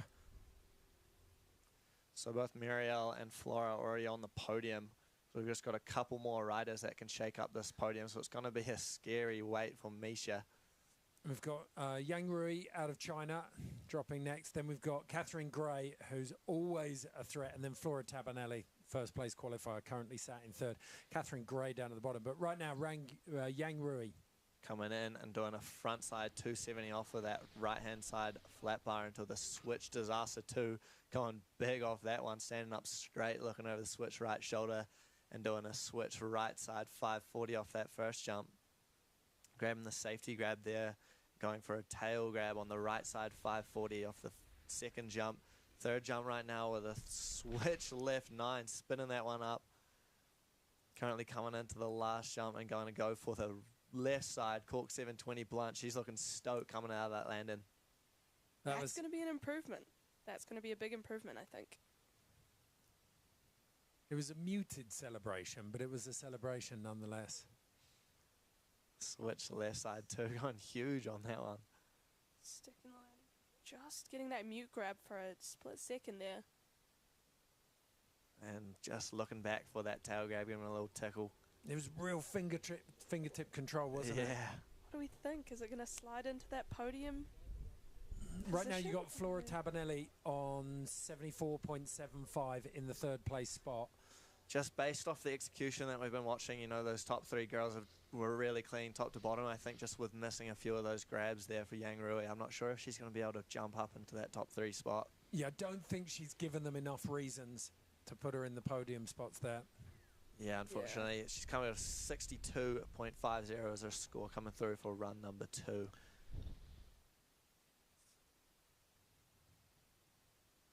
Gonna slide her into 6th position. I'm sorry, 5th position there. So next up, Catherine Gray out of the States. Had some really strong results. She was a triple podium threat at the Lausanne Junior World Championships in 2022. Looks like she's warming up for something up the top there, but she's dropping into that first row over the switch right shoulder, pretzeling it, spinning it backside out of that flat bar. One of the only pretzels we're seeing on that top rail today. The left side 270, continuing 270. Switch over the right side shoulder 540, tickle in the mute grab. Into the left side 720, safety. Right side 540. Come and switch over the left side shoulder into that final money booter. For a switch left 9. Big left. Switch left 9 on the last jump there. Okay, currently sat in 10th position. She's got the wooden spoon with the 25.25. How far up is she moving with a run like this? I mean, those rails were tech. But she was off a Just tiny bit early on that. early, but that second rail could make up for that, because I got to say that's the most tech rail run we've seen in these finals. Yep. From the ladies. Judges have got their work cut out for them here. Okay. Maybe sliding into fourth, possibly. She's got 3 from 3. 3 Junior World Championships events entered, and she's got 3 podiums. Is she going to be able to keep up that tradition? Where are the judges going with this? 74.75 is third place. Well, she's going to need 74, well, basically 75, isn't she?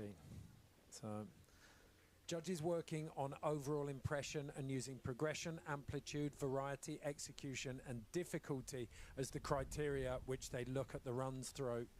A lot of different reasons that you can find there to always punch a score up or to bring it down. Ultimately, the number will represent a position. You can't compare scores between different events because they're using a different scale according to the course and the level of tricks that you'll see. But right now, Catherine Gray biting her fingernails in the finish area, waiting for this score to come in. She's got a nervous wait down there. She wants to keep that podium tradition going. We've got a big gap between fourth, Maddie Disbrow, on a 63.25, and then Flora Tabanelli on a 74.75. I think she's... Squeaking into sixth there with a 61.50. Wow. So not going to touch our podium. We've next up got Flora Tabanelli coming in from Italy. She's currently sitting in third place, so the podium can't be changed at this point. However, she can jump up into that second or first position if she can improve on this run. She's looking to improve on her score from run number 1, beat Misha and Muriel. She's gone for a back swap, continuing 270 off that first rail into a switch disaster forward, looking smooth, cool, calm, and collected as she approaches the jumps. To the right side, 540 safety grab. Are we going to see that big switch 9 again? Yes, we are. Switch Misty 9 mute. Coming up a little short, but she's carrying a lot of speed into this next jump. Right side 360. And one more jump to really put her statement on this course. Is she going to have what it takes to change that podium? A left side 9, so really clean run. Very clean. Ooh, what do we That was an think here? improvement on the last jump, because she did do a left cork 7 last time, and that was a left cork 9, so I think she could possibly jump up. Really tidy top rail. Yeah, she cleaned up those top rails too, so... That one looked a tiny bit basic. Yeah. For me.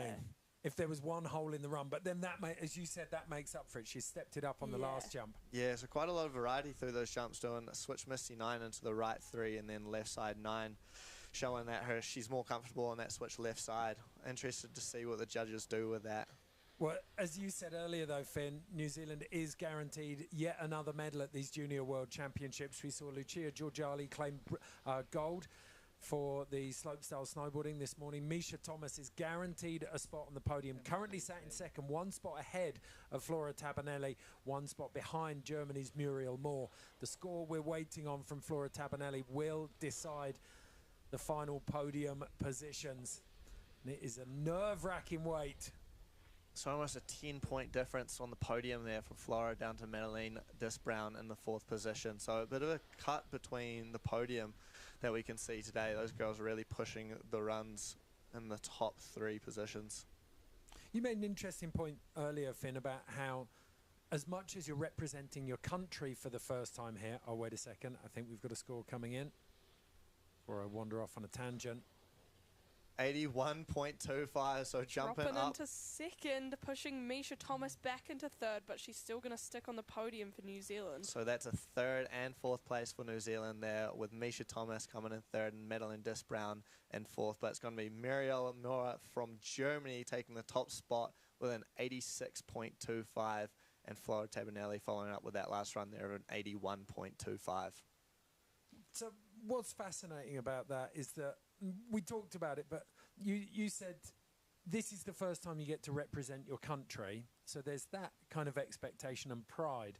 but you're also meeting all of these new people, and all of these skiers are going to be, these are going to be their peers as they move through their career. Yeah, absolutely. I mean, you're seeing the whole crop of junior come into an event like this, and you can just look at that final start list. You know, it's such an international crowd, and going to be some of the people they're traveling with probably for the next, 5-10 years going into some of the bigger events. So awesome to see these girls put it down here today, and yeah, can't wait to see where they go in the future with it too, hey?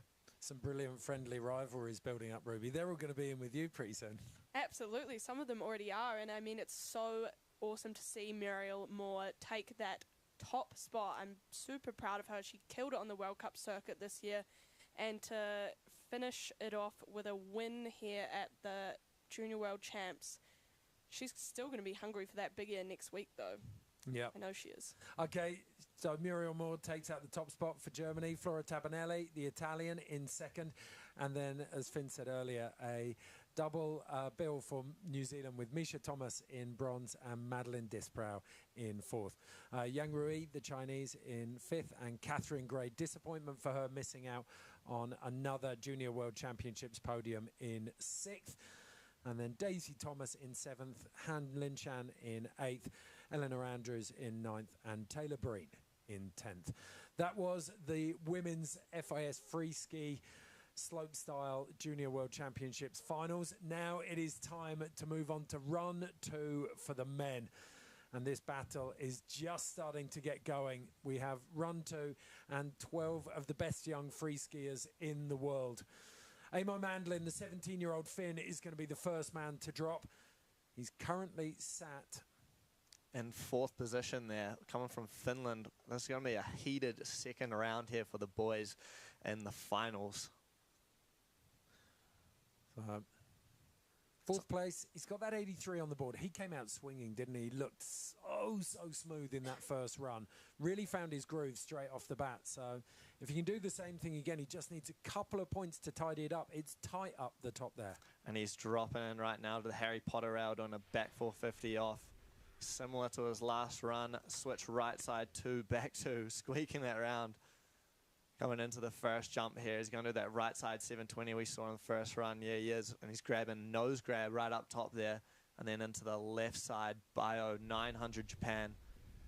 Switch left side, double cork 1440. So big track on that second to last jump there. He's got one more. He's going to go switch right side, double cork 14 to the absolute bottom. Trying to jump into the car park there. Wow. There was almost no transition left down there, was there? That was, I want to see the replay. That was huge. Wow, really big tricks on those last two jumps there. Just going big switch left side, double cork 1440, and then into this massive switch right side, double cork 14. Like kind of rocked his dome there. Hopefully he's doing all right down the bottom, taking a 21.25. So he's going to use that 83 from run one and sit on that for the rest of the competition. Currently in fourth place. Next up, the Canadian Matt Lapine, 15 years old. Coming into that right side rail, opting for the front swap pretzel 450, coming a little unstuck. That's not going to phase him. For that back three swap to switch on that flat down rail, super tech. Into the switch switch left cork 7 blunt into the switch right side Bio 900, coming forwards into the third kicker of the four for left cork double cork 1080 safety grab into the right side double cork 12, just whipping that last 180 around. So a bit less from what we saw on the first run. He did that big right side double cork 1620 on the first run. Unfortunately, these rails just weren't quite up to par. He was doing that back three up, frets 2 on the first run. So not sure if we're going to see an improvement here on the scores, but good to see him get down top to bottom again. Oh, he snuck that last 180 in, didn't he? I thought he was currently going to do a top 10, but it just squeaked it around. Currently sat in 10th on a 26.25, but he's improved that with a 42. It's not going to push him up too far, though, at this stage. Bendik Rasmussen is the next rider in the start gate coming from Norway. He's 17 years old, currently sitting in the 5th position. He's coming in, doing a switch right on to pretzel 450 out of the flat bar. Switch left side 270, coming right to the top of that rail, greasing the whole thing, and then doing a pretzel 270 out. Switch right side, cork 7 with the Japan, looking over the switch left shoulder now for that switch, dub roadie 9, going in the burrow almost on that, grabbing both skis, and then a right side double cork 1080. He's got one more jump coming into the shady landings right now. He's not going to be phased by it though, doing a massive left side double cork 14. Unfortunately going down on the landing there. Just these riders going right down to the bottom of that landing on the last jump there, hey?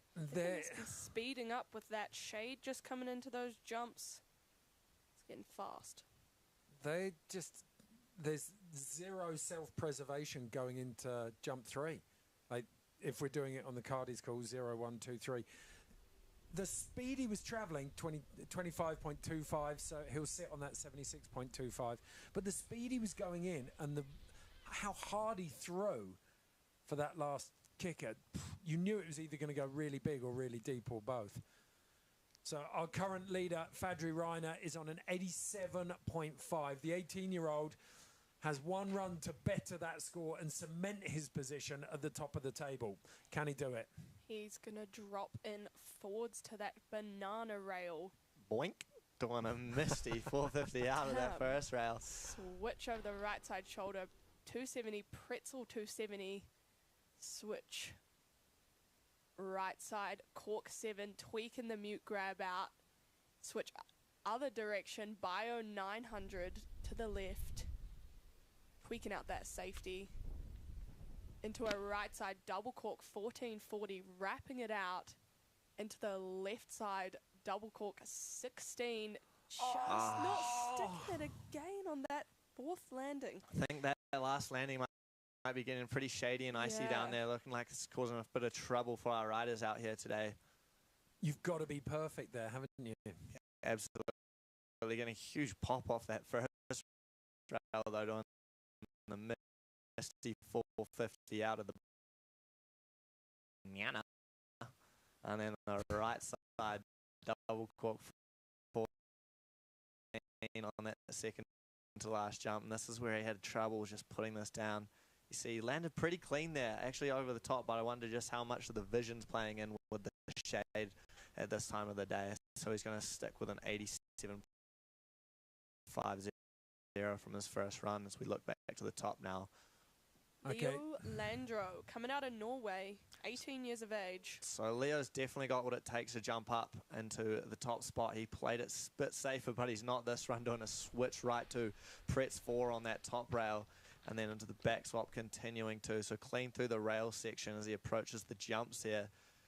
He's doing a switch right side, double rodeo 9, but going big again. To sit down there on that landing. Having to miss that second jump. So unfortunately, Leo's going to have to sit with that 85.50, but that's currently got him in second position. So hopefully he can hold that score right through to the end. Take a look at the second run scores so far. We've got a 42, a 27, and a 21.5. So this afternoon, late afternoon, how he's going to with missions, getting 80 years faster on this course. We haven't even stick it, but damn hungry riders definitely to send to a break to the last jump. So just like Fadri Reiner before him, he's going to have a long, agonising wait for competitors. Next in Jura Pass. Currently sat in 10th on a 35.5. He's going to drop into that banana rail. Another cork 630 out land and switch. Switch to pretzel 270, disastering that flat down rail. Coming and switch over the left side shoulder. That first jump for a switch cork 10, reaching down for that Japan grab. To the switch right, opting for the cork 5. Into a right side double cork 1080, going big on that third jump. Into the left side double cork 1440, stomping full it. pull there as well. We saw him come unstuck on that first rail in the run number 1, coming off a little early. So nice to see him put that first rail down nice and clean and making it top to bottom. Not too many of these riders doing that in run number 2. I think that switch cork 5 is going to hold him back a little bit on the score. The difficulty not super up there for that one, but this left side 14 on the last one was super clean. It felt like he had a little bit more traction to work with, landing forwards on that last jump as well. Yeah, I think smart move, just given the time of the day. You know, you really want to get that speed dialed in for that last jump because it can be pretty challenging with the die lines not being able to see too much when it's coming into the afternoon here. No two ways about it. Jacob Durapos going to move his way up the standings, currently in 10th on a 35.5. Bubble score with Victor Maxigin is 84.5, so it's a big, big stretch. Not sure if he's going to make it quite that far. What's your call, Rubes? Yeah, I think that switch cork 5, it could have been more, and then he might have jumped up into that podium. Yeah, coming in with a 69.75.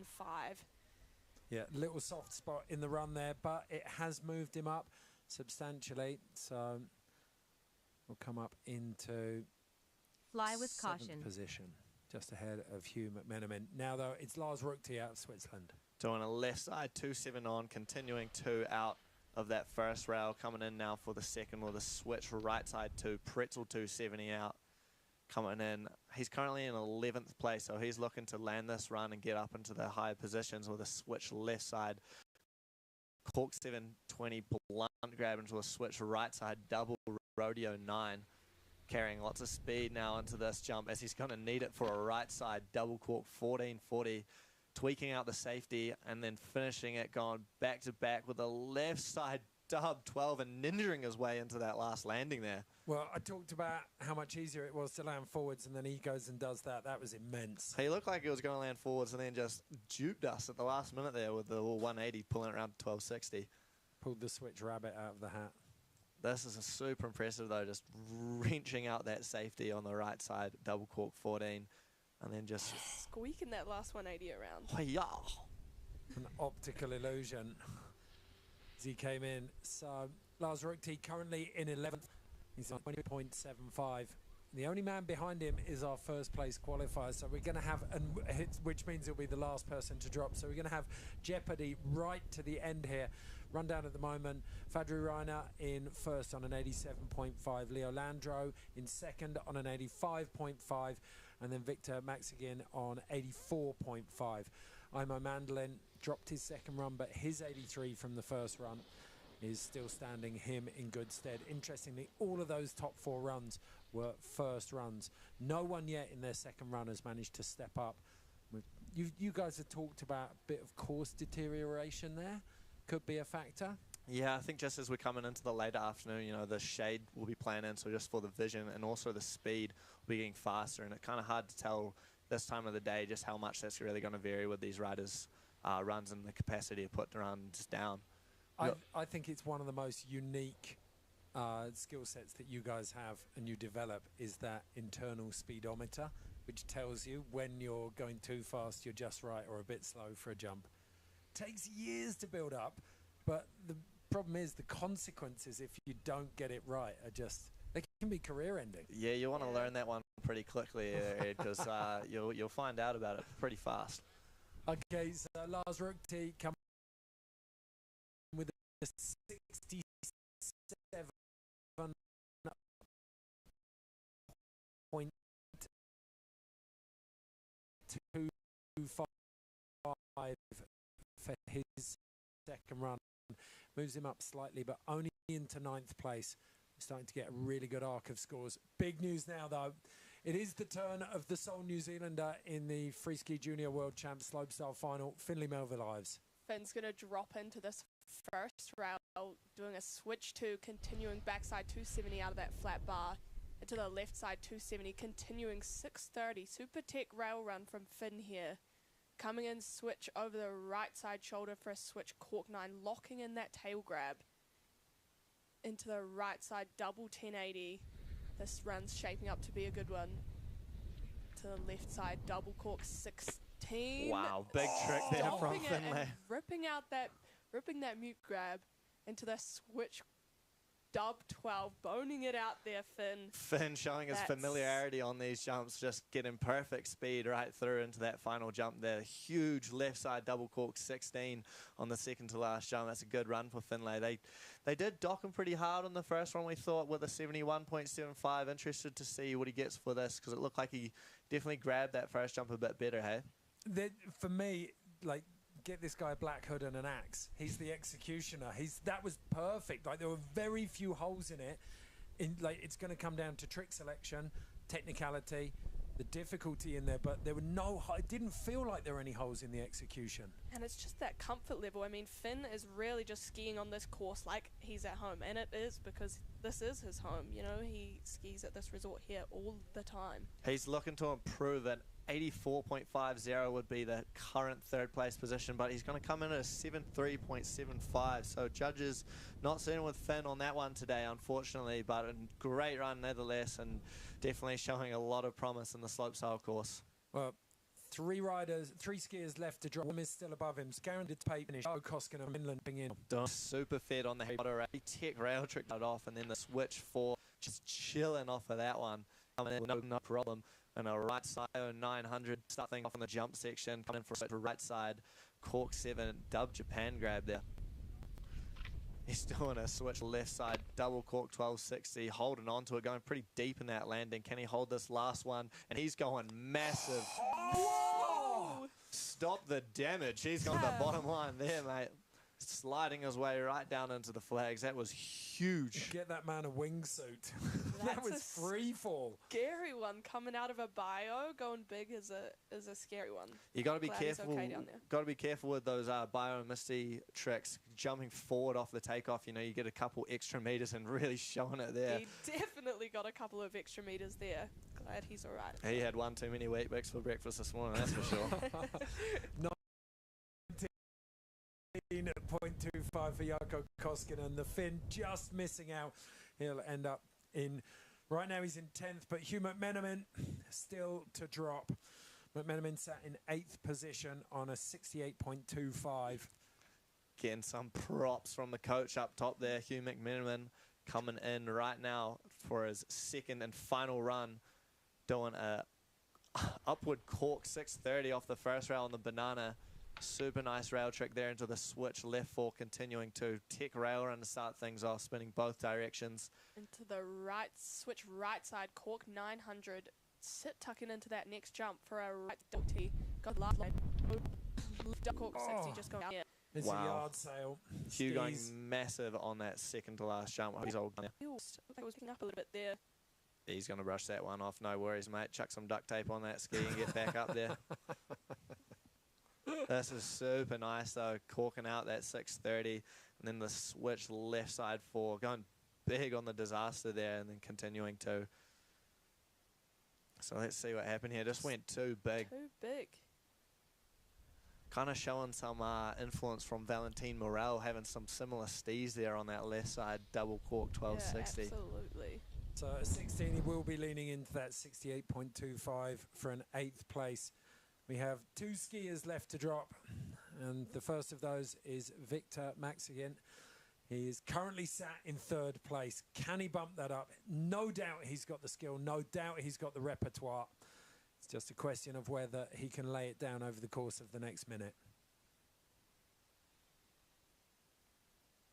I wonder what the coach is saying to him. They'll have been able to see some of these runs. They'll know what's been going down on that final kicker.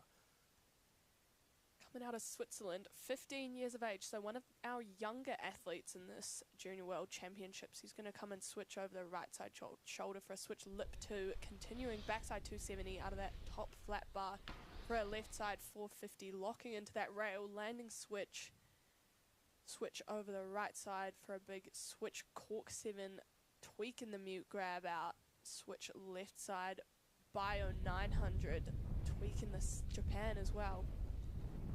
Into a right side double 14, going big, but he's going to hold on to it for a left side double cork 14. That was a full pull. So tidy run there from Vic to bottom, going big. Those bottom 2 jumps, just like we've seen from some of the other athletes, but not having any troubles with the landings. Absolutely taking it to the thug zone. Thug. Left 4 to switch there on the rails. Currently sitting in that 3rd place position. So can he jump up in front of Leo or Fadri? 78.5. It won't improve on that first run score. So Leo Landro and Fadri Reiner are guaranteed podium spots now. One skier left to drop. It's our first place qualifier, Charlie Beattie, and he's currently sat in 12th position in this final.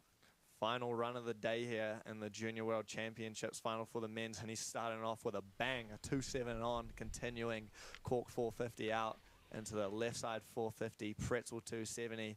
What can he do on these jumps to really put his statement on this junior? Switch left side, start off and then into the right side. Bio 10, rare trick to see. Going into a left side walk. He got massive. Charlie going to finish things up with a switch right side, double cork 14, going big again. Steezing out the landing there too. Pick up your tool belt because this kid just dropped hammers on this course. Way to finish it up. Absolutely nailed that run. He's got a nervous weight there at the bottom. Super nice with that 450 on, pretzeling 270 out there. Going huge onto that second to last jump. He's done his squats in the gym. No worries. Okay, so the conversation begins. You've got to cast your minds back almost 20 runs to Fadri Reiner's 87.5 or Leo Landro's 85.5 runs. Do you think there's enough in that? Has he got the beans to go for a podium spot with that run? Wow, I mean, the technical difficulty was right up there, you know. He had some really interesting tricks too, doing that misty 1080 on the second jump. Pretty rare trick to see. And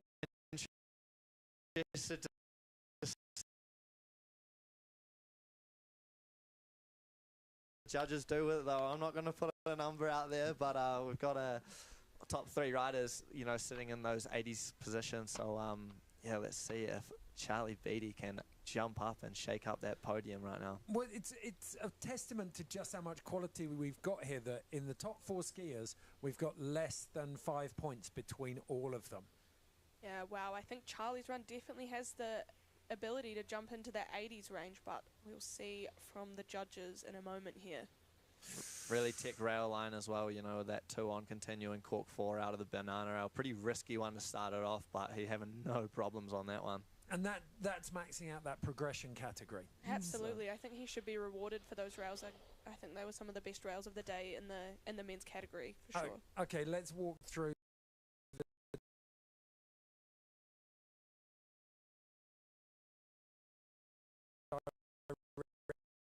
directions of spin then. Lots of different axes in there and 4 different directions of travel. That's what the judges are looking for. Let's see if they're going to give it to him, eh? Got a nervous weight down there, and they're making weight.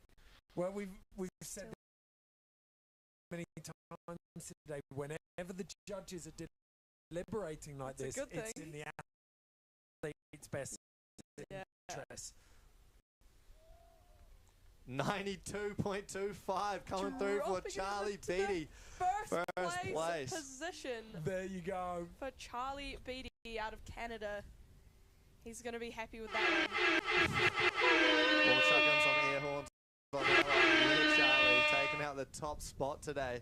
Way to finish it up with a bang, having everyone nervous there on the end of their seats. That's going to put Leo Landro into the 3rd place position with an 85.50 and Fadri Reiner from Switzerland with an 87.50 in 2nd place.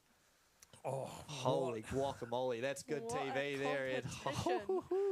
Last rider of the day to that 92.25 to Gorfie Beattie. Well, and to say that he did it on the cross, the line, everything was working against him, and yet he was able to go out there, find the execution, find the difficulty, and deliver under those conditions. That is what makes a champion. Yeah, that's some experience right there. I mean, it's 3:45 right now, and Charlie just absolutely lacing up that last taking that top spot as we see the scores come onto the screen right now. The 92.25 for Charlie Beattie from Canada, Fadri Reiner with an 87.50, Leo Landro in the 3rd spot, Victor Maxigan from Switzerland taking 4th, Imo Mandolin from Finland in the 5th position, and Bendik Rasmussen from Norway rounding that out in the 6th position. there.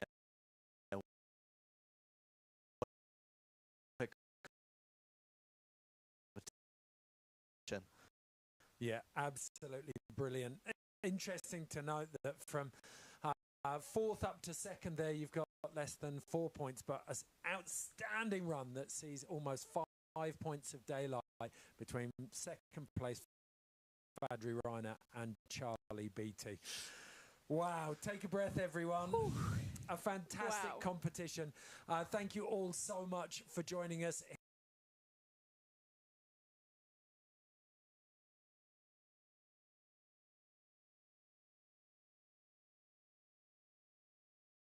Part